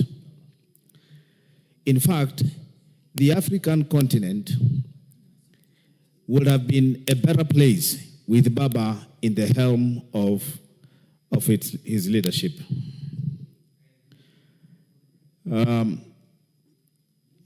To many of us, Baba Raila Amolo Odinga is the ultimate African statement.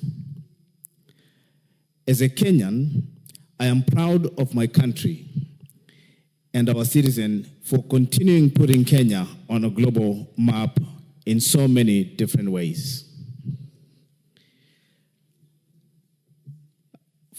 For naysayers, I would say shame on them. We must always stand with our citizens when it comes to global contents. Most importantly, I would like to thank His Excellency Dr. William Samoei Ruto, President of the Republic of Kenya, for standing firm with Baba during African Union Commission election. I saw him walking with Baba and entering into the same vehicle as they are heading to the commission headquarters. And I was very, very touched to see him holding hands and representing our candidate to the global stage. So we truly appreciate our president for standing firm with one of our own. And it is about time for Baba and William Samoei Ruto to continue bringing our country together to make sure that we foster unity of our people.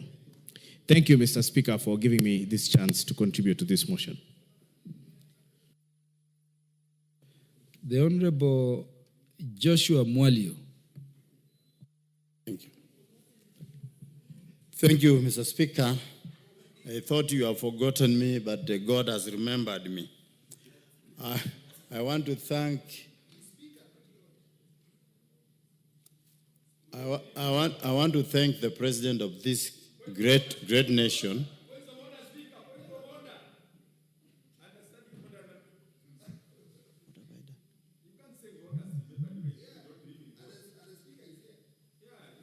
Thank you, Mr. Speaker, for giving me this opportunity. I have not stopped you. You proceed. Thank you very much, Speaker.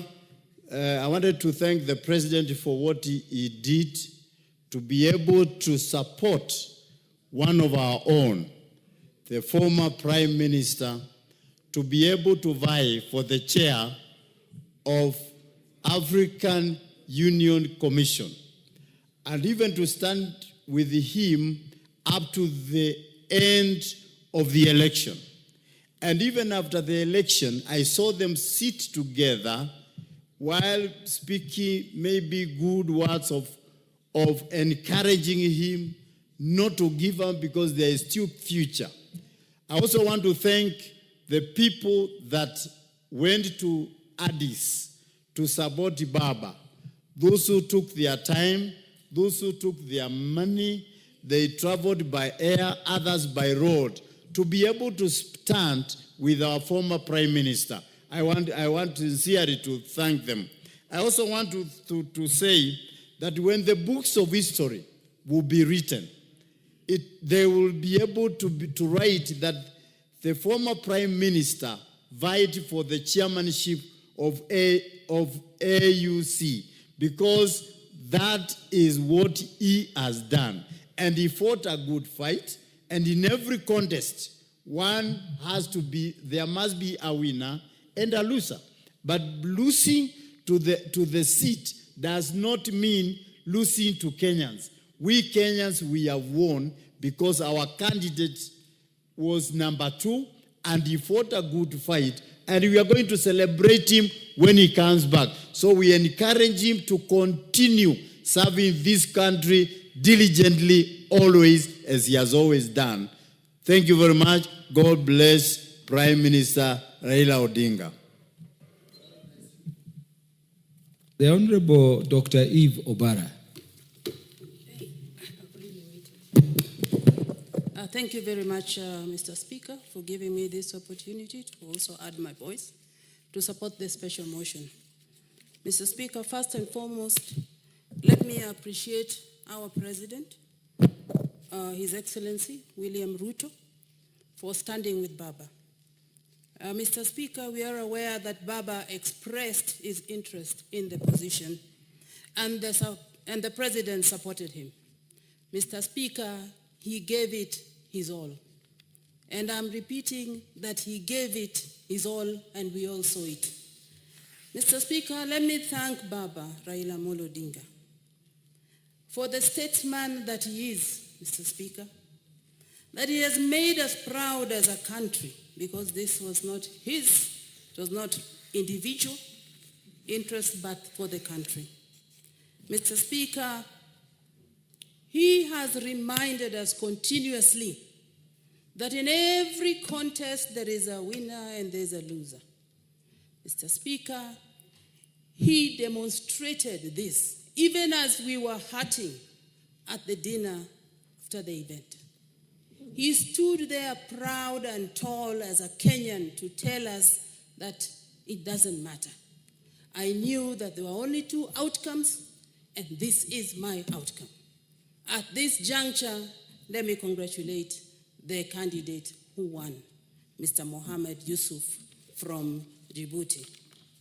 Mr. Speaker, let me also make a few observations. Mr. Speaker, if you look at the leadership of the African Union, most of it is Anglophone heavy. Mr. Speaker, what happened to the unity, inclusivity, and equitable representation that the African Union stands for? Going forward, maybe this is an area that needs to be looked at so that there is maybe rotational representation or something that is close to negotiated democracy. Mr. Speaker, finally, for those who have been laughing and celebrating, it is indeed very, very sad. Mr. Speaker, if I can say, that this came at a time when we came back to the House to the loss of one of us, reminding us that we are all very temporary in this world. Why then should we hate to the extent of celebrating the loss of a Kenyan candidate, the loss of Kenya in the contest for the African Union Commission? I want to say shame on you to all of them. There is an MP who is looking very unhappy here. Would you give her the mic to address the House on this? I'm not seeing her properly. Yes. Thank you, Mr. Speaker. I want to take this opportunity to also contribute on the matter. I'm very proud of the campaign that was done because it was an international campaign, and my party leader represented the agenda of Kenya at an international platform. And we are very happy as Kenyans because this was a time that many Kenyans of different divide came together to stand for one thing. It was not Honorable Raila Odinga on the ballot, it was Kenya on the ballot. And for that, we are happy and proud of the representation. As for the naysayers, that does not stop our agenda from going forward. We have a big agenda, which is to take Kenya forward, and we are very encouraged, especially as young people, to never retire, to continue giving our best to our country so that we are able to go forward. I stand here because of the mentorship of my party leader, where I started my political career in his office, and he did not know me, straight from Garissa, and he still held my hand to come to this house. And we continue to serve an example and preach a national agenda. For the naysayers and the few with dissenting voices, the president has taken a presidential stand on this. He did not take a party position, he took a presidential position. And for that, we thank him, and we continue to take cues. And for those who have not seen the cue, the country has gone beyond clan politics. We are now moving together as one. And for that, we want to encourage everybody to take the leadership that we have already been given. Thank you, Mr. Speaker. Mover, you may donate a bit of your time. I've seen the MP from Boni. I've seen the Honorable Waluke. I've seen Honorable Kirima. I've seen Honorable Lagat.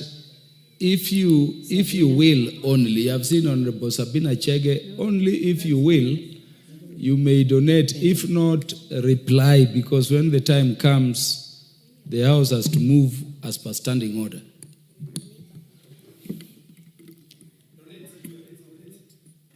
Thank you, Honorable Speaker. I donate some 1 minute to Honorable Speaker from Boni. Honorable Mboni, sorry.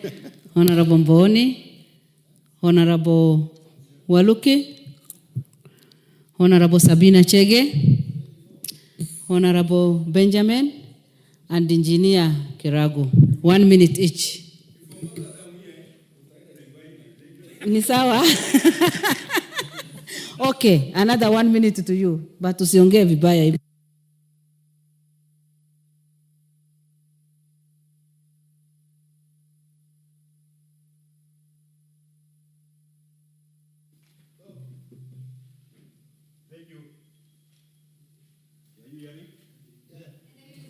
Thank you, Mr. Speaker, and thank you, the mover, for giving this opportunity. Thank you, Mr. Speaker.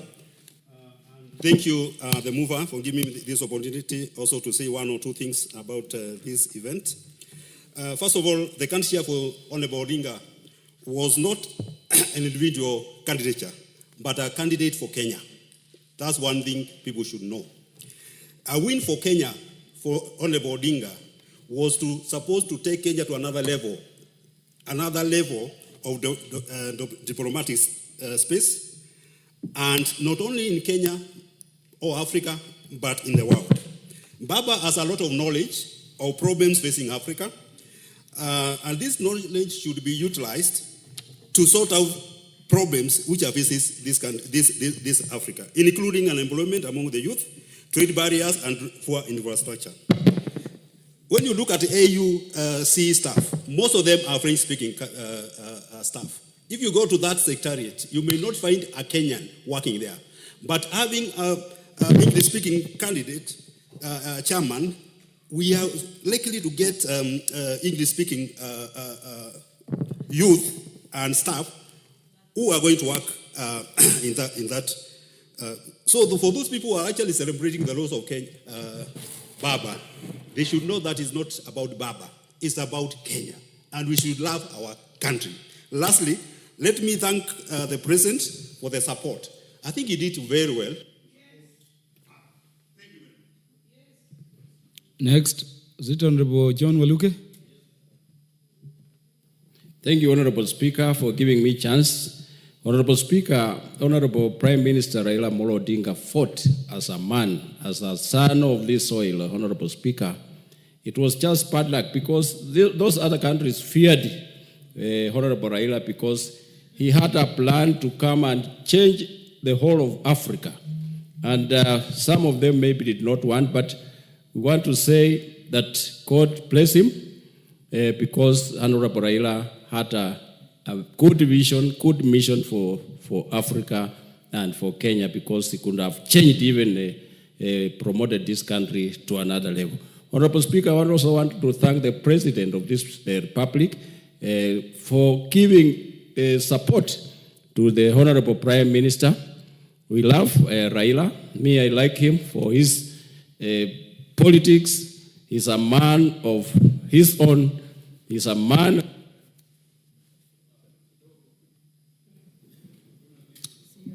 The Honorable Sabina Chege. Thank you, Mr. Speaker. Let me also join my colleagues in congratulating the former Prime Minister, Honorable Raila Amolo Odinga.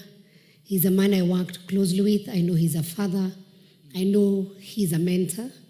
African missed a man who had goodwill and the strength of Pan-Africanism, and a person who would have taken Africa to the next level. Mr. Speaker, also let me appreciate the President of the Republic of Kenya, Honorable William Ruto, because he showed the way he took the oath. Baba was his opponent, but he took it up. He went across the globe. He hosted several heads of state, and he showed his commitment for Kenyan. Finally, I want to apologize, and please let me this apology go on record. To the people, especially from my region, who went out celebrating when Baba lost. And I want to take this message out there to Kenyans. This was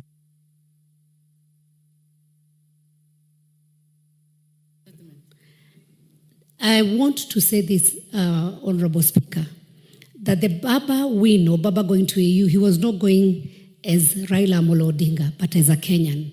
It was unfortunate to see people, especially from my region, going out celebrating and saying, come back so that you can go into the opposition. And we need to know that there's time for everything. There's time when people are competing. There's time for seriousness where people need to work.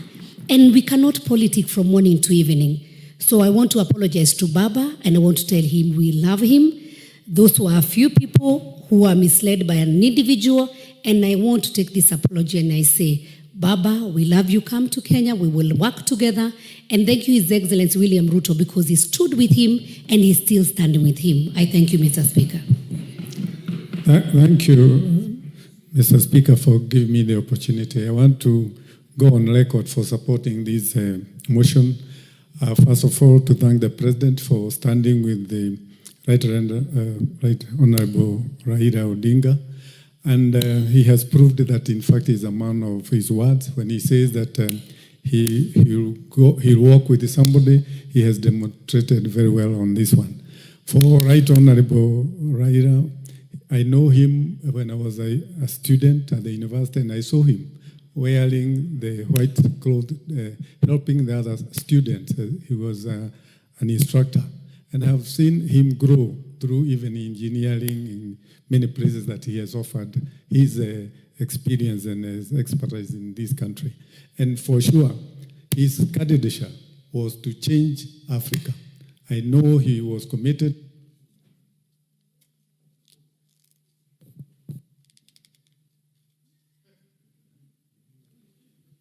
It was the Honorable Lagat. Thank you very much, Mr. Speaker. Let me join my colleagues in congratulating the Right Honorable Prime Minister for putting up a brave fight. He fought a good war, Mr. Speaker. In fact, when the results came for the first round, all of us we celebrated because he won round one, Mr. Speaker. It is only that maybe in round 2, 3 that the geopolitics. He won round 2 also. And round 2, yes. It's only that, Mr. Speaker, in third and fourth round, Mr. Speaker, other geopolitics came in and other countries supported the other countries. But, Mr. Speaker, I want to congratulate them, the Prime Minister, and I also want to thank the President, Mr. Speaker. It is not very easy for you to support somebody you have been competing with. Mr. Speaker, the President has done very well in supporting Kenya. Thank you, Mr. Speaker. I will take it very short because of the minute. First, I congratulate the Honorable Right Prime Minister Raila Odinga for what he did for Kenya, standing for Kenya.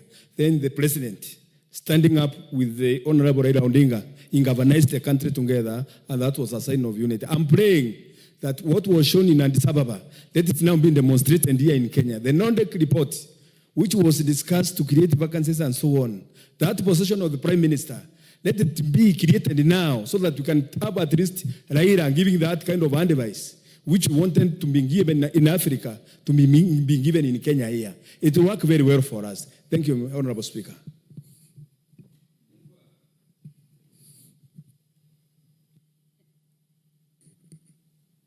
Thank you, Honorable Speaker. As I respond, I want to take this opportunity to congratulate every member who has contributed positively to this debate. I also confirm that members have debated and they have shown a lot of passion in their debate. A lot of truth has been said. Over 30 members have contributed to this. And I'm sure if we gave the opportunity to people even tomorrow, many more would have contributed and they would have eagerly debated on this because it is a matter that touches on each one of us as a leader today in our country. Honorable Speaker, we also know very well that God gave us this good opportunity and we are now placed at a very high and respectable space in Africa, simply because of what our leader, our president, Dr. William Samoei Ruto has done. The passion he had, he was bold enough, he was able to bring the team together. And I want to congratulate him for being bold enough, for bringing the entire nation together, and for going beyond people's expectation and thinking out of the box, because he embraced unity. And that is why he was able to hold the hands of the former prime minister and work with him. He is a visionary leader, because if he wasn't visionary, he wouldn't have done that. He has a big heart. He goes beyond the elections and his own supporters and bringing Kenya together. And that is why today we are enjoying the spirit of broad-based government, the spirit of togetherness, the spirit of working together, the spirit of working together as a nation. And it is my prayer that our president will continue with this spirit. And I'm sure after his 10 years tenure, we will all celebrate and see the development that we will have enjoyed during his time. Honorable Speaker, the Honorable Raila Odinga needs to be congratulated, just as all the others have done. He has done very well. You look at his age, his experience, he was the right person for that position. That has come out clearly from all the members who have contributed. And I'm sure many other members who are not even with us would have been together with us saying the same thing and congratulating him.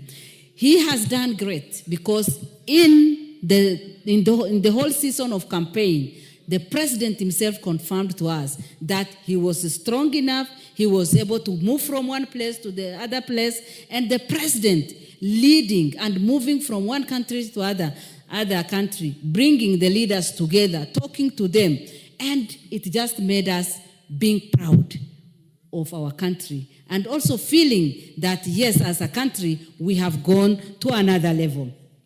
I'm sure if we elected the right Honorable Raila Odinga, Africa would have enjoyed. But unfortunately, that has not happened. That does not mean that we cannot use him in another way. I'm sure he's capable of any other position that we are ready to release him to. And that is why today we are standing together and showing a lot of patriotism and celebrating his life and everything. I congratulate him, and I also wish him well as we look forward to what else he can do. I also want to congratulate the new chair, who has a lot of responsibility in uniting the entire Africa and seeing how we can reduce the challenges that we have, the poverty level, the sicknesses, natural calamity, and climate change that is affecting us. It is my prayer that Africa will be united and our president will remain focused and bold enough to lead this great nation. With those few remarks, I congratulate all the people that deserve to be congratulated and pray that Kenya will work together, remain united under the leadership of our president, our deputy president, and now the Right Honorable Raila Amolo Odinga. Thank you.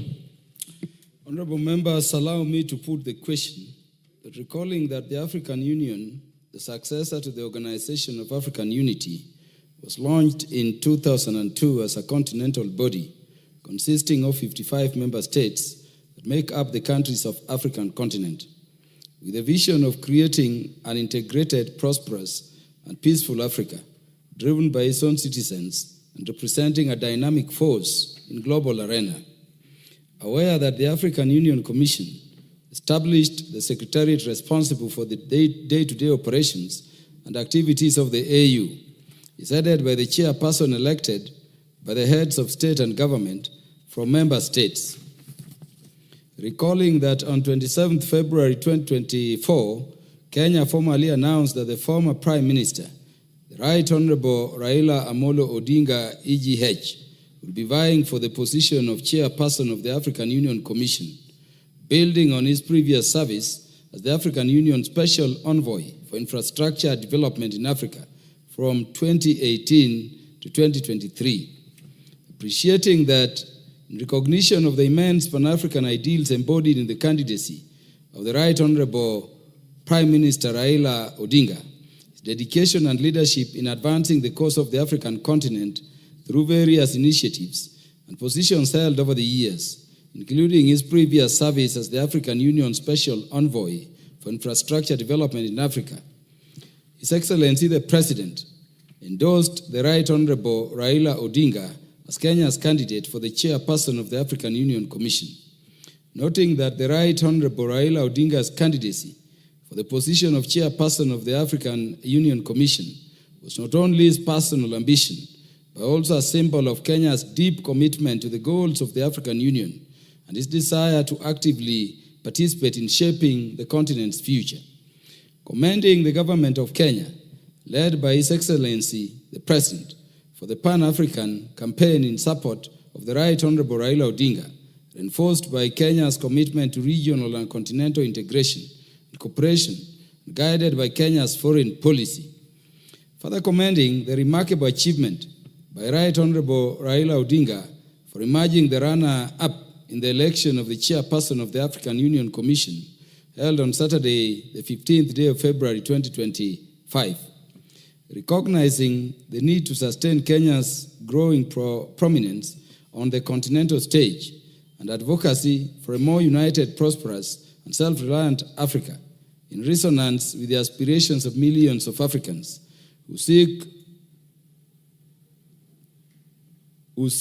the continent empowered to chart its own course in the global arena.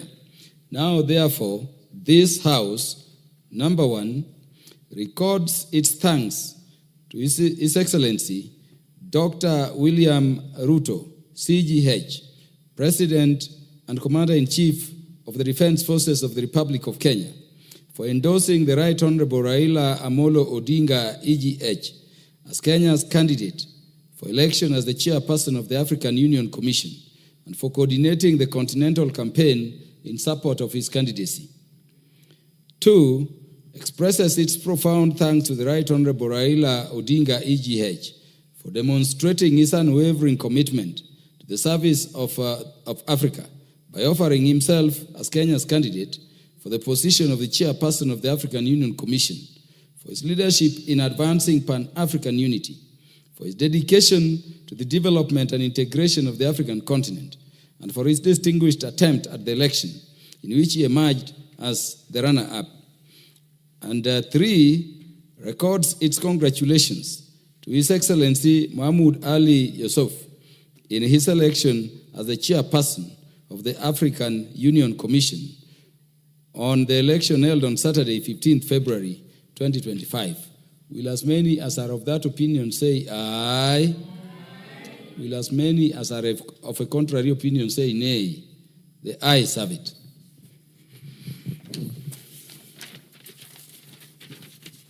That's a unanimous vote. That's the first time the House, in unanimity, has passed a motion in the House. Thank you, members. Next order. Order number 10, the Equalization Fund Administration Bill, Senate Bill number 14 of 2023, second reading. Mover.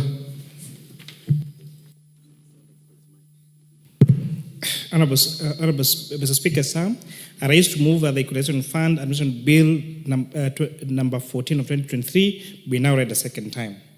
Honorable Speaker, Article 204 of our Constitution provides the follows, and read verbatim, that there is established an equalization fund into which shall be paid 0.5% of all the revenue collected by the national government each year, calculated on the basis of the most recent audited accounts of revenue received as approved by the National Assembly.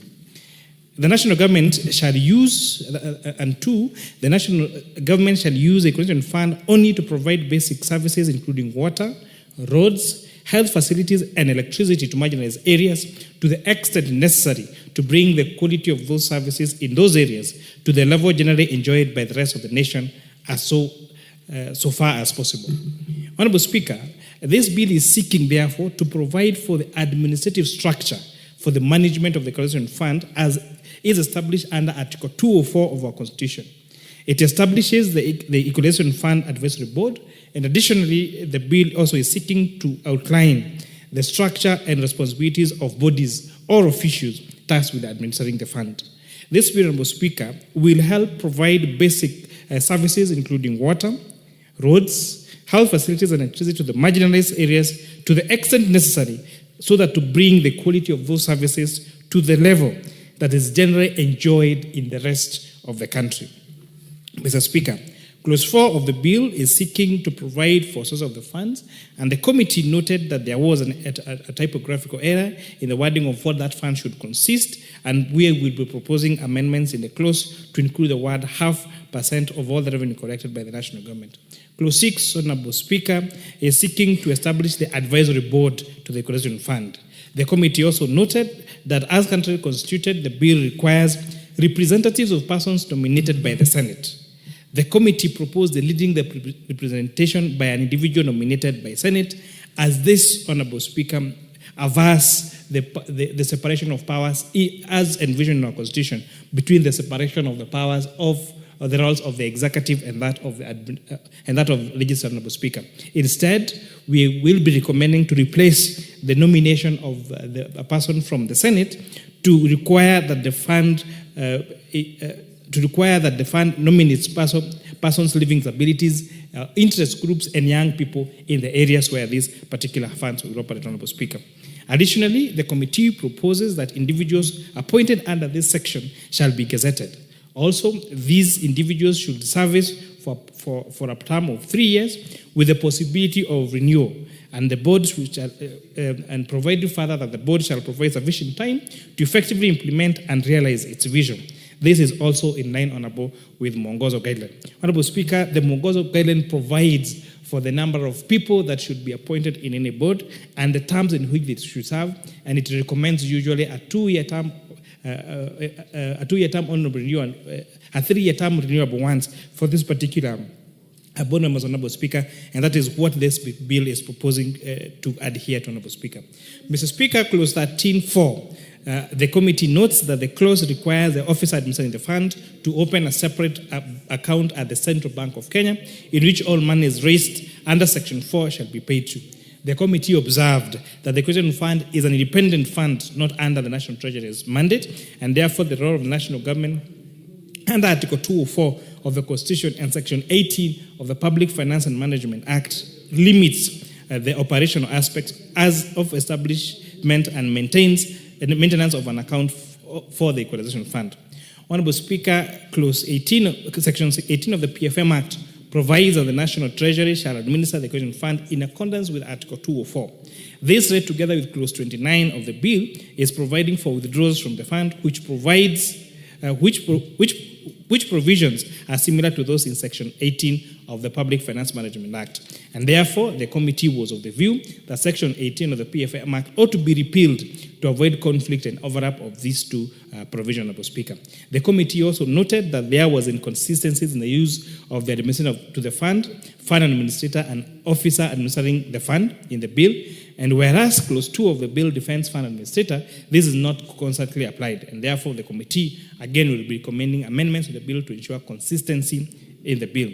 Honorable Speaker, the committee noted that the bill proposes the establishment of a county technical committee, a sub-county technical committee, and a project identification and implementation committee. Honorable Speaker, these committees we found to be too many, because having 3 levels of committee for the implementation of the particular projects could raise unnecessary bureaucracies that could eat into the fund and therefore prevent these monies to go into the role in which they are supposed to go to, which is implementation of projects that will see services being delivered to these marginal areas in a level that is agreeable to what other parts of this country enjoy, Honorable Speaker. And therefore, again, we are recommending for the minimization of these bureaucracies, because, Honorable Speaker, we note that majority of these particular well-thought-through funds that are supposed to facilitate poverty reduction, equalization, and ensuring fair distribution of resources among Kenyan, Honorable Speaker, is lost in bureaucracies, where monies are supposed to go to projects end up sitting with people in committees in Naivasha and Mombasa and across the country at the expense of these monies going to the projects in which these particular monies are intended to, Honorable Speaker. Clause 17, on Clause 17, Honorable Speaker, the committee noted that the sub-county administrator is one of the co-chairpersons as provided for in Clause 19 of the bill.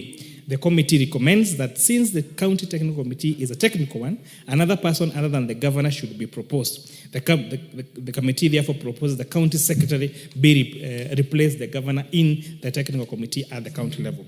The committee noted that Clause 9(1)(j) of the bill provides that the board shall undertake project public participation in line with Article 2(1) of the Constitution. Clause 22 of the bill provides that the Project Identification and Implementation Committee shall undertake public participation in beneficiary counties. Clause 25(1)(c) of the bill provides that the County Executive Committee member shall, upon the identification of the projects and programs, prepare a work plan setting out a report on the public participation undertaken during the process of identification of programs and projects. The bill, Honorable Speaker, is therefore providing that the work plan shall be submitted to the board, and therefore the committee recommended that Clause 9(1)(1)(j) be amended to provide that the board shall oversight that particular public participation. Again, this is a measure to ensure that the board only carries out an oversight role, but the actual project identification and project implementation of this particular project is done by the people at the county and sub-county level who are affected, Honorable Speaker, by this particular project and understand the needs of the societies in which this Equalization Fund is supposed to benefit, Honorable Speaker. Honorable Speaker, this bill is seeking to provide a robust framework for the effective administration of the Equalization Fund and ensure that the marginalized areas in Kenya receive the necessary resources to improve essential services. Mr. Speaker, I extend my heartfelt gratitude to the members of the committee and the members of the public that came in large numbers to provide their views that has improved the reports that are going to table on this House on how to improve this particular bill, Honorable Speaker. As I conclude, Honorable Speaker, it is unfair, it is unnatural, and actually it's evil that whereas we have services that are enjoyed in some parts of the country freely, whereas some parts of the country have in a whole county, in a whole sub-county, people with piped water, people with tarmac roads, people with electricity, we still have places in this country that have never seen an inch of a tarmac road. It is unfair, Honorable Speaker, that in 2024, we still have many parts of this country where a whole constituency do not have connection to the national grid, Honorable Speaker. It is unfair, Honorable Speaker, that we have some parts of this country, Honorable Speaker, that they have never seen even Maram roads, Honorable Speaker, that they imagine where a road should be. And whereas we have the larger areas that are marginalized, Honorable Speaker, it is also unfair that we also have pockets of marginalization within areas that appear to be well developed, Honorable Speaker. You find very many places in this country where we have areas left out where they don't have electricity, where they've never had water, where they do not have roads, Honorable Speaker, and therefore we are hoping that this actualization of this Equalization Fund, Honorable Speaker, will ensure equity and fairness in distribution of resources across the country. Honorable Speaker, with that I beg to move and request the Honorable Vice Chair, Ambassador Langat, to second. Mr. Speaker, I second.